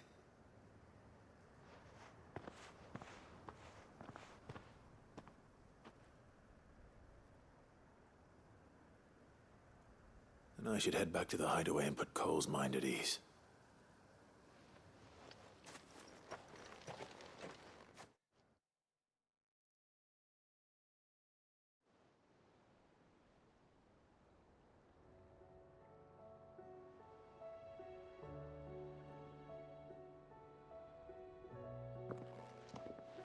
Welcome back, Sid. Doris's message just arrived. I hear you saved more bearers from being smuggled across the border. With any luck, they'll be joining us in the hideaway shortly. Oh, and your letter. You don't need to worry about Doris anymore. I'd been hoping as much. She mentioned one or two things in her report. So the slaver we'd been chasing all these months was her former master. Wish I'd known. She's been arrested, by the way, over in Sambrek. Went quietly, or so we're told. And she won't be getting off lightly. The Empire may have no love for bearers, but it's none too fond of black market traders either. Can't have been easy for Doris. I'm sure it wasn't. But don't worry. She'll be all right. I hope so. Suppose you should know, eh? You had quite the past yourself before you came here, or so I understand. Anyway, thanks again, Sid. The Cursebreakers would be lost without Doris. And you, of course. Keep up the good work, Cole.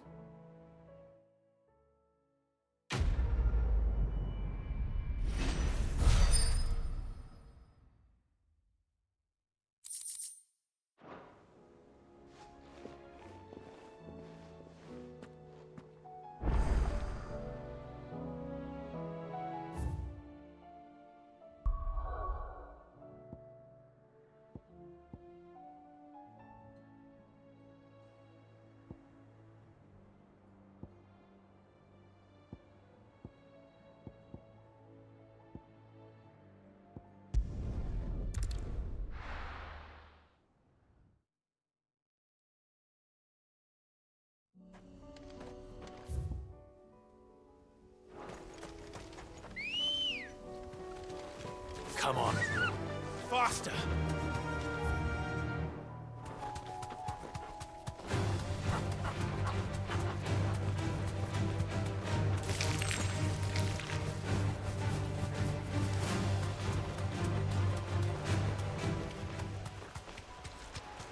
Damn it.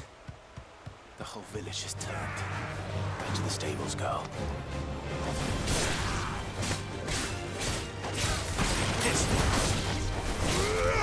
Stay down!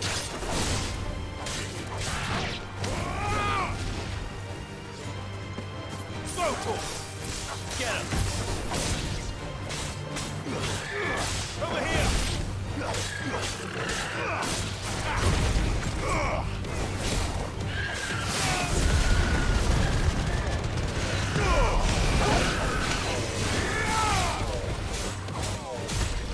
Over here!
finished.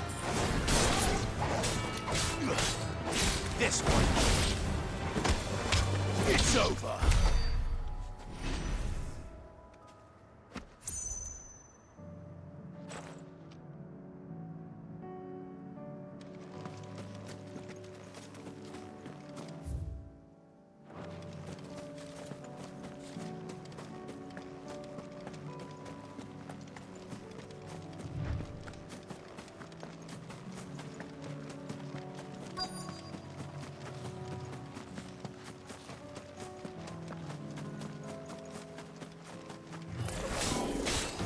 To deal with these ones first.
This is it.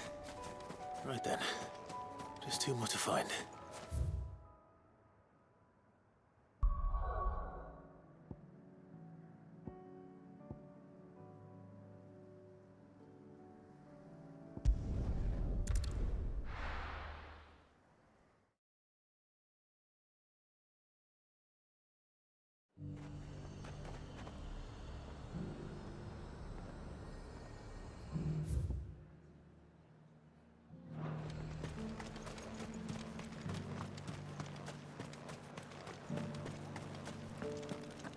There were ghosts at the gates not days ago.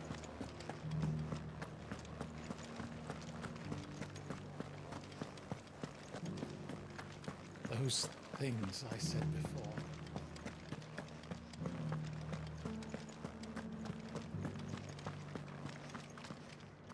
Oh, Clive.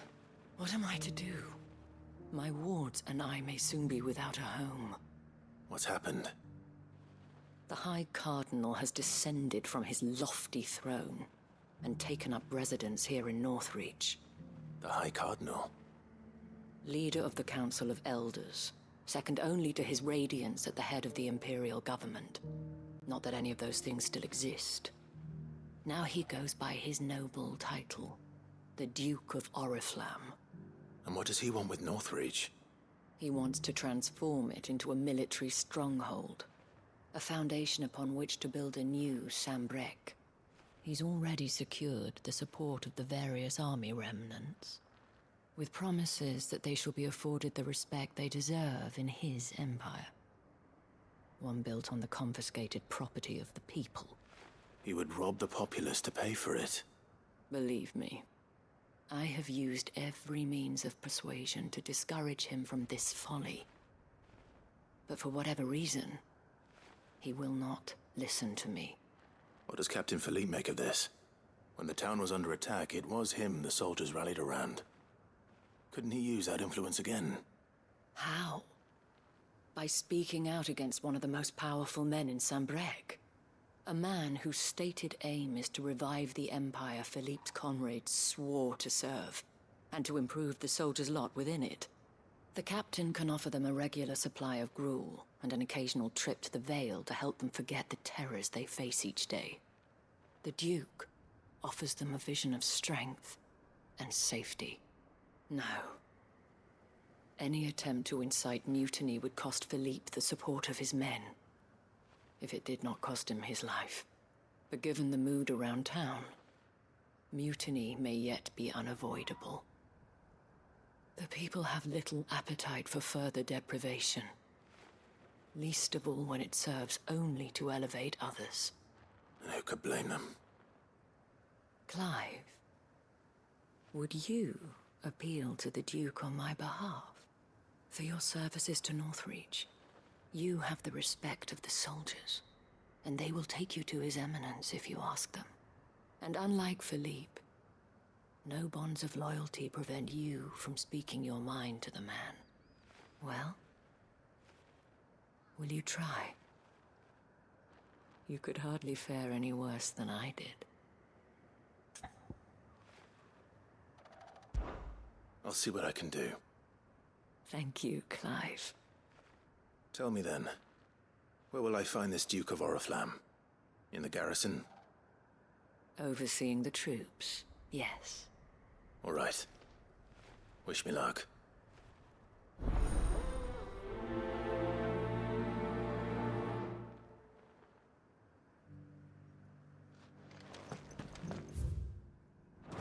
I may have met this Duke before, at the Remembrance Ceremony. Let's hope I didn't make a strong impression.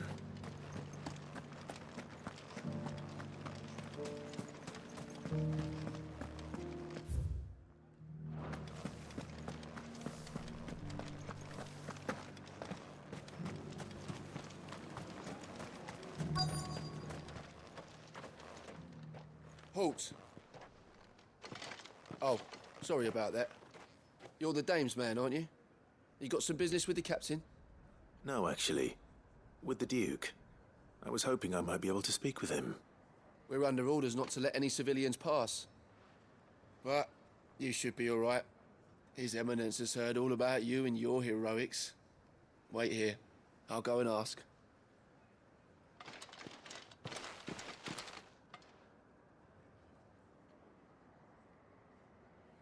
So, you are the sellsword who lent his aid to the garrison. The Empire owes you a debt, and I shall see it repaid. But tell me, is it wealth that you seek, or favor? Neither, Your Eminence. I thought only to inquire about your plan to turn Northreach into a stronghold. Ah, I see. You are worried the expanded garrison will render your services redundant. Yet you needn't be. A proud fighting man like yourself shall always have a place here. Pride of place, in fact. For too long has the contribution of the noble soldier been under-reckoned. But no more. For it is they who shall see the Holy Empire rebuilt, beginning right here in Northreach. Why here, Your Eminence? The town has been fortunate enough to escape largely unscathed from the recent troubles. Her defenses are sound, and her garrison well prepared. Which is more than can be said for Oriflamme or Twinside. The Empire wants for a capital, and I believe Northreach to be the perfect place. With Caer Norvent as her citadel. Once we have seen to the refortification of both the town and the castle, we need only build a wall around both to create a city that would be the envy of the twins. Plans are already underway for the construction. Soon enough, these thralls shall learn that they are no match for the might of Sanbreque. I fear you underestimate how dangerous these creatures are, Your Eminence. Should they return in force, you will need all the people of Northreach to come together in defense of the town. Something they may be loath to do if they've been deprived of their worldly goods. The people will do as their leaders command. If Sandbreck is to be rebuilt, she will require a functioning government. One whose authority is beyond question. That is why this levy is necessary. So that any man who wishes to join the army might do so and be fed, outfitted, and paid as befits a defender of the Empire.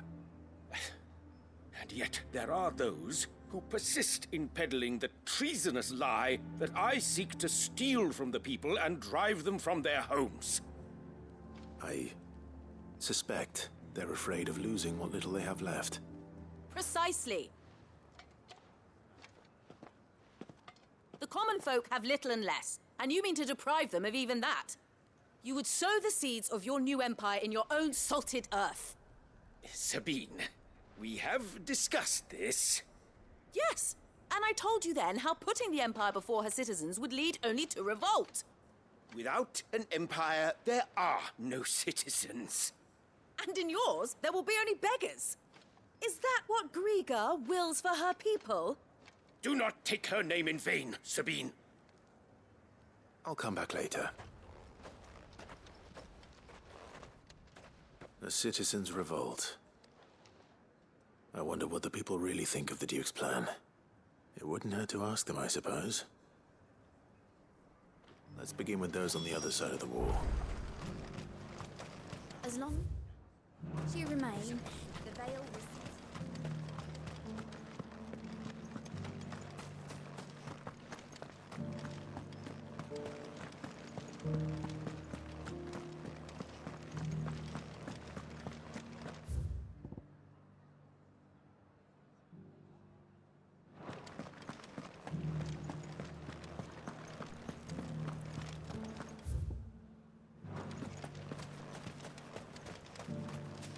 I got peppers to numb your tongue. I put fire in. Do you see anything you like? An excellent choice.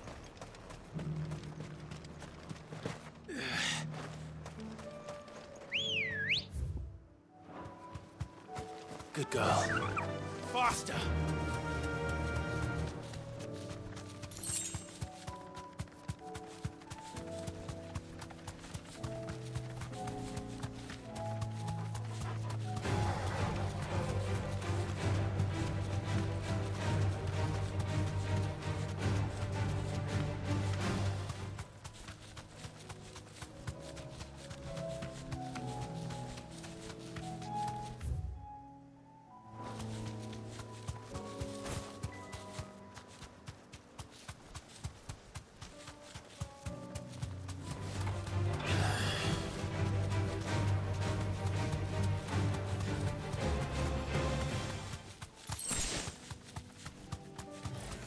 Don't get surrounded.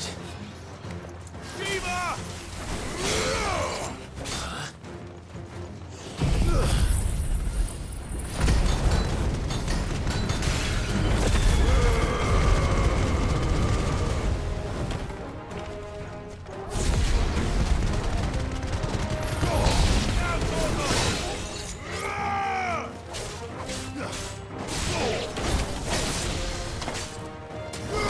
This way.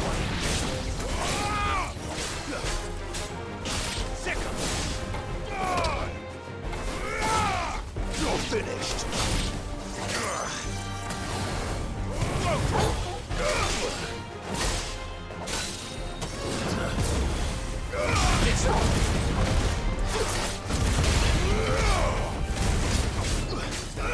Go for it. Get him.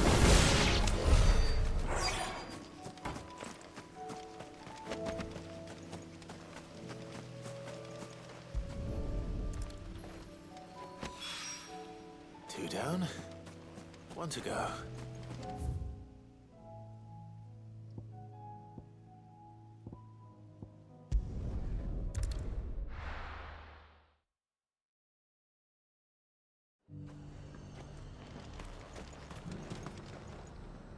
I've been hearing a lot of talk about a certain Duke. Nothing good, I'll wager. Going around acting like he owns the place. And with hardly a word to the dame, This is her town, not his. I take it you'd rather she was in charge. As far as I'm concerned, she still is. Just need His Eminence to sod off back to Oriflamme.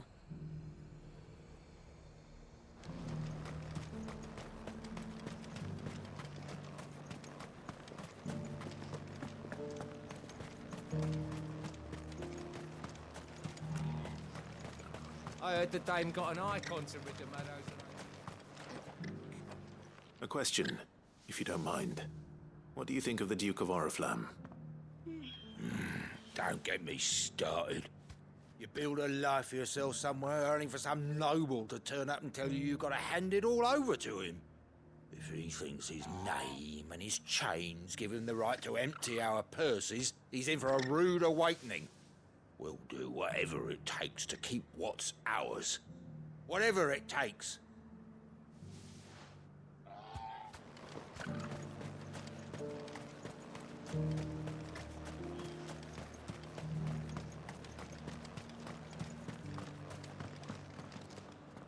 All right there.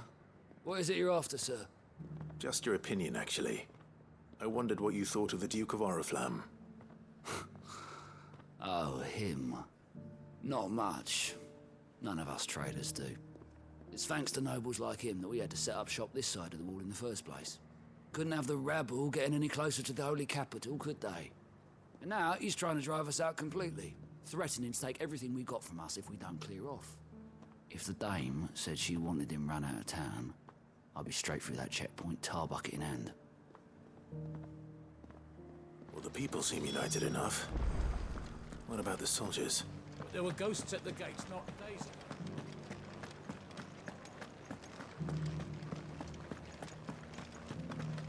You needn't fret. The creatures have been dealt with. Those things I said before. Excuse me, do you have a moment? I wondered if you'd mind sharing your thoughts on the Duke of Oriflamme. Well, he's made a lot of enemies coming in the way he did. But I mean, look around us. You can see the state the realm's in.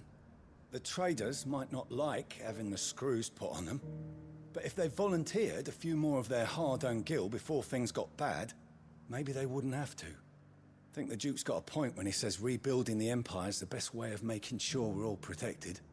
And if that means people who don't know one end of a sword from another have to make way for those who do, well, that's just how it goes.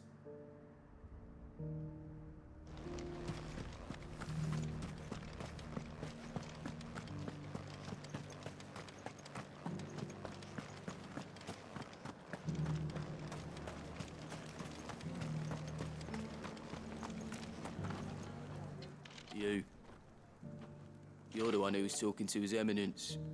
On the dame's behalf, yes. I was trying to persuade him not to take the people's goodwill for granted, but it seems my words fell on deaf ears.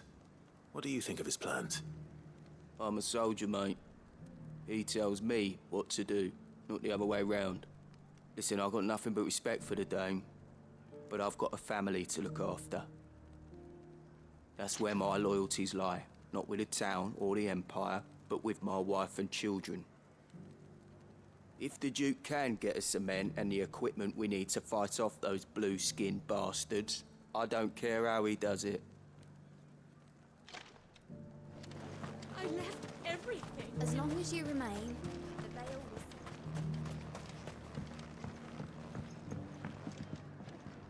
will... I hear the Duke of Oriflamme plans to turn this town into some sort of fortress. Do you think that's a good idea? It's not for me to say. All I know is that unless the Emperor orders me otherwise, His Eminence's word is law. Look, no one likes all these taxes and tariffs, but empires don't come for free. Once Sandbreck is back on her feet, we'll all reap the benefits. Let's see what Philippe makes of all this. Sabine, you are embarrassing me.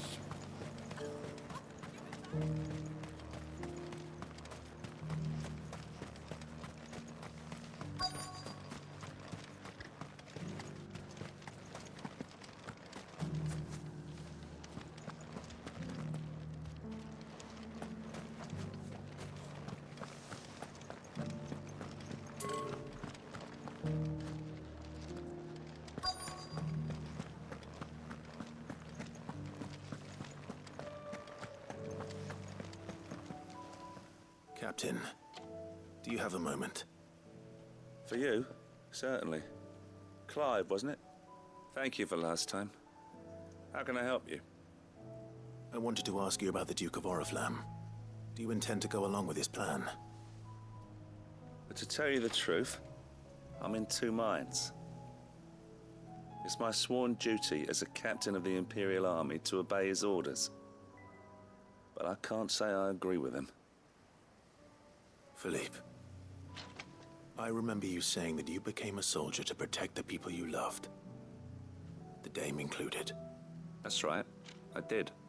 Well, she doesn't agree with the Duke's orders either. She thinks they could tear Northreach apart.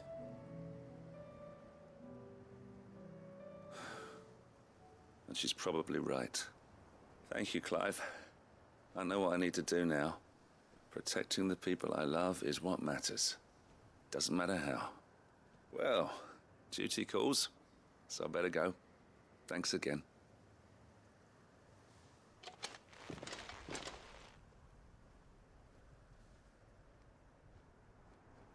It seems Philippe wants to do the right thing at least. I expect Isabel will be pleased to hear that, if nothing else.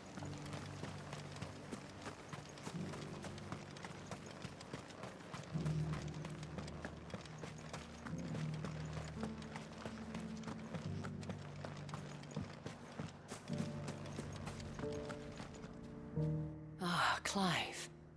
How did you fare? Were you able to speak with the Duke?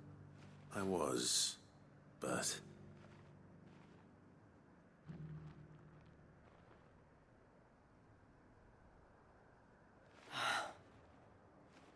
So Northreach is to be a fortress after all. Well, it will certainly help to hold back the thralls. There's no denying that. Though I doubt it will come as much consolation to the townspeople whose worldly goods are confiscated to pay for it. They deserve to be heard, Clive. To have a say in this new empire the Duke means to build. Sadly, His Eminence values their obedience more than their opinions, and hopes to reassert the authority of the state. I fear he sees the people as mere pawns on his chessboard to be sacrificed for the greater good. Needless to say, they themselves are of a different opinion, and would rather their destinies were in your hands. The soldiers, meanwhile, are content to follow their orders. And not just because of the Duke's rank, but because of his vision. I thought as much. Had I sworn to protect Sambrek, I dare say I too would want nothing more than to see it rise from the ashes. Thank you for trying. But the battle is lost. I don't know about that. What happened to your uniform? I handed it in, along with my resignation.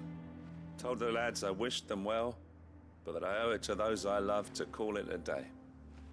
But why? Because I realized what really matters to me. Not following some nobleman's orders for the sake of it, but protecting what I care about. Protecting Northreach. I honestly don't know when those monsters will return, but I'm certain they're not finished with us yet. And when they do come back, we need to be ready for them. We need to stand together, all of us. And with you to lead us, milady, I reckon we can do it. It was you who finally convinced me, Clive. There's no point following orders if they go against everything you believe. Indeed. All of us, standing together. That has always been Northreach's best hope, and one which still lies within our grasp. We have only to turn our attentions to the true enemy. Thank you, Philippe, for showing me what I must do. Anything for you, milady. Speaking of standing together, would you mind if I borrowed a few of the lads from the Vale to help keep watch around the town? I fear His Eminence has loftier tasks in mind for the guard. Not at all. Be my guest. Wouldn't be the first time.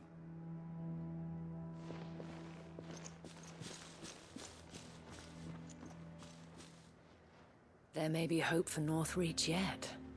Especially with men like you and Philippe to champion our cause. I, for my part, shall continue to work upon the Duke, in the stubborn belief that I might still tempt him into joining hands.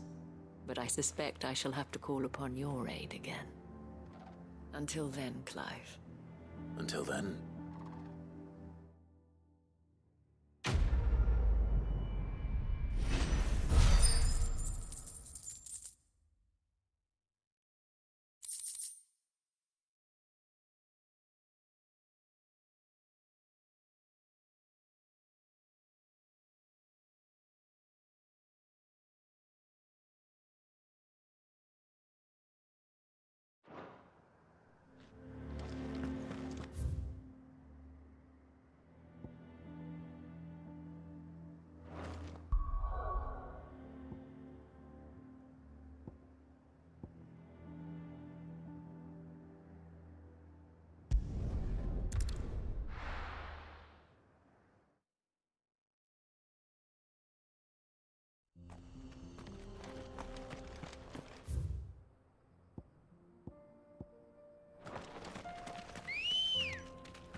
Come on.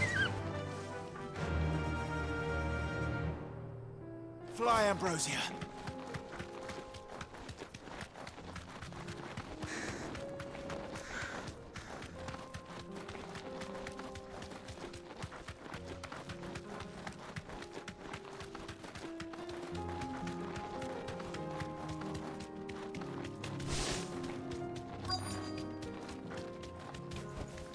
Be safe. Over here!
That's all of them.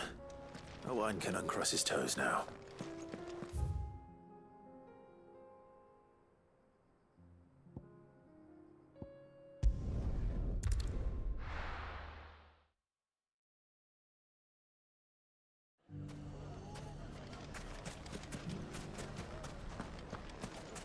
Take that, you naughty...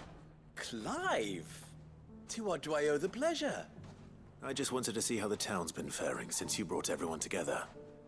Since we brought everyone together, all is absolutely wonderful. Conrad and Natalie's hands remain safely away from each other's throats and firmly at the helm. Our stores are full, and the bandits still too disorganized to raid them. Just as the good Lady Jane and Lord Underhill intended. Are you a lord? Lubor's going to be one too. They're going to make him the Lord of Dalimil, because of how he stopped all the grown-ups from fighting. It's the mayor of Dalimil, dear child, and the vote hasn't taken place just yet. But if the people wish me to lead them, I shall. And my first act will be to build a school so that menaces like you two learn not to interrupt your elders. Speaking of menaces, there may be a rather worrying one just over the horizon. May there indeed. I'm afraid the example Conrad and Natalie set in putting aside their differences and presenting a united front might have caught the bandits' attention. And they might have elected to take a similar approach. They have formed what one could call a League of Outlaws, and they grow more organized by the day. But we'll fight them all off just like last time, no matter how many of them there are. Won't we, Lubor? Of course we will. If we continue to work together, we can overcome any challenge we choose to face. The longer we avoid facing this one, the more difficult it will be. until the only way to overcome it might be to run for the hills. Our best hope is to nip these efforts at organization in the bud by finding those ne'er-do-wells who have yet to join the cause and ensuring that they never do. Perhaps a certain Lord Underhill might be willing to lend us his aid once more?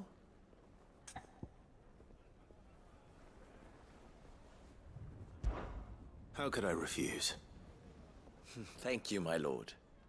Victor will fill you in on the particulars. I have him stationed by the desert gate, receiving and collating reports from my scouts. Such an amenable soul. He reminds me of you. I'll go and speak with him.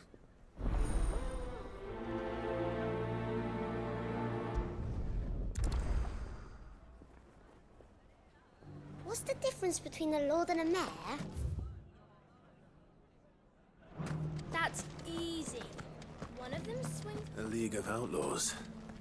Sounds like we have some competition.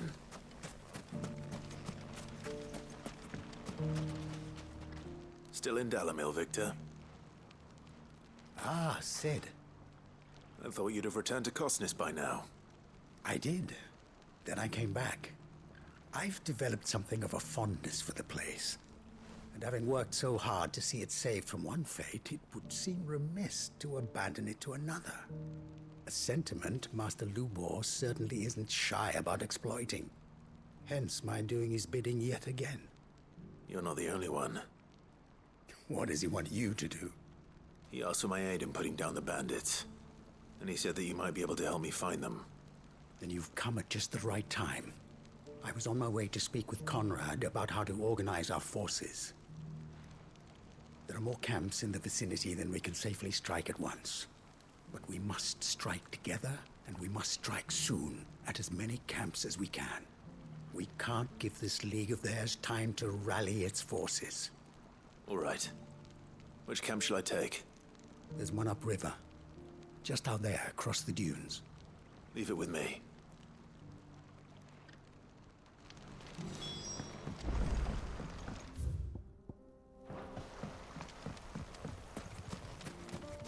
If those ne'er-do-wells want to band together, that'll be no match for us. Ready, go? Yeah!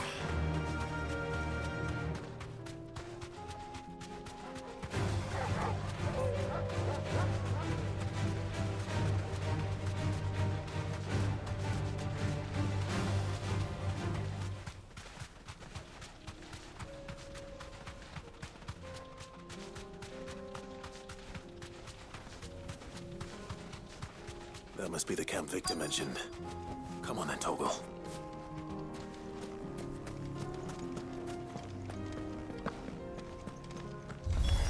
That's him! The one who killed Bob! Fingers! Take his head off!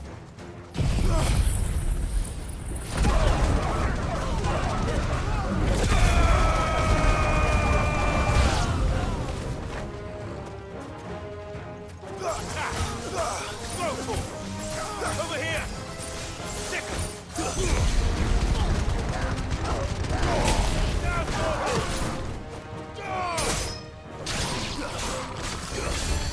go for it!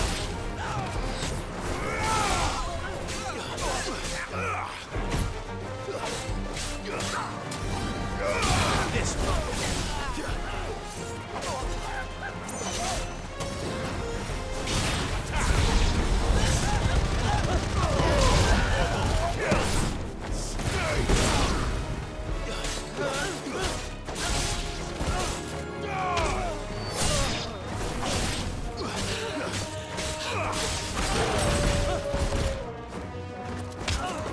It's over.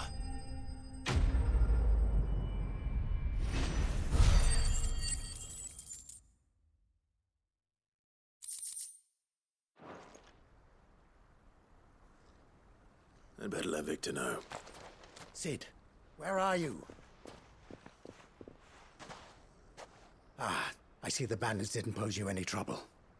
No, but that's not why you're here, is it? No. Something's happened. We need you back in Dalamil. What is it? The whole town's in uproar. They're saying that Lubor is a bearer. What? Seems that one of our parties wasn't as thorough as they should have been.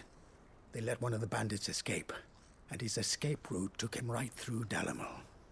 Some of the children spotted him, and he was about to silence them.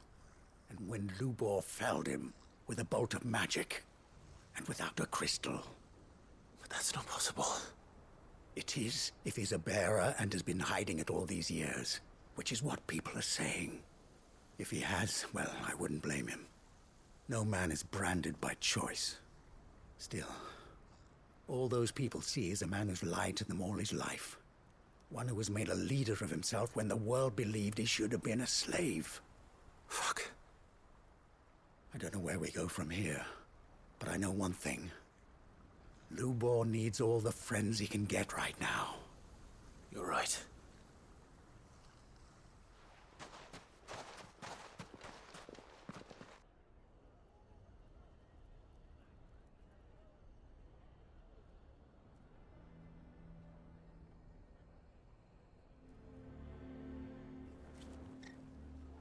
And now everyone knows. I made it a habit to keep a crystal close at hand for just such an occasion. And when that occasion arose, I forgot to reach for it. Well, it was bound to come out sooner or later. We're sorry, Lubor. We tried to keep running, but we just couldn't anymore. There's nothing to be sorry for. I rather enjoyed playing the hero for once. All that matters to me is that you two are safe. Look at him talking to his betters like it's nothing. All lies, I'll wager. Just like the ones he fed us all these years. Once people make up their minds, it's hard to change them. We need to do something, and quickly. Convince the people not to let their prejudices blind them. Convince them that nothing has changed. That their enemy lies outside these walls, not within them. You're right. We should speak to everyone. I'm glad you agree. I'll handle the townsfolk. I'm a Dalmec born and bred. They listen to me. You head to the tavern.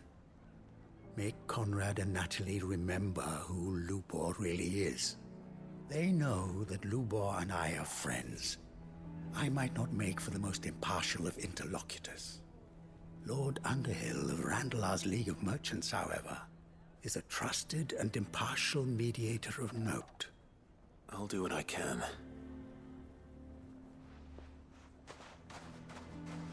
Lubor, stay here with the children. I can't promise anything, but we'll try. And that is all I can ask of you.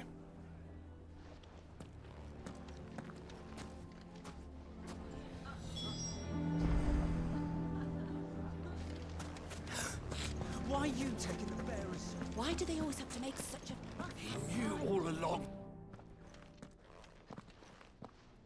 Forgive me for disturbing you, but could I have a moment of your time? I've seen your face before. As have I. Lord Underhill, wasn't it? Of the League of Merchants. That's right. I wanted to speak to you about Lubor. The rumors that he's a bearer. All true, I'm afraid. He'll never be mayor now. Not if I have anything to do with it. But what of his wares? Bearer or no, his steel is highly valued throughout the Republic. In this, at least, he's done the town a service. Might that not earn him a little leniency? Leniency? He pretended to be one of us when he was laughing behind our backs all the while. I'm sorry, my lord, but he lied to us. He lied to you. He cannot be trusted. So what do you propose? Will you drive him from his home? Close his forge? Perhaps. That is a question for the people of Dalimil. And they will thank you not to get involved.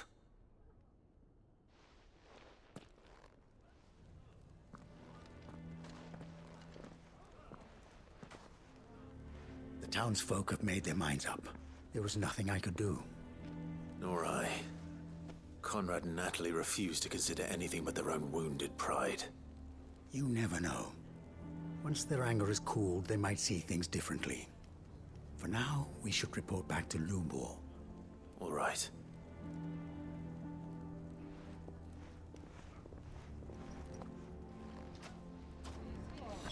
Why the hell would Victor take the bearers so long? I assume the situation is hopeless? There's still hope. But...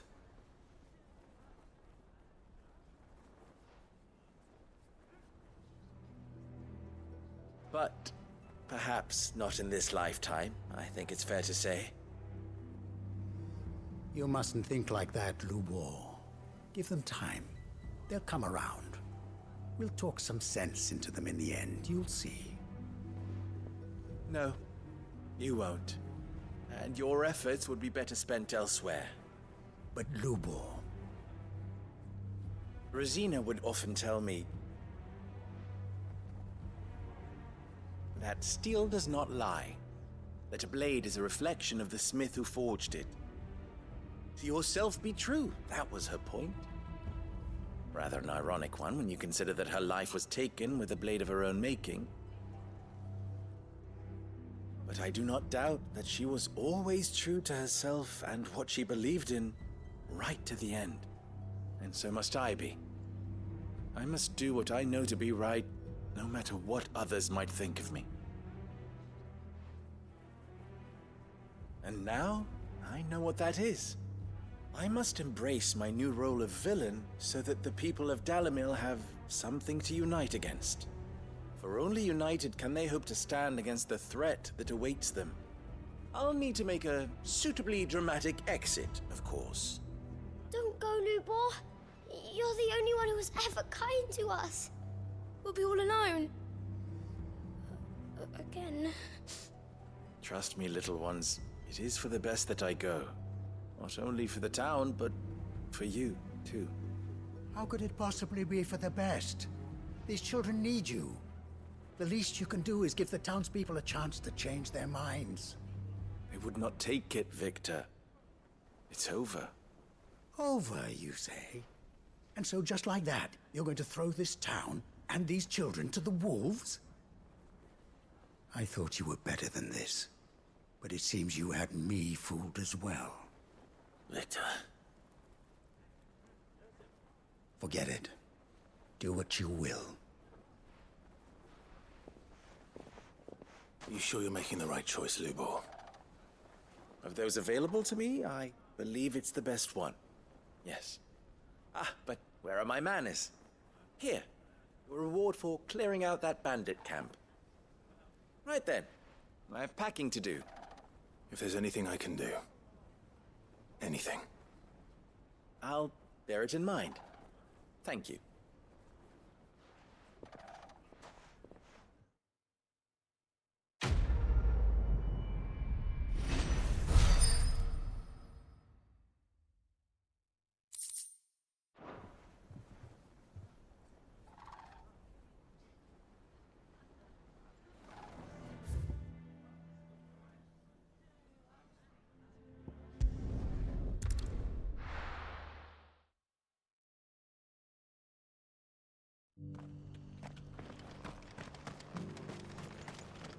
Are you buying or selling?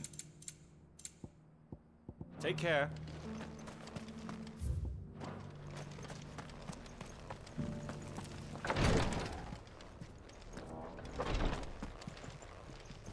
Lord Rosfield, is there aught the Undying might assist you with this day?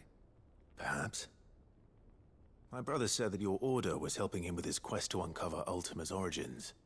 Have you learned anything of note since last we spoke? Little and less, I regret to report. I see. Be assured, however, that we will not rest until the truth is known. Even now, our archaeologians scour ruins in every corner of the realm for traces of Ultima's touch. Fallen ruins, I take it. Dating back as far as Phoenix Gate. Indeed.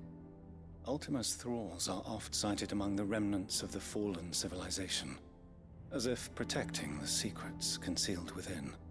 Secrets we'd see unearthed. Should our methods be of interest, my lord, Mayhap it would please you to observe some of our number at work.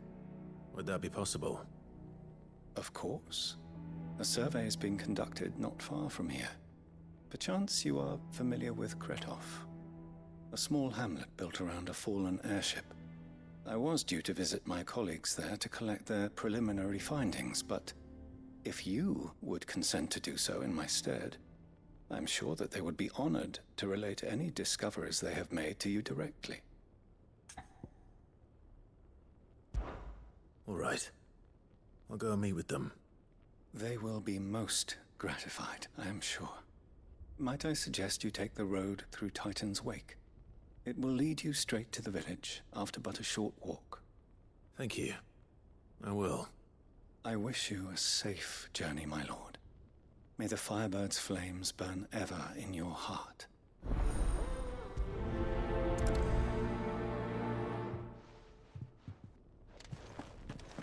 A village built around an airship. Sounds like another lost wing. I hope the inhabitants...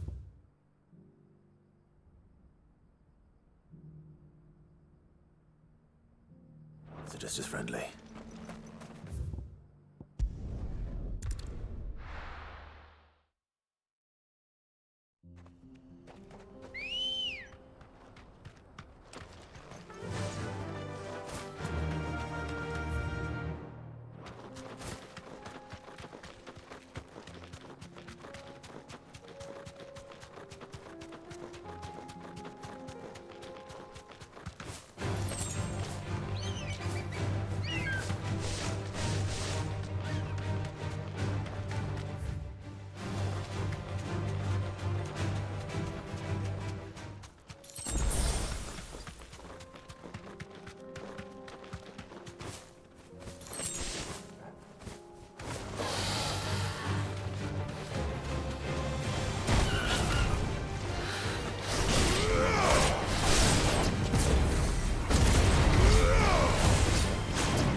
Come on.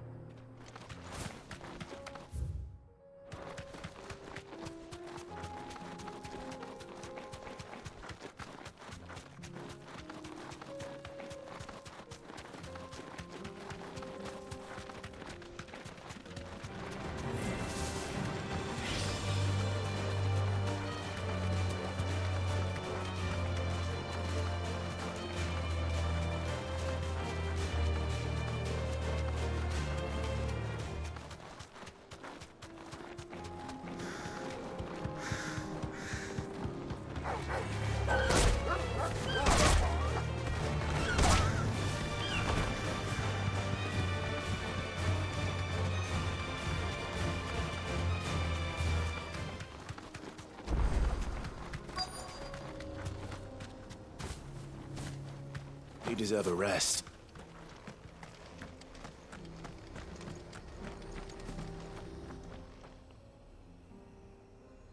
Well, this isn't at all foreboding.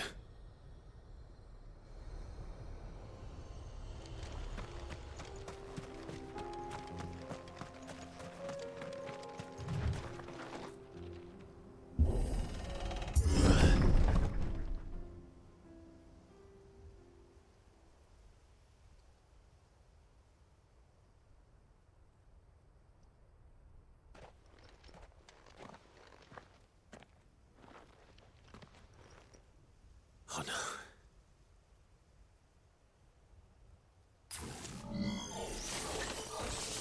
You'll pay for this.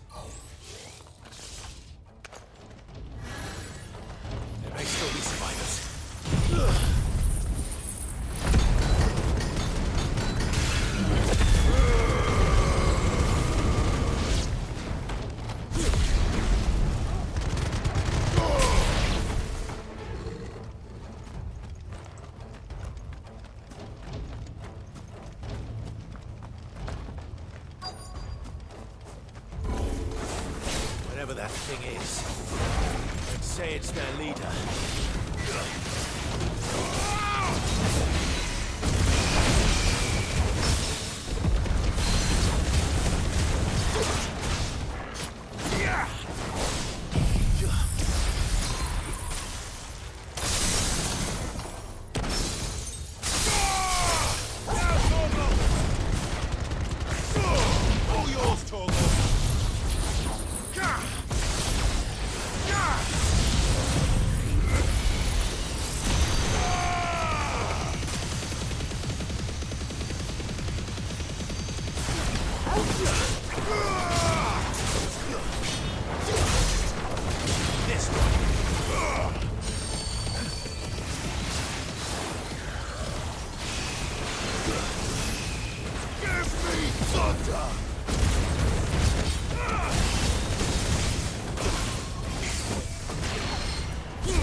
Should have stayed in the past.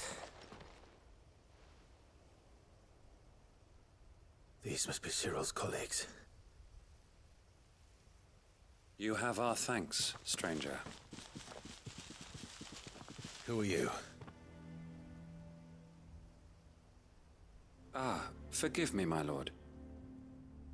I did not recognize you. You are Lord Rosfield, are you not? We are archaeologians, tasked with surveying this site. When the echoes appeared, our brothers here occupied their attentions. Thanks to them, and to you, we were, for a mercy, able to see our duty to its conclusion. You call that a mercy? Your brothers might still be alive if you put their safety before your duty. Surely this survey wasn't worth dying for. We are charged with uncovering Ultima's origins. A duty of the highest import, as I'm sure you will agree. And you think your dead brothers would agree with you too? I know they would. They gave their lives for the cause, an honor to which all Undying aspire. Now, to what do we owe the honor of your presence, Lord Marquis? Cyril told me of your work here, and I agreed to collect your findings in his stead. I see. That is most kind. Pray, take them then, with our humble thanks. May the Firebird's flame burn ever in your heart, as it does in ours.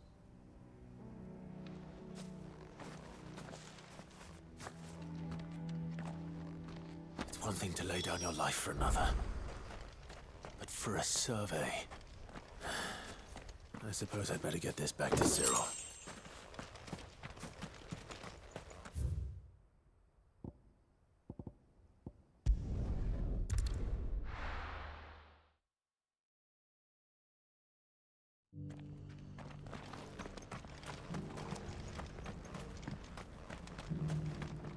Are you buying or selling?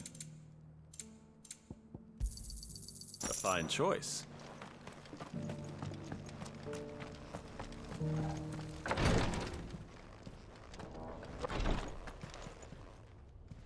Ah, you are returned, my lord.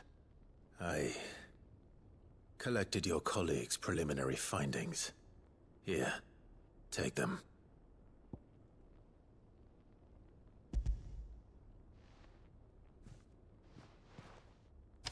My thanks.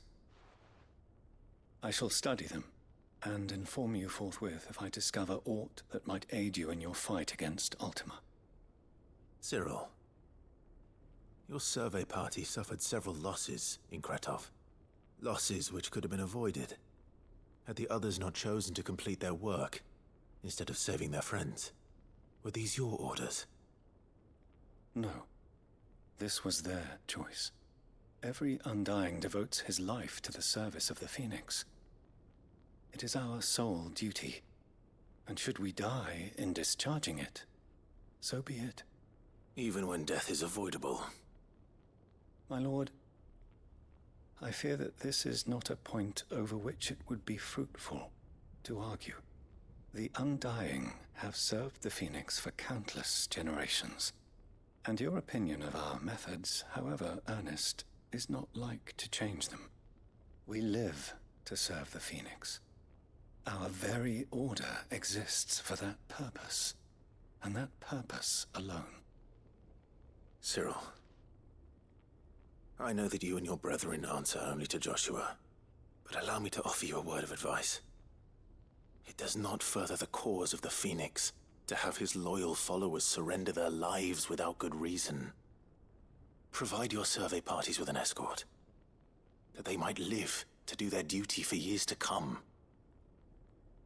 Think not only of how you can serve the Phoenix, but how Joshua would want you to serve him. Please. For all our sakes. I thank you for your advice, my lord. If you will permit me to respond, our faith in his grace, Joshua Rossfield, is absolute. And we of the Undying will do what we believe is right to fulfill our duty unto him. As first shield to the Phoenix, I am sure you understand what it means to do one's duty. I do. Then we are of the same mind. And it is my hope that we may continue to do our duty together.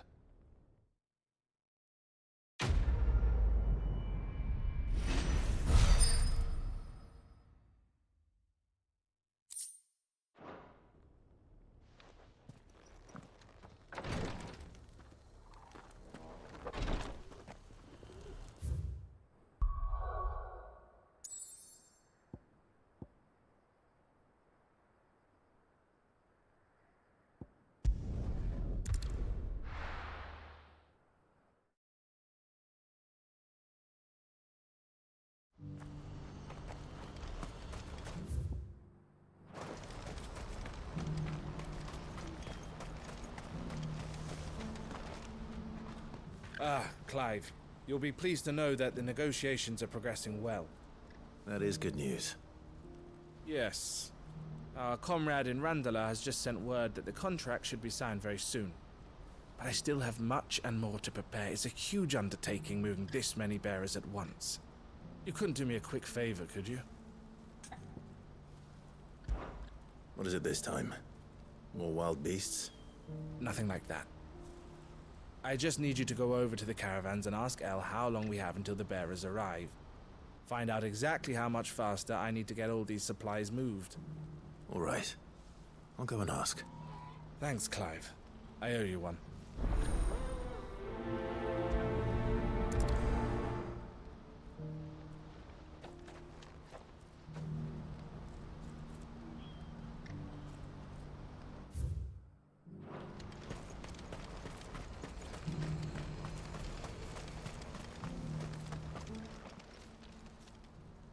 Don't blame yourself, El. This is their fault, not yours. I know, but...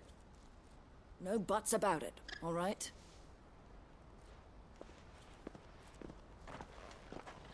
Is something wrong?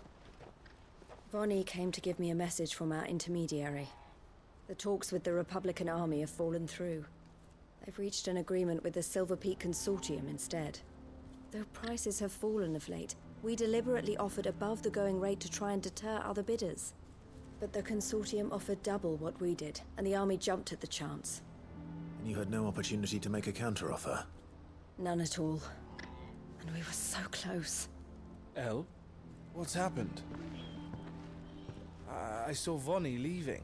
She didn't look happy. And with good reason.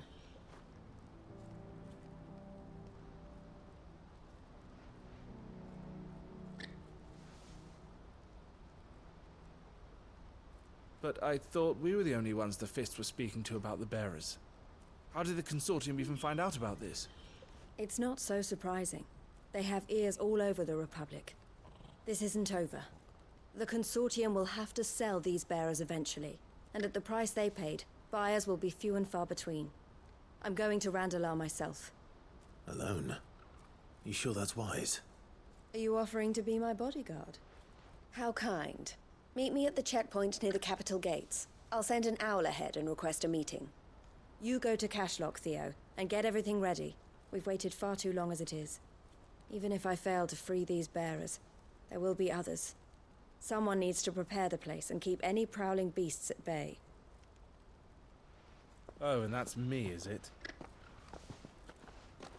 Well, it looks like I'm following orders till she gets back from meeting the Silver Peak Consortium, who've been doing their best to undermine our scheme. She'll never join them after this, surely. No, she said it herself. She still has plans for Cashlock, even if this one falls through. She means to stay with us, then. I can't say I'm not happy to hear it, but... is this what she really wants? You have to trust her. You're right. It's what she wants now. And if Elle's off fighting for the cause, I should do my part too.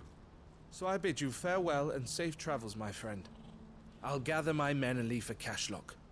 We'll make sure the place is well stocked and defended. You go to Randalar and see if you can stop my sister biting the Consortium's heads off. If she won't consider her prospects, someone has to. I'll do my best.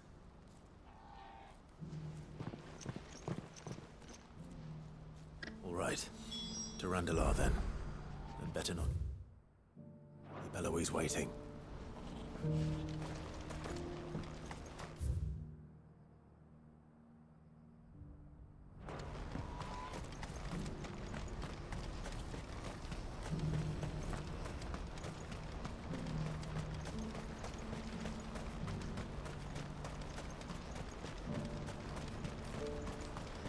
What I wouldn't give for a hot This is the end of the road. When are they gonna let us through?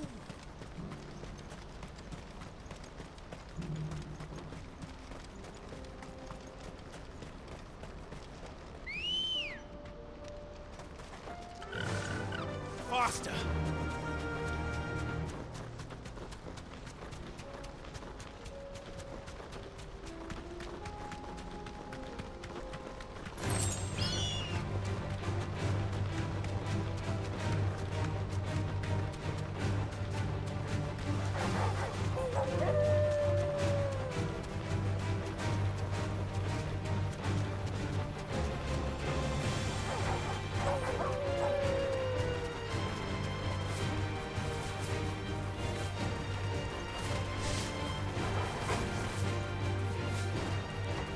Straight home now.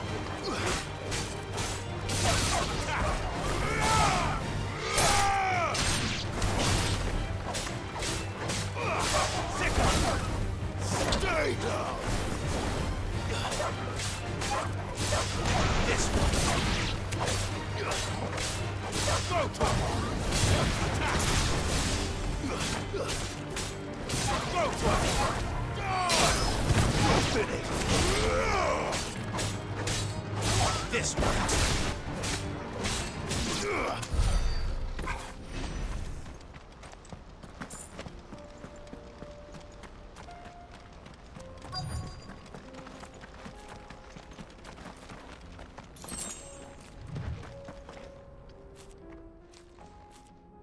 I hope I didn't keep you waiting.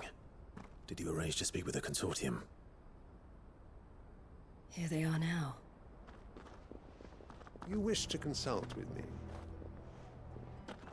I did. It's about the bearers you recently purchased from the Fist. We had all but finished making arrangements to buy them ourselves, and then you stepped into the fray. You misunderstand. The Consortium had an interest in purchasing them from the very first. It was only our regard for you that kept us from bidding.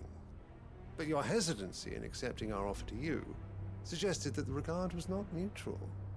And so we resumed our business. I did not hesitate.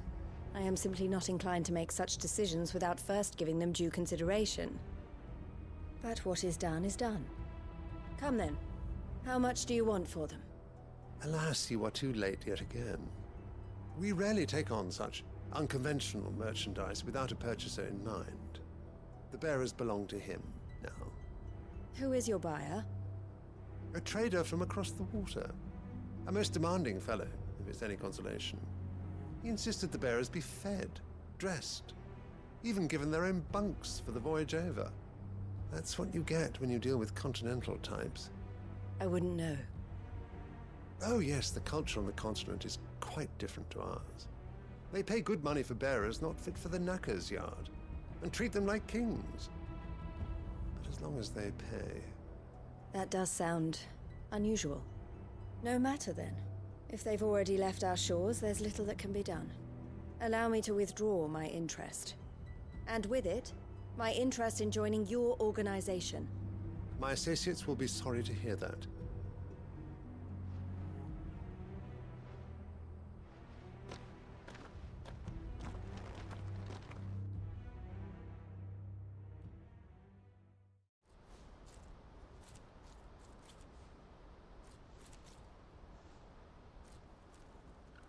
I'm sorry you weren't able to save them. As am I. But I only have myself to blame. He was right, you see. The Silver Peak Consortium did intend to buy those bearers before I did. Their representative hinted at a possible purchase when he came to recruit me. I feigned interest in joining them in the hope he might be encouraged to tell me more. And he did just that. As soon as he left, I sent my own offer to Randalar. So you never... No. I entertained the Consortium's proposal solely so I could learn more about those bearers. But I was a fool to think they wouldn't find out. I knew exactly who I was dealing with. You tried. I did. And if what he said was true, the bearers are to be well treated. Which is something, at least. They deserved more. I wanted so badly to see them freed. Eloise! Eloise! Word from Cashlock. The village is under attack. A pack of beasts have come down from the mountains, and there's a dragon at its head. Theo and the others are trying to hold them off as best they can, but the odds are against them. They need help, and fast. Theo! I'll go on ahead. Thank you, Clive. I'll gather some men and join you there. Just... make sure he's safe.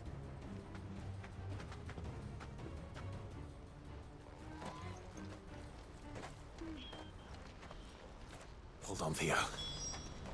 I'm coming.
No need to ride from here.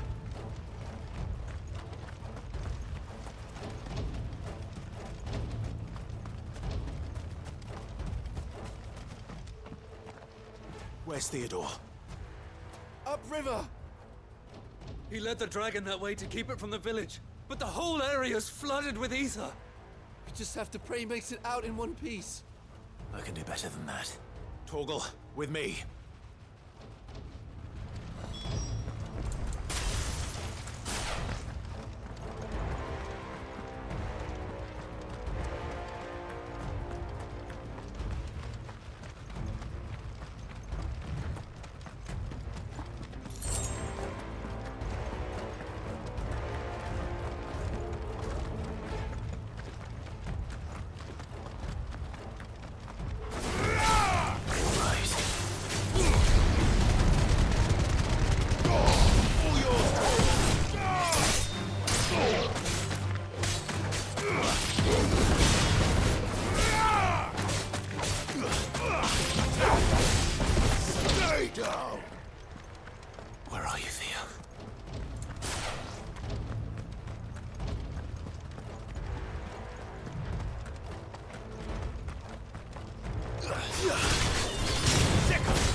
These creatures have already turned.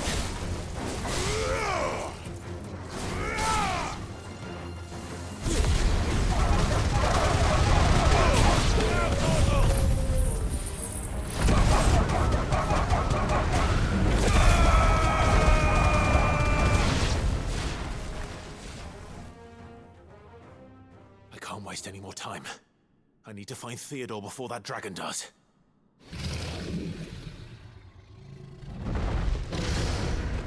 Looks like it's found me. This thing's turned as well. This isn't going to be easy. Over here!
Theodore, you had me worried for...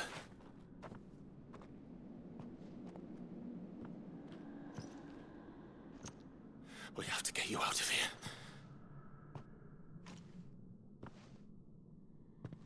I think it might be a little too late for that.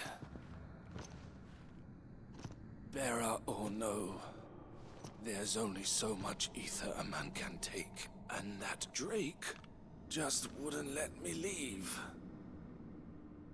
You have my thanks, Sid, for finishing what I could not. For keeping Elle's dream. Theodore!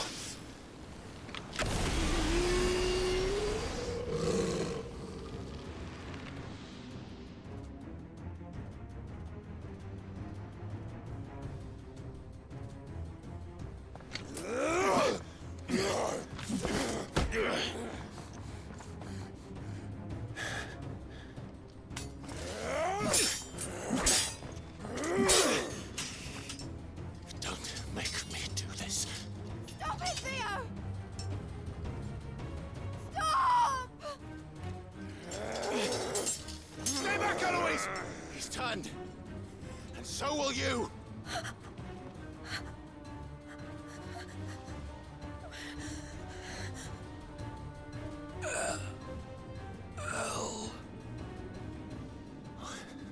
Theodore.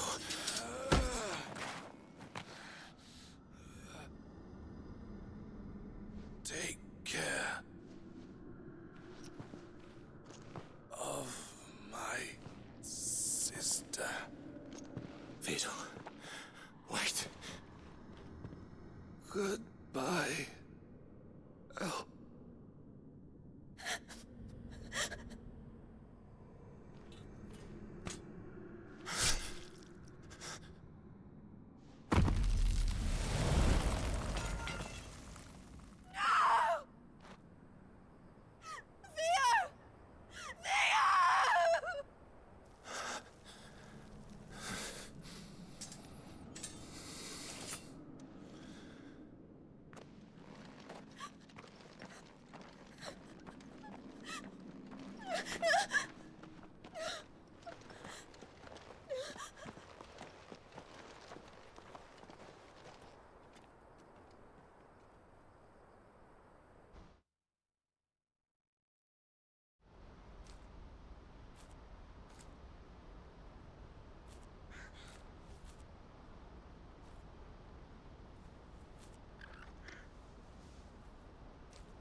Thank you, Clive.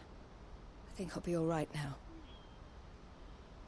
That was true bravery he showed.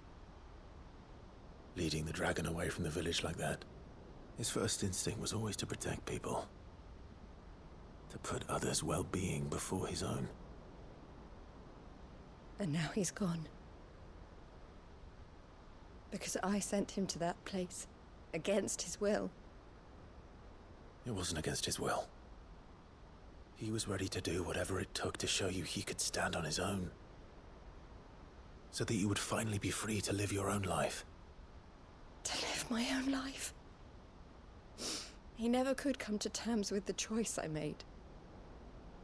What exactly happened? You once told me Theo was the first bearer you ever helped.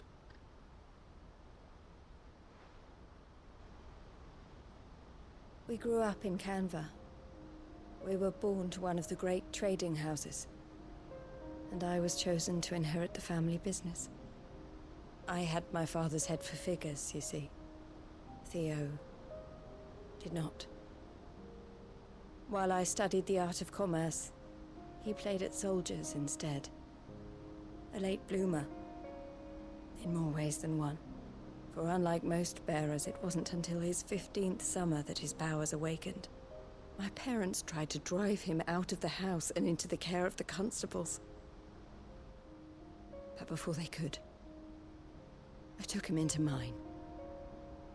Theo told me something else. He clearly admired your devotion to the cause of freeing others like him from slavery. But he said you deserved a better life than this. He wanted to free you from what he called your bonds, just as you freed him from his. I would be lying if I said I had not wondered from time to time how much easier my life might have been if I had allowed Theo to be taken and devoted myself to the family business instead.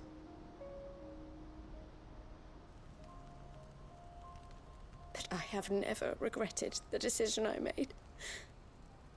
Being with my brother meant more to me than tradition or reputation. I only had to look at him to remind myself of that night and the choice I made and the fact that I would make the same choice again in a heartbeat.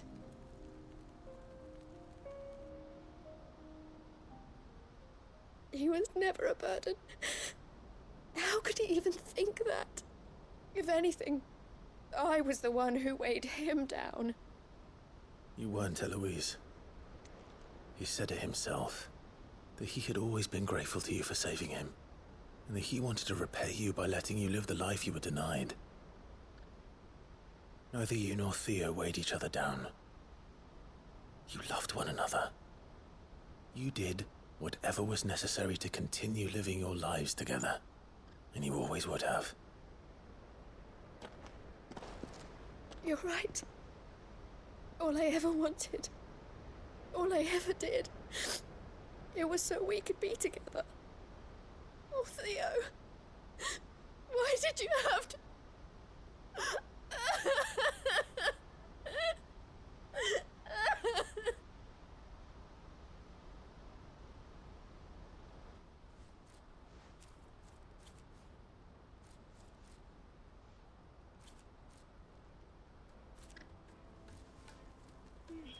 I know Theo wanted me to move on, but I'm staying here at the Crimson Caravans to continue our work. We can make a difference here. We can help people, save them. I need nothing more from life than that. So I'll carry on doing what we do, ensuring that goods, people, bearers get where they need to be, bringing smiles to people's faces just like we always have, and to Theo's. Wherever he is. This is the life I have chosen. The life I will always choose. I've made a choice of my own. To continue helping you however I can. Whenever you need it. Thank you, Clive. Let's go on together then. For Theodore.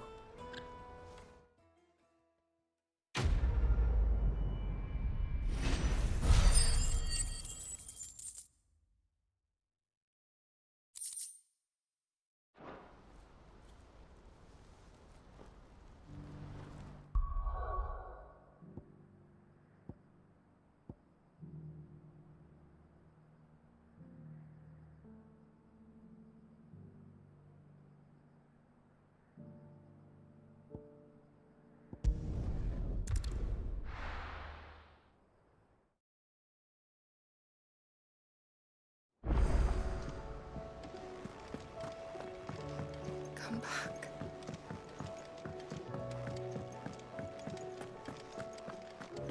Oh, don't tell me stew's awfully thin these days.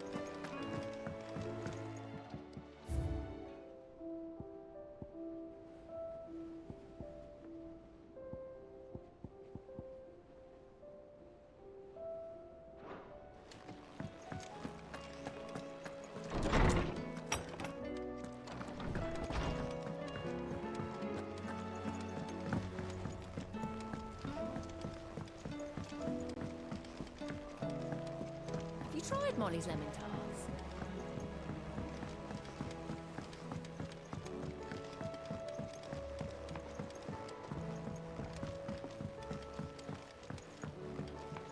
Canva lost.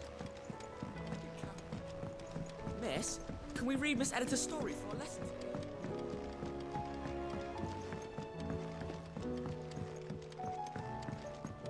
How was she? The Enterprise. Ah, Sid. Wasn't expecting you back so soon. So, is it good news or bad? Good, thankfully. Here. That's brilliant! Thanks a blimmin' million! I'll fit 'em to the smelter right away!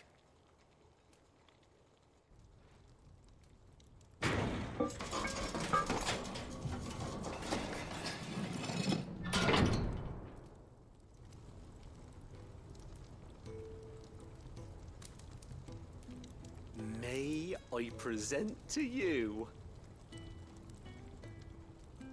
the Telemon Furnace! Ain't bad, is she? She's a beauty. You saved my bacon again, Sid, and I ain't about to let your good deed go unrewarded. It's fine, really. My bag's flexible enough already. Oh, don't say that. I'm sure I can make a few improvements to it yet. You could just buy me a bigger... How about that clasp? Looks a bit stiff.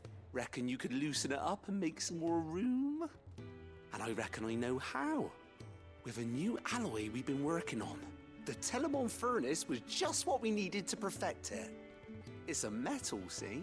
So it's lovely and strong, but it's also, well, stretchy, if you can believe it. Stretchy metal.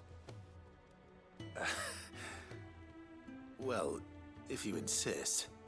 That is the spirit. You'll love it, I promise.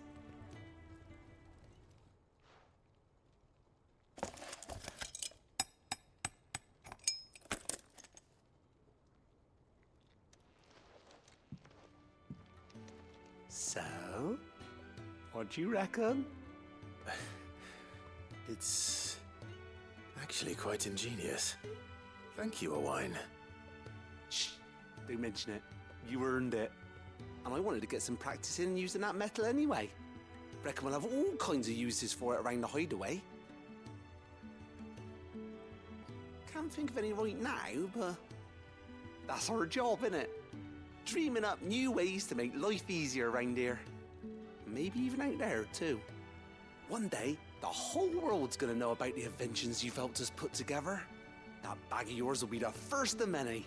You mark my words. They'll hardly believe their eyes, I'm sure.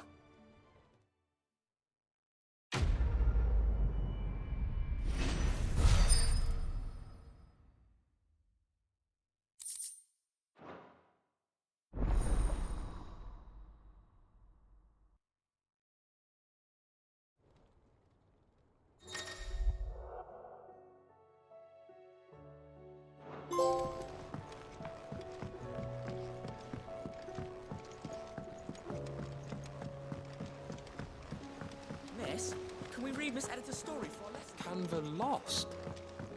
It can't be true.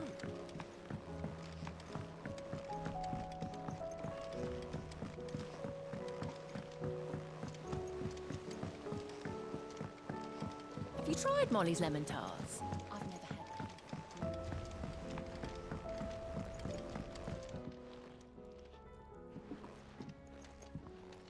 Ah, the man himself. We were just about to make a start on that sword I promised you. It's funny, but none of this would have been possible without your help. You remember Camille? We'll be using his level work for the grip. The steel, meanwhile, will be tempered in a fire, burning the cinders you charmed out of old Zoltan here.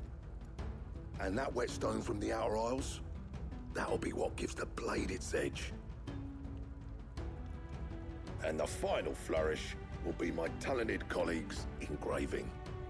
A team effort led by the greatest blacksmith alive. Now, save that talk till the thing's finished, yeah? Right. I'm ready if you are. To the bellows it is, then.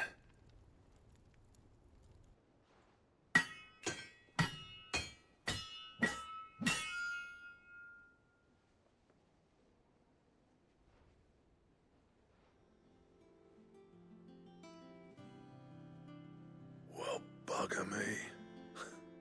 We actually did it.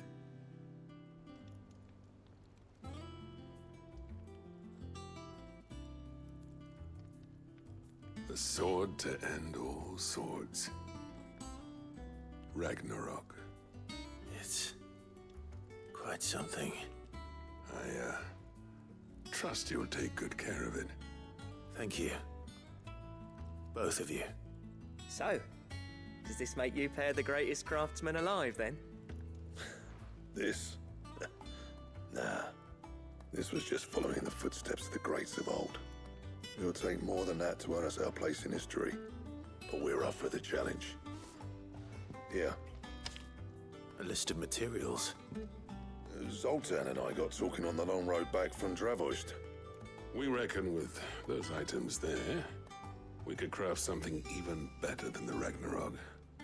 Something worthy of a legendary outlaw like yourself.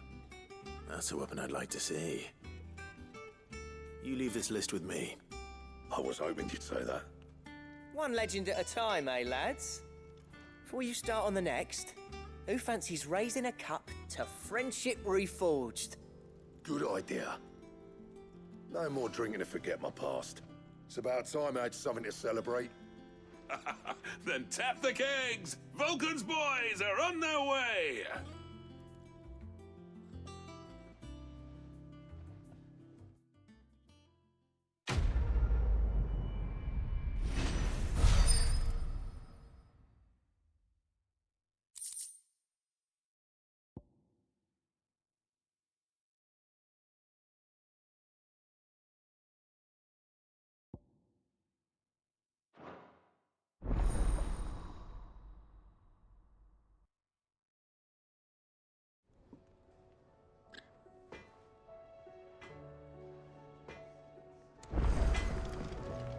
Trouble with your gear, or something for you, dear? Should last you a good while.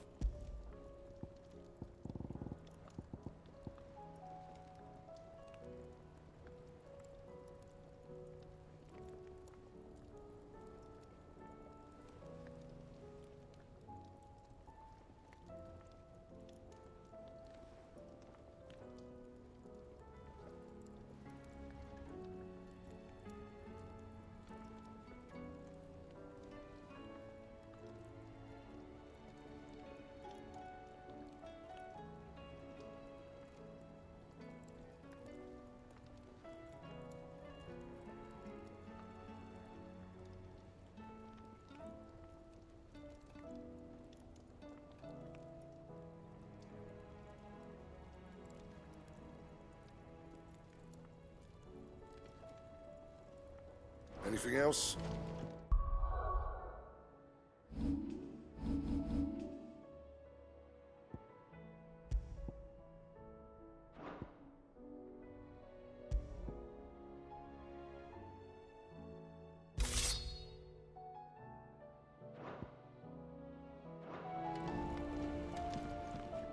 So what do I owe the honor? So will it be?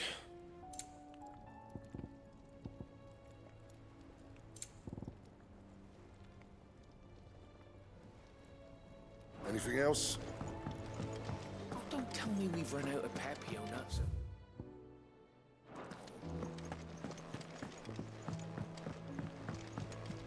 Come back.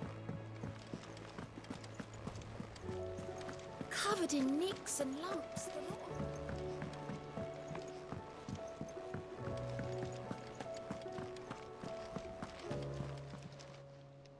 Oh, I wasn't expecting you back so soon. Come to claim your just desserts? You earned this. Best of luck out there, Sid.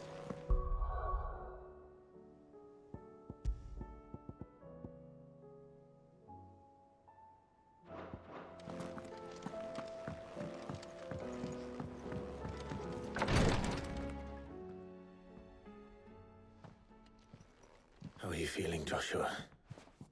Better than I was. But not nearly as well as you should be. Your cuts and burns may have healed, but your body still bears the burden of every spell cast. And what would you have had me do? It was no ordinary foe we faced. It was the Warden of Darkness. Yet still, it was not enough. The king could have ended me at any moment, but instead chose to toy with me like a curl does a mouse. You underestimate yourself. Oh, it was crystal clear. Only one man established his dominance that day, and that man was Barnabas. I'm sorry, brother. That was ill-spoken. It's just, I have never felt so powerless. And when so many are looking to us for strength, perhaps the prince feels the same.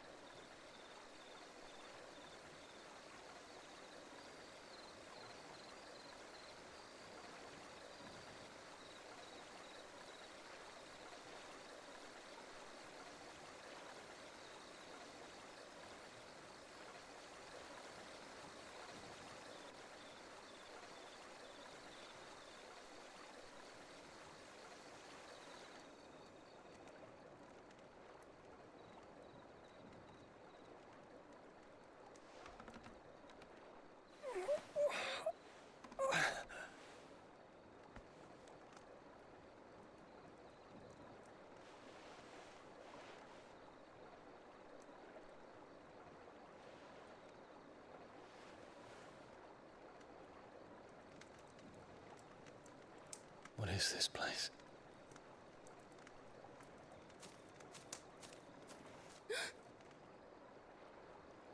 Don't move.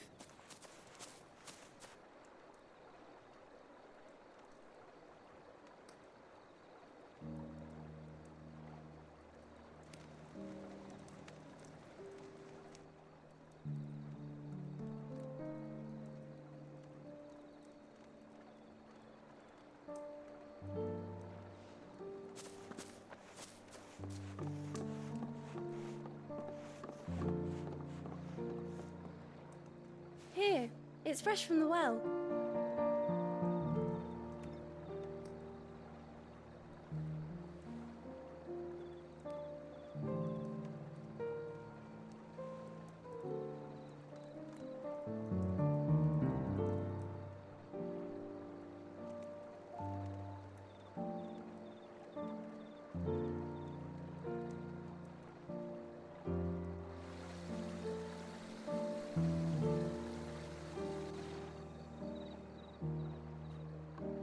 Grandmother told me spirits sometimes get lost, and that the lanterns guide them to their proper place.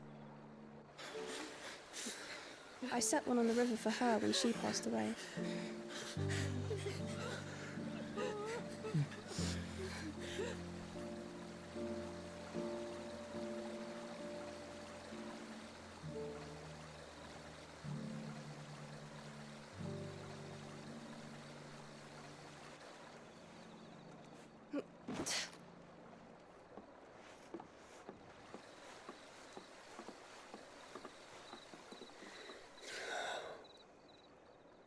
The fiend works from the shadows.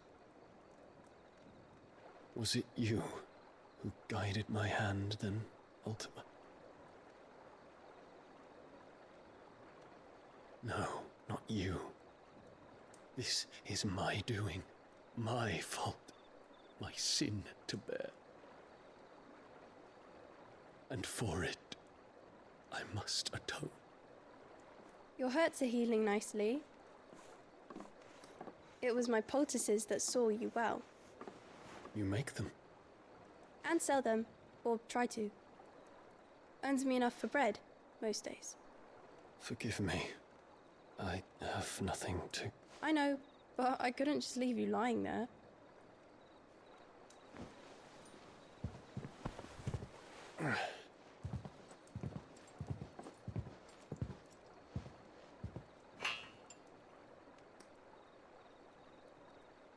You're going then? Of course. I'm healed. Thanks to you and your poultices. Will you promise to come back and visit?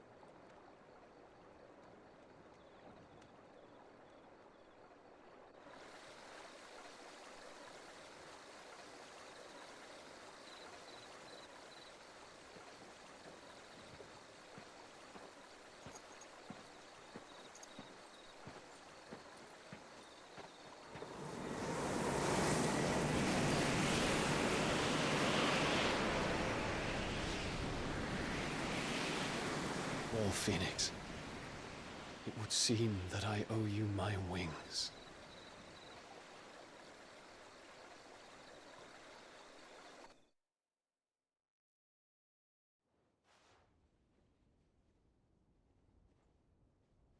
Perhaps he can find an answer. You will be returning to Waloed soon, I gather. I see no reason to wait. Then neither do I. I can think of a few, but I doubt they'll stop you. You will take your medicine. Of course, Lady Daya. Set on leaving already, are you? How long will it take us to get back to Ash? Dunno, about the same amount of time it took us to get here. Maybe less, if your uncle can find someone trustworthy to patch up the Enterprise. All depends on where we're putting into port, mind. Yes. It's not as if we can put ashore wherever we choose. We have to assume that the whole of Ash is hostile, and that we'll be attacked on sight. Then we must find a place they won't think to look. And I have an idea who might know of one. The Professor! I'll go and tell you coming! While you're plotting our course, I'll be in the shelves with your lawsmen, I wish to pick his brains about Ultima. Then I'll talk to Karen about supplies for the journey. They may not be easy to come by in Ash.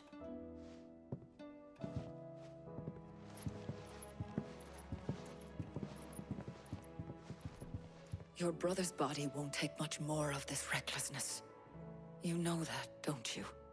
I do.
I still say it were a compliment.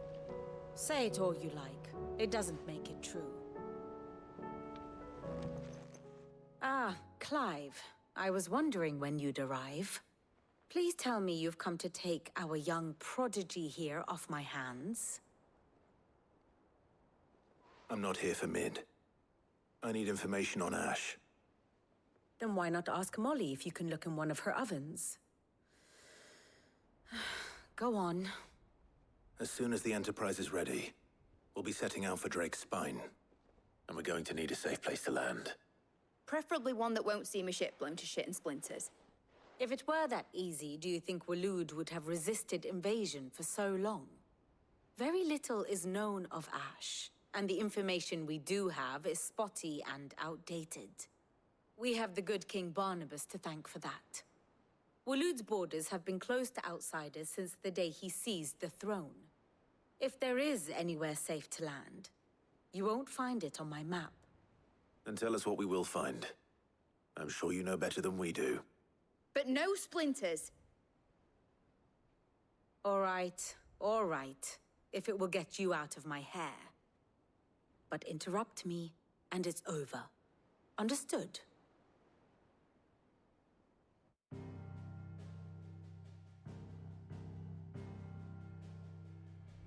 Barnabas Tham, the one they call the Last King. Understand him, and you will understand the kingdom of Waloed. Barnabas was only a boy when he arrived from beyond the southern seas, and barely a man before he united the ragged tribes of Ash. And having unleashed them upon the formidable Veldemark, he set his throne upon the ancient kingdom's ruins. The victory sent shockwaves around Valisthea. Tales of Odin's might spreading through every court, parlor, and drinking hole in the realm. Note that this was in the year 843, and that the king still sits upon his throne some 40 years later, quite untouched by time. Waloed's recent inaction left many wondering if Odin had lost his appetite for war. And yet here we are. The Einherjar was committed to the fray, a bold declaration of intent. Orcs swarm around Drake's Fang, and throngs of Akashic haunt Canva's streets.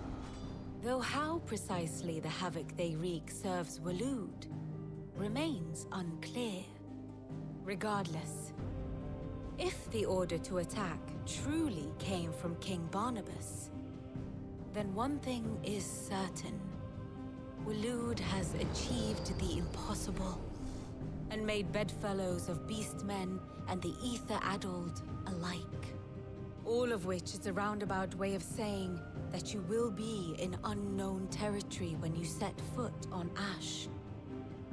Much of the continent has already been lost to the Blight, and what few ports remain will be fiercely guarded.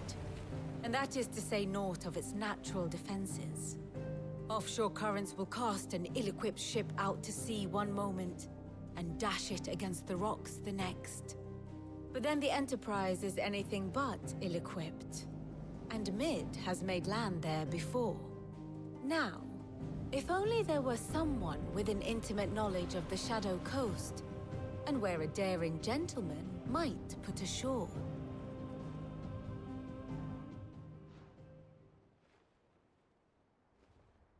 You see, Clive, you had the answer all along. Do you think you can get us back to that beach, Mid? Picked you up from it, didn't I? Not that it were easy. The currents were a right bastard. But then, if it wasn't hard, it wouldn't be worth doing, would it? Well said. Thank you, Lady Vivian. If a few morsels of common knowledge and a sprinkling of tavern talk are worthy of your thanks, I wonder what genuine intelligence might earn me. Probably more visits. Mid, I need everyone in the ale hall now. I'll fetch Joshua from the shelves. Aye, aye, Captain.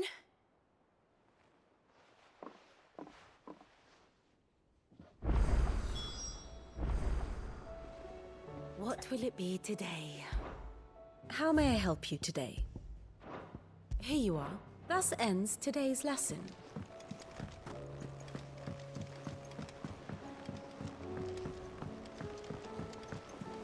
Covered in nicks and lumps, the lot of them.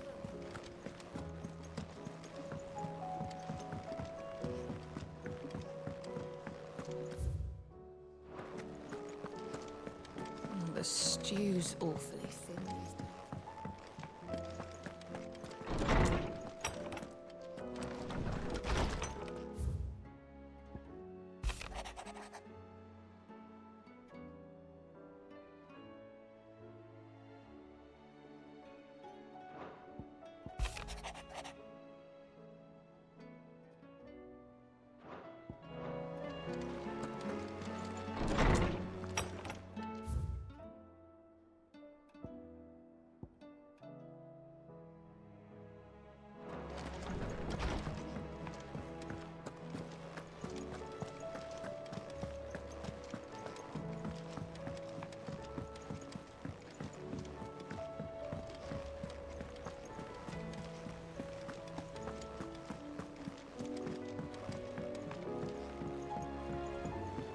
How do you split the sea?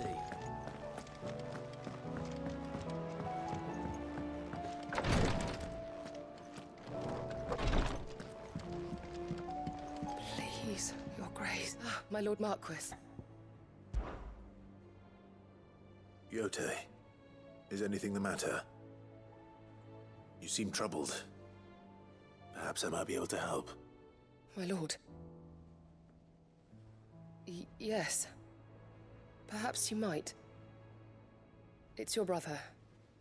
His condition continues to worsen, though he does his best to hide it. The lesion on his chest pains him more with each passing day. I had feared as much. There are certain elixirs which can ease the suffering of those afflicted by the curse, but His Grace's case is severe. The drafts I have been able to prepare for him thus far have ceased to have any real effect. So I consulted with Talia and certain of my comrades among the Undying about the possibility of finding something stronger. And thankfully, a recipe was found. The only problem being that the critical ingredient is exceptionally hard to come by, and our supplies are almost exhausted. Unless we can secure more soon, your brother's anguish will likely become unbearable. My lord, I know that I have no right to make demands of you. But would you help? For Joshua's sake. For Joshua? Anything. Thank you, my lord. So, what is this critical ingredient? A rare herb by the name of stonerwort. It grows only where the ether is densest. The vigor it stores in its stems helps to counteract the curse. We discovered a patch near the aqueduct in Rosaria. But alas, yet more ether has erupted from the earth there recently, leaving the whole area flooded. The search continues for a new source. One that we might reach without being turned. So it's only that you can't reach it. The Stoner Wart itself is unharmed by the flood. Well, yes, but... Then I shall go in your stead. But, my lord... You've yet to find another source, correct? So for now, the aqueduct is our best hope. Besides, I'm a dominant. The ether can't hurt me. Well, if you're sure, my lord. Stoner Wart is easily identified by its blood-red blooms. Search around the aqueduct, and you're sure to find some soon enough. I shall remain here and prepare the other ingredients.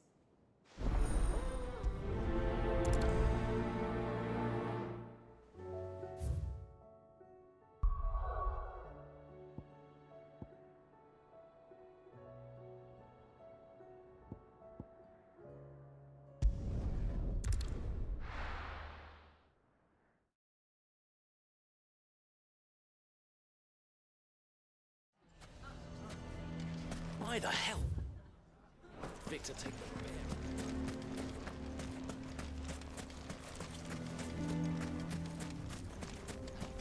How the hell did that bastard get through?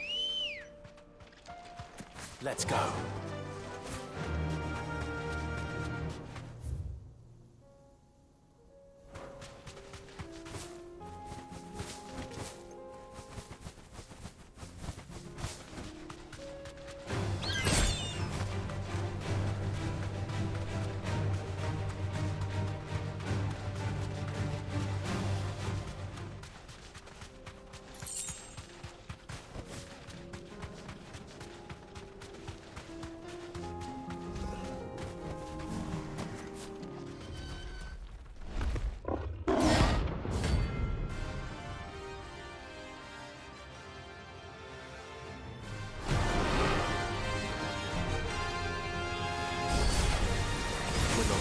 This one. Stay close, Torvald.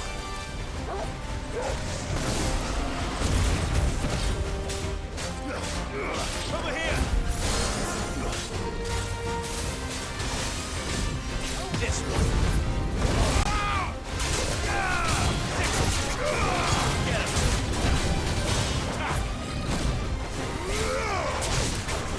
Go! Get him! Slow.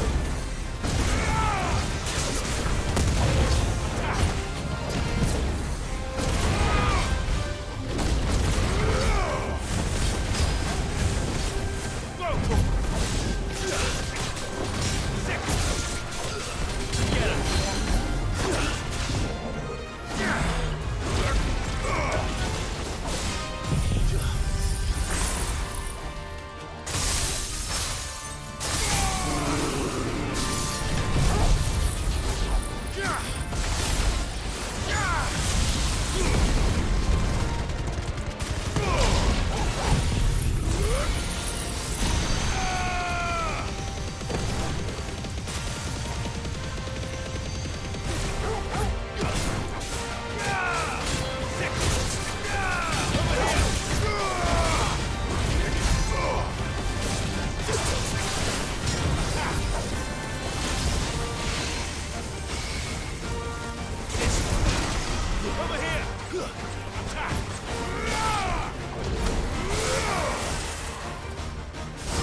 This one.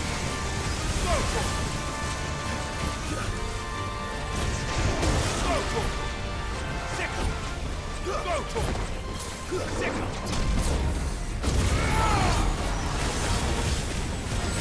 Nice try.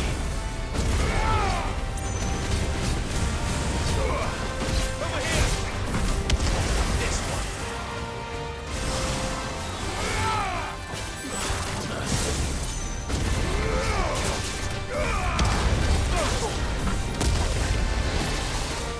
This one. Too slow. Get him.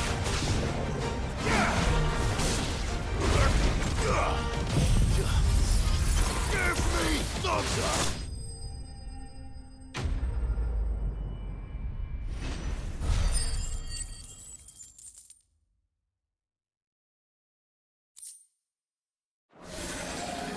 Should have picked on someone your own size.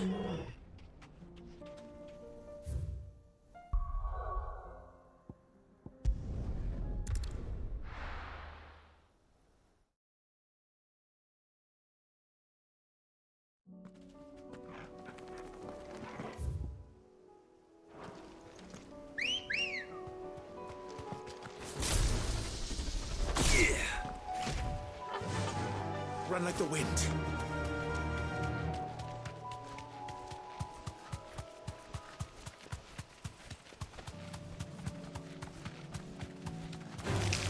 Time to fight.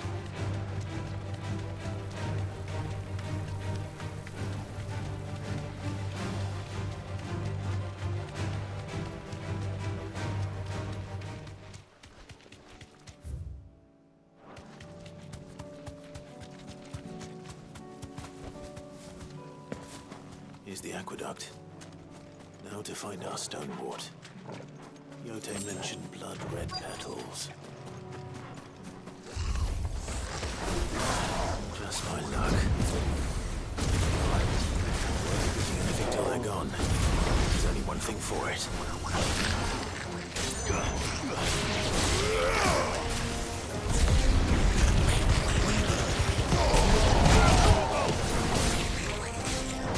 Thanks, boy.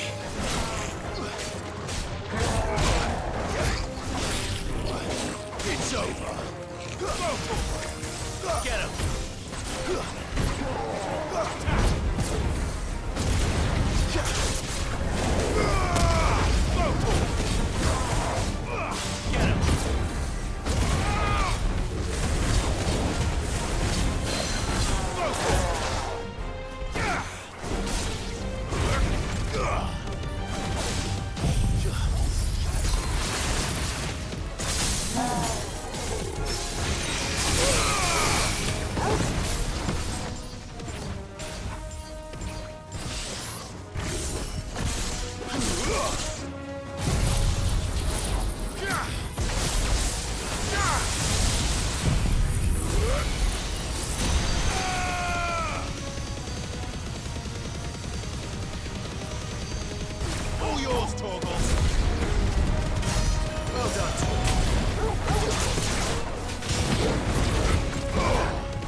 This one. Over here. Nice try.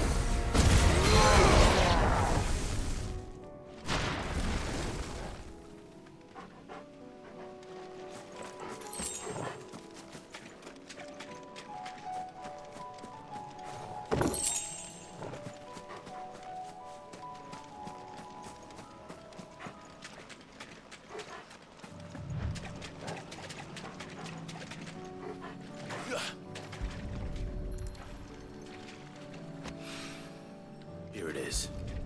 Better collect as much as I can before reinforcements arrive. Right. That should do it. Let's get these back to Yote.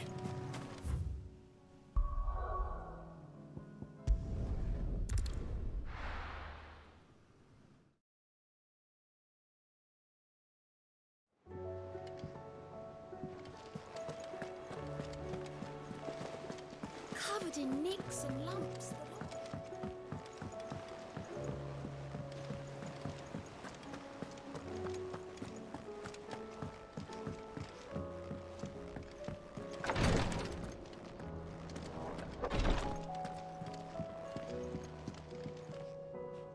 Yote, I brought back all the stone and water I could find.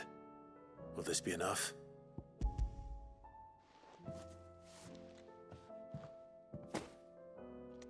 Yes, my lord.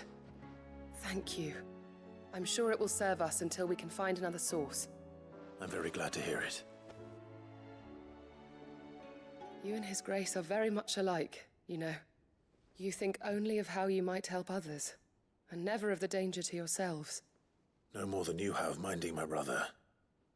You've risked a lot for him, and I thank you for it. I am honored that you should say so.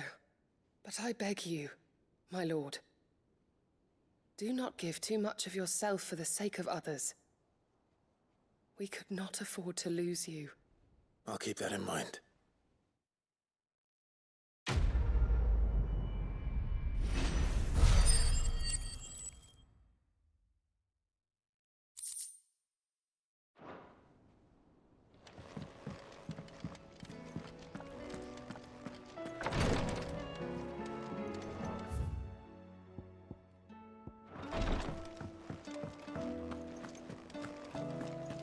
How do you split the sea?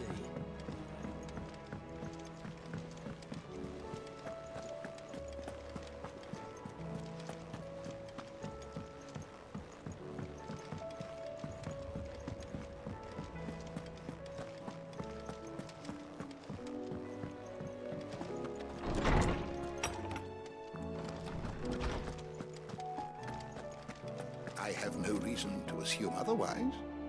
Well, then that changes everything. Clive, you must listen to this. Lawsman, tell him.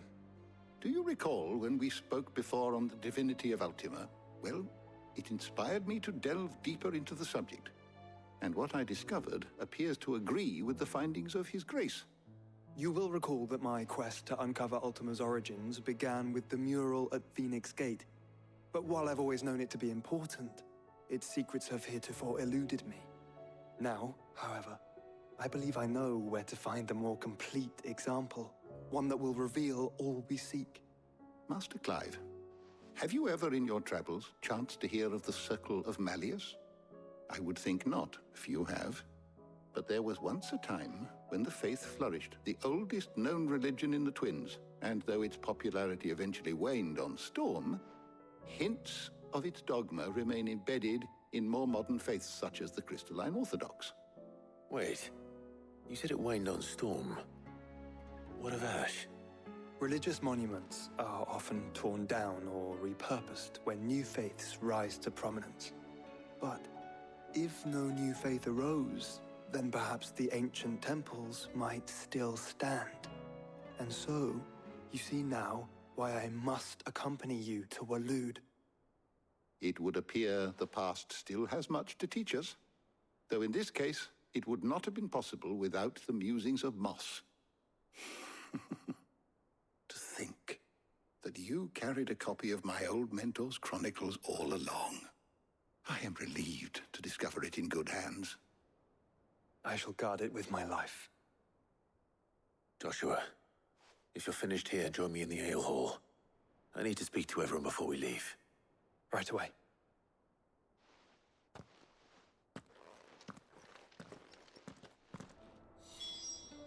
If it please your grace, might I one day... Mid said I can ride the Enterprise.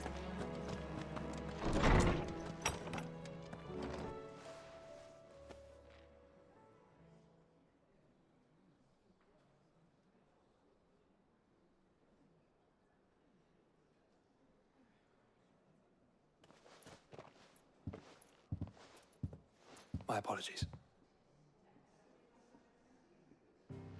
By now you've all heard where we're going and why.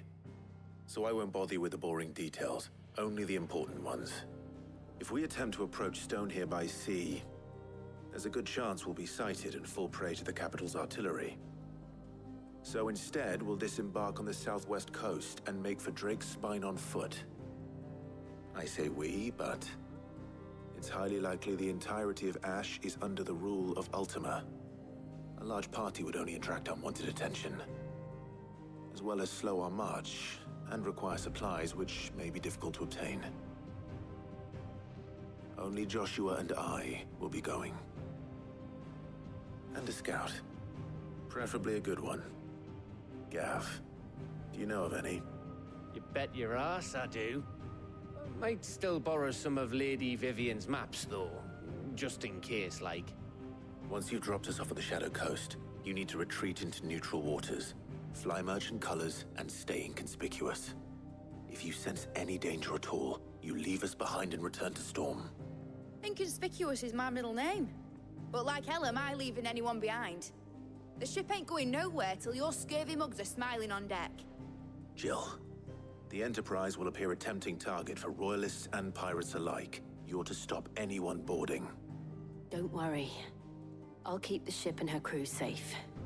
You'll be needing passage home, after all. But... very well. If there are no questions, I'll see you all at the docks.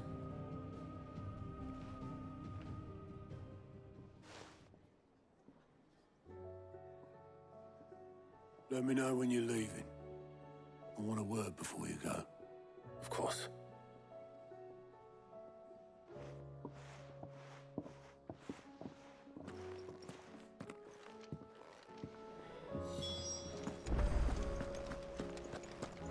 Oh, don't tell me we've run out of pep. Clive.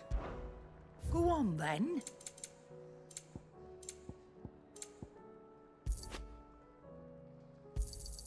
You'll not find a better price than that. You're rubbing me blind, you know. Is that all?